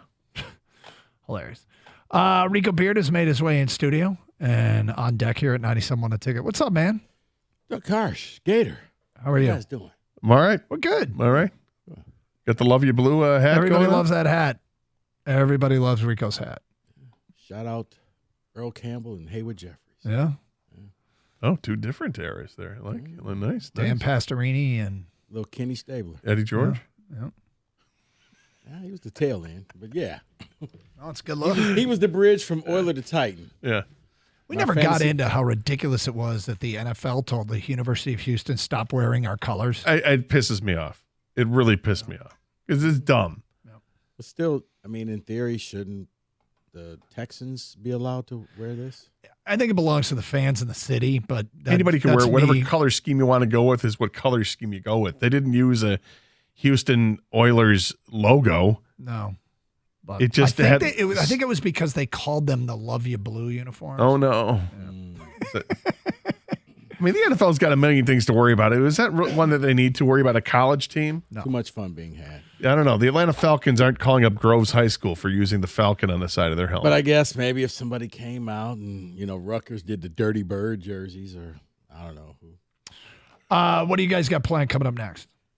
Yeah, we're going to rehash the Michigan State loss from last night. Actually, we're not. No, probably. Were you there? Yeah, I was there. All right. That was fun. Oh, yeah. Like a root canal. So, no, just the latest on the nonsense. This is all coming out. It's interesting because I had a nice little conversation with Larry Lage, who broke the latest edition, latest chapter to the story. And it was almost like, Larry, is this for real? I was like, if anybody else would have wrote this, I probably wouldn't believe it. But I'm going to stand on your credibility because I know you. Refresh Twitter. Oh. A lot over the next 4 hours. Okay. Stay safe. Will we be respectful today? And treat each other with respect. 97.1 The Ticket.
Take me, Jesus. I am ready to meet you.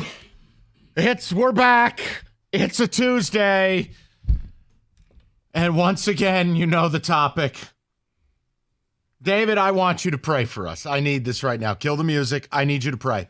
No, get on the microphone. Here's how we're starting the show. I'm about to say we're breaking down Malik Hall ineptitude. Who? I was joking. Malik Hall. Oh, stop. Mike, I'm trying to get you in a good mood. I am in a good mood. David, here's what I need. I need you to pray that nothing else breaks during this show, forcing us to talk longer about U of M and this nonsense bleeping match between them and the Big Ten. Can you hold on? And David, while we're at it, can we end world hunger and racism and bring peace to the world? I kind of have to add that in to kind of. Because I think all four of those things are achievable. And I only. There is no. I'm sorry. No.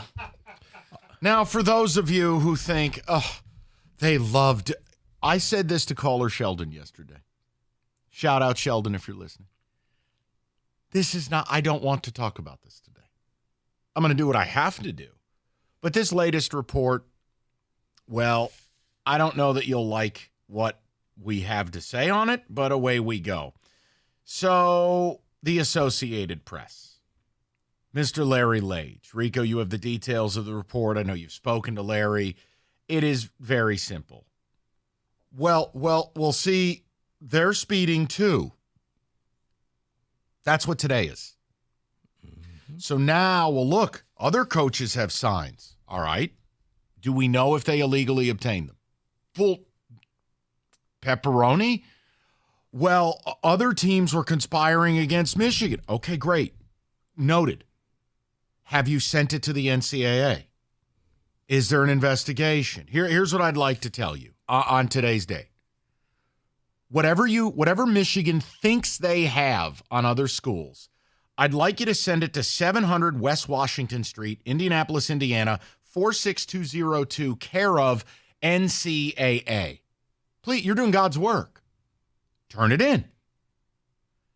And the same thing we're saying about you, I'll say about Rutgers or Ohio State or burn the whole conference down. I don't care. It has no impact on me. Good thing we're bringing in 4 new teams because they may be the only 4 playing. This is just, to me, it's what I predicted last week, is you would see a counteroffensive. You just got pulled over going 90 and a 70. Well, look, they're going fast too. But I pulled you over. You're doing whataboutism, something Wojo hates. You cheated. What about this? Now, look, if you can show me that these teams had a scouting network sending scouts live to tape games, not to groupthink and share information, but to illegally scout, you could burn them all to the ground, suspend all their coaches. But what I'm not going to do is fall for the light show. This is like when you want your dog to do something, or like, hey, we're doing a family portrait and you've got like an idiot baby who won't look at the camera and smile, and the photographer has to dress up as Mickey Mouse and go, Mimi Pitchy Woo Woo, so the kid smiles. I'm not falling for that. What? You can't do this type of stuff and expect me not to continue. Oh, look at the camera. Beep, beep, beep, beep, woo, woo. And you're like, yeah, we're at JCPenney and this sucks. So look, okay, you think you've got some other schools. Great. It doesn't change you. Here's what's actually happening. You're trying to get mutually assured destruction. You're trying to say, our ass is in the jackpot. We're going Nino Brown at the end of New Jack City. Shout out Rico Beard.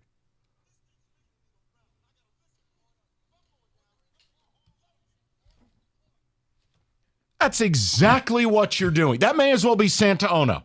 That is Santa Ono when he met with Petiti. And I find it all to be absurd. So, look, you want to take other schools down? Go for it. 700 West Washington Street, Indianapolis, Indiana, 462. 0-2. You know Tony Petitti because he's on your campus. Send Tony to file. It doesn't change where you're at. This isn't a plea bargain. This isn't a court of law. What are you, Sammy the Bull Gravano? You're going to turn state's evidence? We're going to take them all down? Like, that's good. Go do it. By the way, I love the report, too. MSU blissfully unaware. I mean, no wonder our coach was more concerned with getting laid. He was on the burner phone. Hey, Tuck, where you at on the group text? ... Tuck, I know the next play call. Peach emoji, hammer, eggplant, raindrop. face gif. Right. Eyeballs. eyeball, thick. Eyeball, peach. I mean, honestly, you go ahead. Right. Our coach was the only one not smart enough to partake in this group chat. I think Tuck's texting the wrong person. I mean, come on. Mel, you okay? Eggplant. Eggplant, hammer, fire. Wet drops. So, look, we can get into it. What does today's report do? Does it change your perspective? Guys, here's the dirty secret. I don't think anything's going to change anyone's perspective. Battle lines are drawn. The one thing I can say is Rico and I have not gone on the air screaming like hyenas to shut your program down. That's not honest. I haven't gone as far as to say, well, you shouldn't be in the playoff. Haven't done it because I live in the real world. But what's happening here? This is simple. Michigan's on a counteroffensive. It's probably the only move they can make. Oh, they'll file an injunction. Oh, okay, great. You want to go that route? Do it.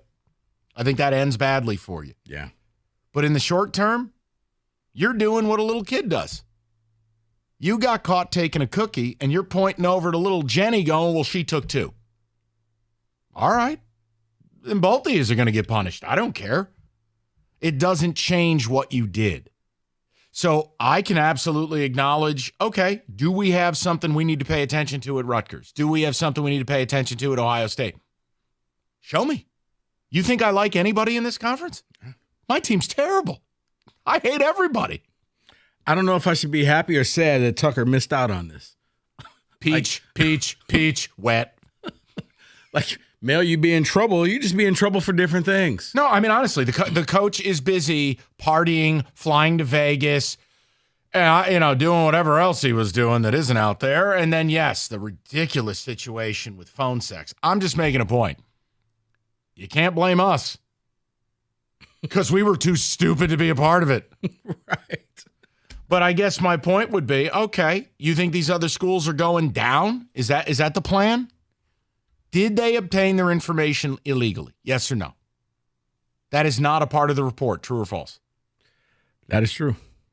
No, it's not. No, it didn't say that they obtained it illegally. Have we uncovered a travel log of people that were paid to attend other people's games to record illegal footage and upload it? Do we have that? No. All right. So in the absence of those two things, what is this actual report besides, well, Jennifer's mom lets her take the car on Friday night, then go live with Jennifer? Yeah. What happened was, you know what?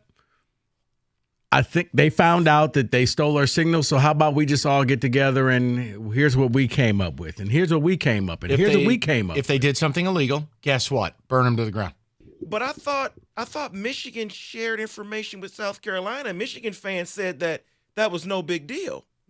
David, I need you to put that goalpost right back where it was. You're right. Okay? I'll go do that now. David. Put the goalpost right back where it was, young man.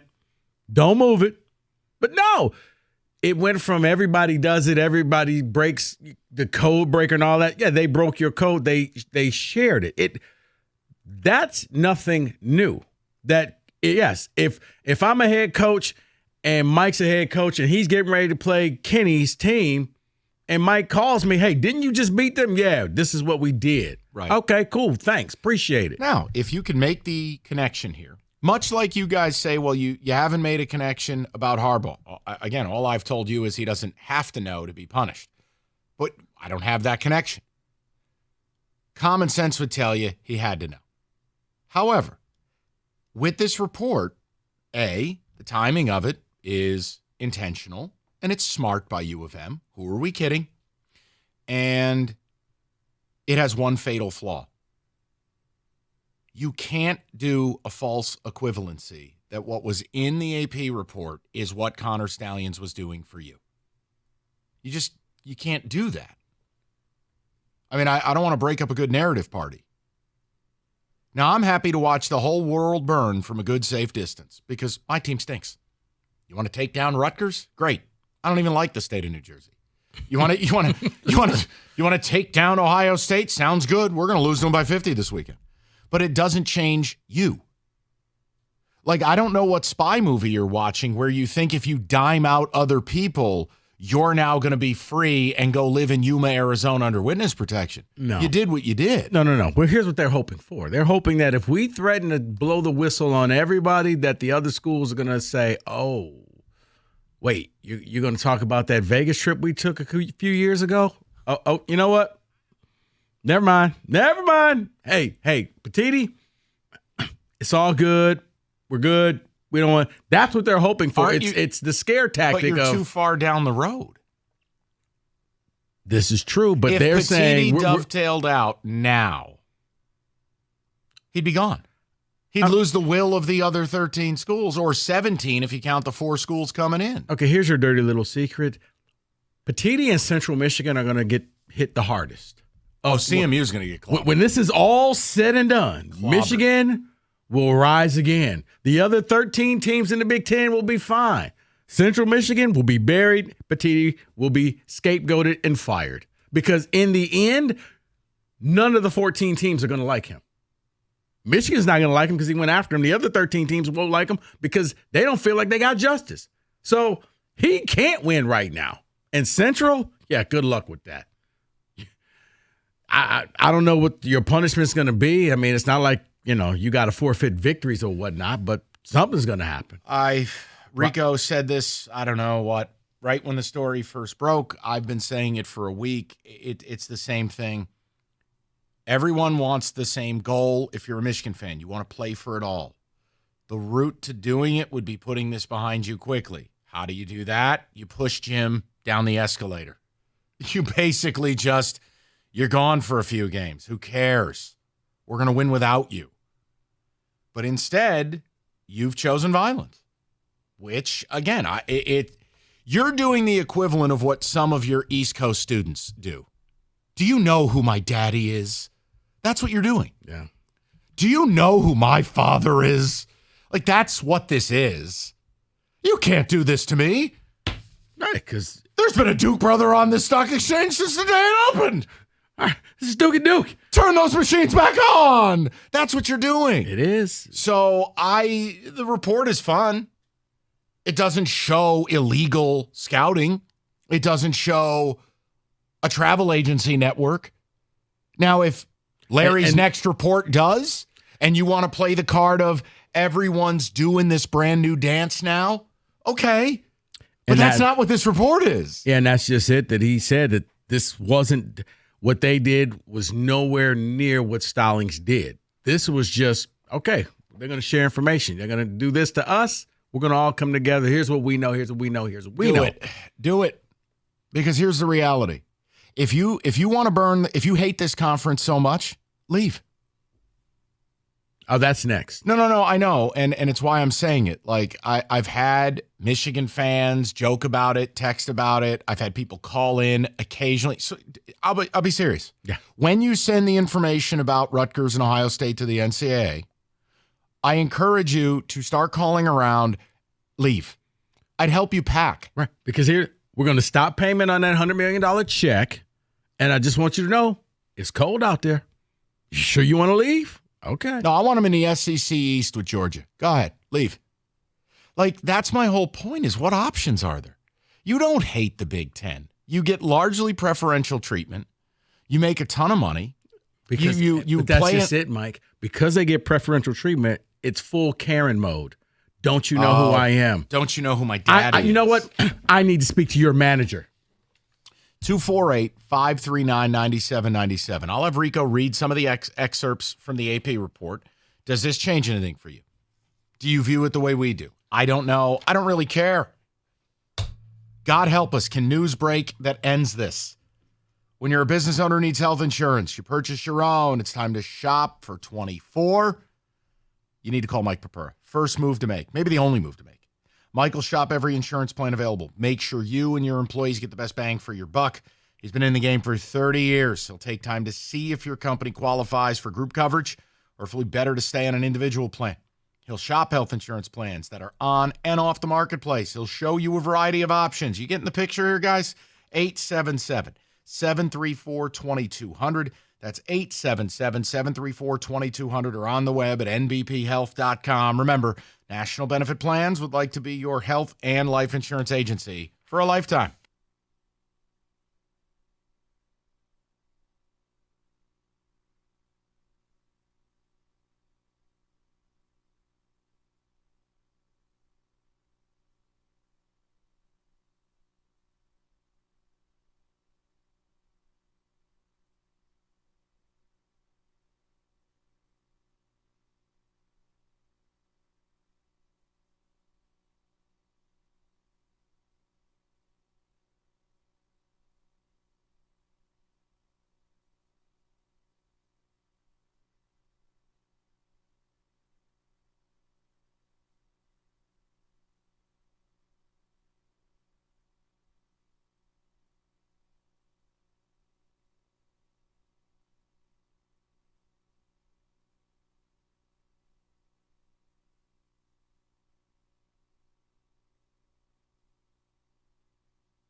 God, that sounds like so much more fun.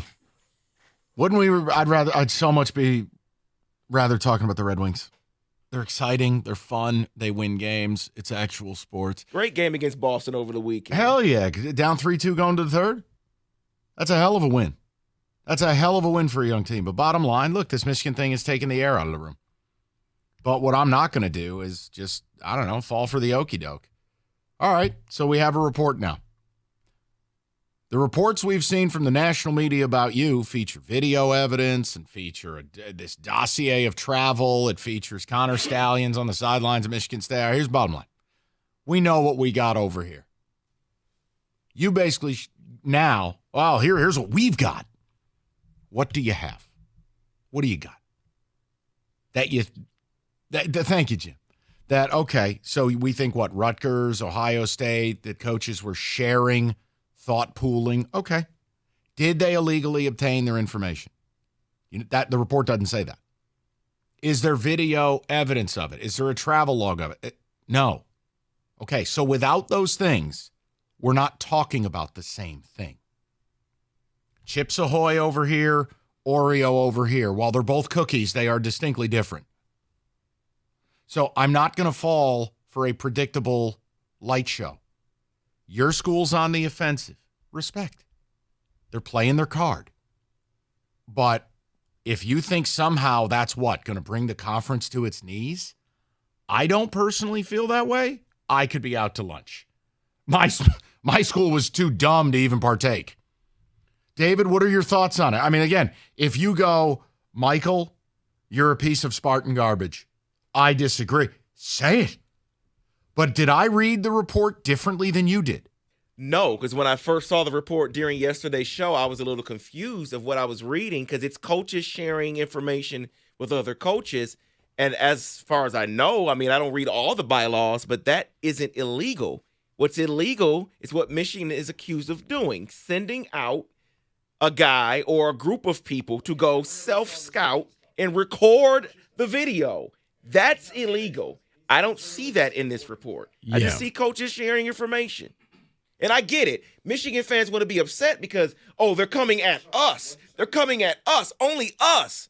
Okay, so you don't think those other teams who scouted you, sent information about you, didn't send information about the other schools? Because I'm sure they did. Yeah, they're doing it too. They didn't do it to the extreme that you did it, and that's the difference. They sat around and basically had a little think tank. You had a system where you paid people to go to other places, which it clearly says you cannot do. Is this going to work? Maybe that's the question. I thought Stoney had a good question. It wasn't what will happen, it's what should happen. And Stoney just asked it. All right, what should happen? Okay? We've got everything we think we're going to get about you. You've had your little dossier sent out there. Okay, so what should happen? Because tomorrow it's going down. Tomorrow it's happening. And I wish it would just happen now and we could be done with this because I'm exhausted by it. It is such a folly to me. I just view it in a way different world. It's like, man, come on. Any self-respecting school would have said, all right, what's our fastest pathway out of this? Yep. How do we do this? You probably would have started the week of the Michigan State game. And I think it would have largely been done. That's one. How about this? We'll give you 3 weeks. You know what? Make it 4. All right, we'll back for Ohio State. Yep. All right, done. But here's the problem that I have, and I just still don't understand, David, one moment, and I apologize. I still don't understand, and I have to get an answer on this. How would Michigan end up suing the Big Ten when they are a willing member of said conference? You can't turn around and sue them. You've agreed to the bylaws. Like in Major League Baseball, the Astros can't sue for the punishment and the irreparable damage because it's collectively bargained. Because Michigan feels like they are unfairly being persecuted right now, that the rest of the Big Ten has the pitchforks out there and they're chasing the torches and they want this thing to end and they want justice. And Michigan is saying, let the process play out. Give us our due process. We are aggrieved. Can I ask you a question? And I know it's not the same thing. And David, I owe you, so remind me here. But I've always wondered this. How come when a player gets in trouble, we don't let it play out, and that player is oftentimes suspended and or kicked off the team while legal process plays? Why is it that now the same people that demand when a player doesn't play for their team, and whether you're an Ohio State fan, a Wolverine, a Golden Dome, or whatever, think about a star quarterback who's alleged to have done some real bad stuff. Does that guy just keep playing? No. He's suspended. Violation of team rules. Eventually, it gets dug up what he did. Sometimes kids are let go before their day in court. We've seen that at MSU. My point is, when you say let it play out, you're doing it because you want something. Right. You're doing it because you want to play for it all unencumbered. You're not saying let it play because now you're some arbiter of justice. You want the advantage. It's a self-serving deal here. It's why you wanted the 9 players gone immediately. It's why something happens at another school, Ohio State. Oh, they're trading their gold pants away. You know what? Spend them all. Get rid of all of them. They broke the rules. That's where we are. When you see an advantage, you want to use the rules. But when it's against you, well, now you want the due process. Can't have it both ways. It is interesting you bring it up. You're right. Because the Big Ten forced MSU's hand. They had to railroad those kids. There was no due process there. Because in the end, I think one person ended up facing charges. The guy who actually swung that Crary Crump, who swung the helmet. He faced charges. The other 8 all dropped about 6 weeks later, ironically enough. So how does it end? What should happen? You tell me. Because I think tomorrow is going to be a goofy day. I can't wait till we're past this so I can talk Lions Chargers. Yeah. And I can talk Michigan Penn State. Because this, honestly, guys, this is like attempting to talk politics. It's pointless. I'm never going to change your mind. You're not going to change mine. I've tried to be fair, but it doesn't matter. I'm not a part of your cult, so you view me differently. No. It's sad. Let me help you with that. Let's take Michigan, Michigan State, and Ohio State out. A great example happened earlier this year at Northwestern. Can we all agree? Nobody cares about Northwestern? Facts. They had the scandal going on in the locker room. They fired their head coach when he didn't know. They came out Northwestern and said this. He is Northwestern royalty. He was there when they won the Rose Bowl. He's their guy. You know what? You did not know, Pat. You're the head coach of the team. We got to let you go. Now, that's not biased, right? Because nobody cares for Northwestern. Okay? That's not Sparty. It's not Wolverines. It's not Buckeye stuff. It just happened months ago. Why are the rules different now? Because it's a different team. I think the other thing I'd ask is, if you don't want Harbaugh punished, which is a big thing for many of you, okay, then who should be punished? Tell me who. You can't possibly tell me Connor Stallions walks away, that's the punishment, because your staff benefited from his work. So who should be punished? Tell me in your mind, your world. Let me understand it. And again, the Harbaugh thing, I think the NCAA and the Big Ten are misguided going after him. I have said that 1,000,000 times. That's not even what I'm after. So let's see if we can have that conversation. 248-539-9797. I know it's probably a little inconvenient. I know we took away a lot of the talking points on your bingo board, but we'll be here till 6. It'll be exciting.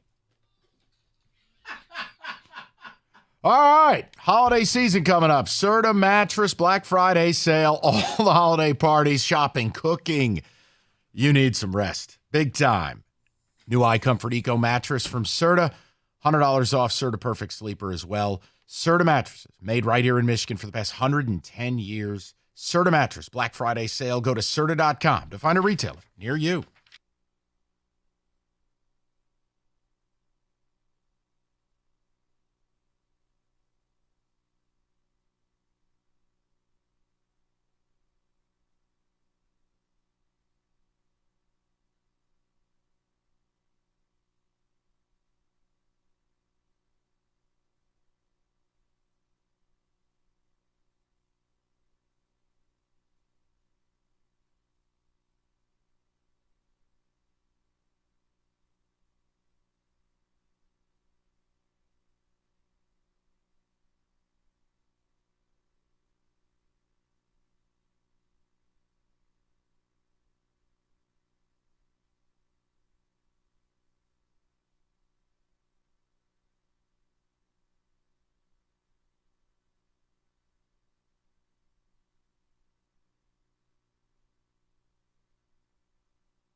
All right, David, I owed you one. So please, and I know some ticket texts, we'll get to the callers. And look, some of you, I'll never be able to change your mind. I think we've been pretty damn fair about it. I'm not on some crusade. I mean, you did dirt. I think you deserve to be punished. I think you've impacted the game, and I just don't have any time for it. If you think my priorities are screwed up because I care less about money in a McDonald's bag to a recruit than I do about actual cheating, that's fine. It's a difference of opinion. But for me, I've also tried to put the shoe on the other foot as to, okay, my audience, who is at least half Wolverines, what do they want? How do they view it? And I've said, if I were in your position, I'd be doing whatever I could to play for the national title. Respect. I understand that. I don't have to like it, but I understand it. Well, what would get me there? A sacrifice. You give Petitti and the NCAA, I think, what they want, which is Harbaugh. Why are you fighting for a man who probably isn't here next year? Why are you fighting for someone who's tried to leave you multiple times? Why are you fighting for someone who, if I get rid of him, this all goes away, and you guys get to host your parties and get ready for the playoff? Now, if you think Rico or I have been unfair in any way, or some have been ridiculous, you can please feel free. But I think the problem is, and you can call in, I think the issue some of you have, some, I didn't say all, I didn't even say a majority. I think some of you have an issue. You tune in, and it's like the scene in 8 Mile where I take all your lyrics. And you don't have anything left. And Clarence has a real nice family. Like, we don't do talking points. No, everyone else doesn't do what you did. Your new report in the AP doesn't show that. But it's there, it's purposeful, it's a good idea by your school. I think I see the playing field pretty well here. So you want to drop a dime on another school, that's fine. You're going Nino Brown at the end of New Jack City. It doesn't change what you did. Correct. So I ask you again, what do you think should happen? You're right. It doesn't change what Michigan did. And that's why I want Michigan fans to think about this, okay? Why were other coaches sharing information? It's been known for years that Michigan was doing this. It's been known for years. Every Big Ten school knew what was going on.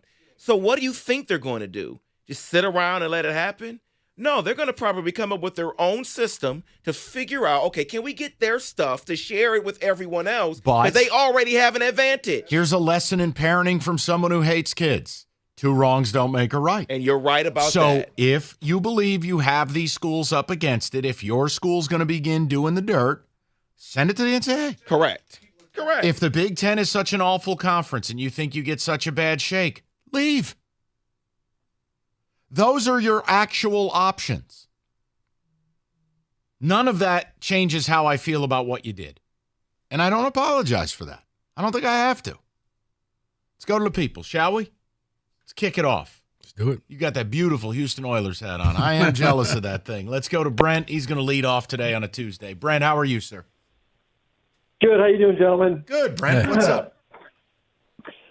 Well, I woke up this morning to my morning coffee, and I wanted to switch on ESPN to hopefully see that they were covering this new AP report that just broke last night. Yeah.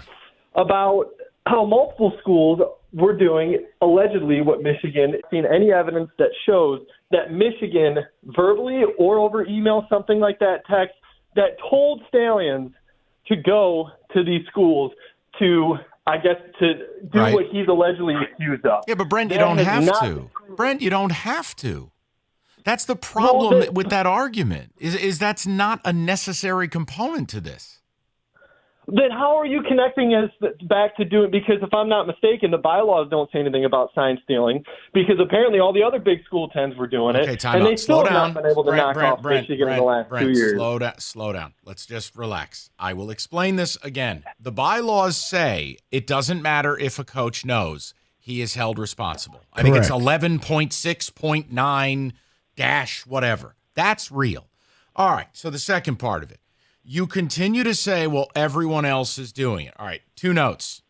Even if that were true, you did it. It is not. So it's not the same. But I encourage go get him. It has nothing to do with the first case.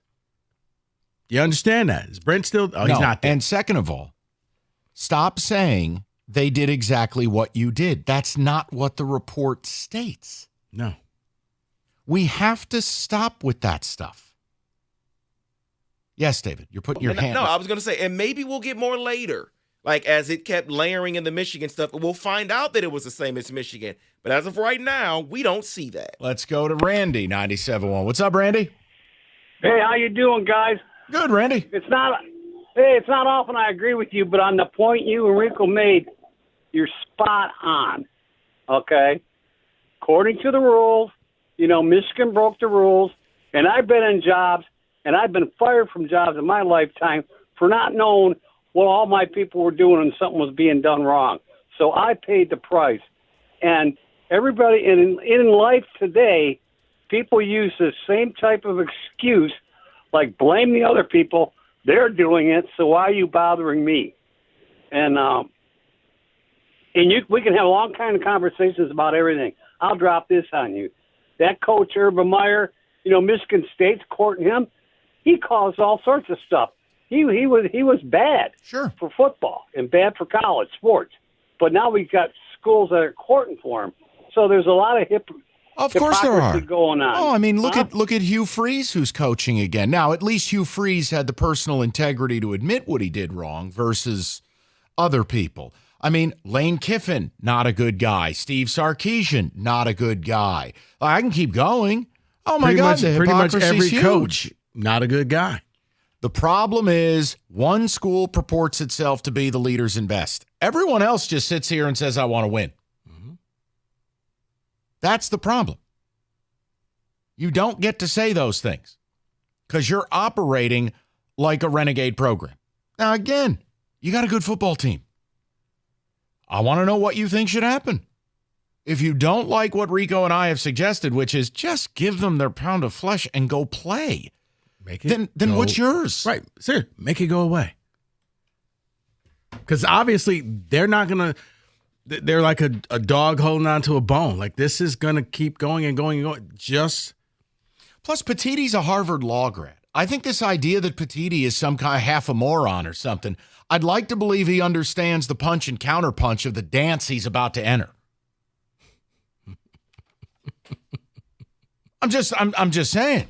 No, you're correct. All right, football. That's still a thing, even though this scandal has taken over everything. Football is a thing. It's Paulson's Audio Video.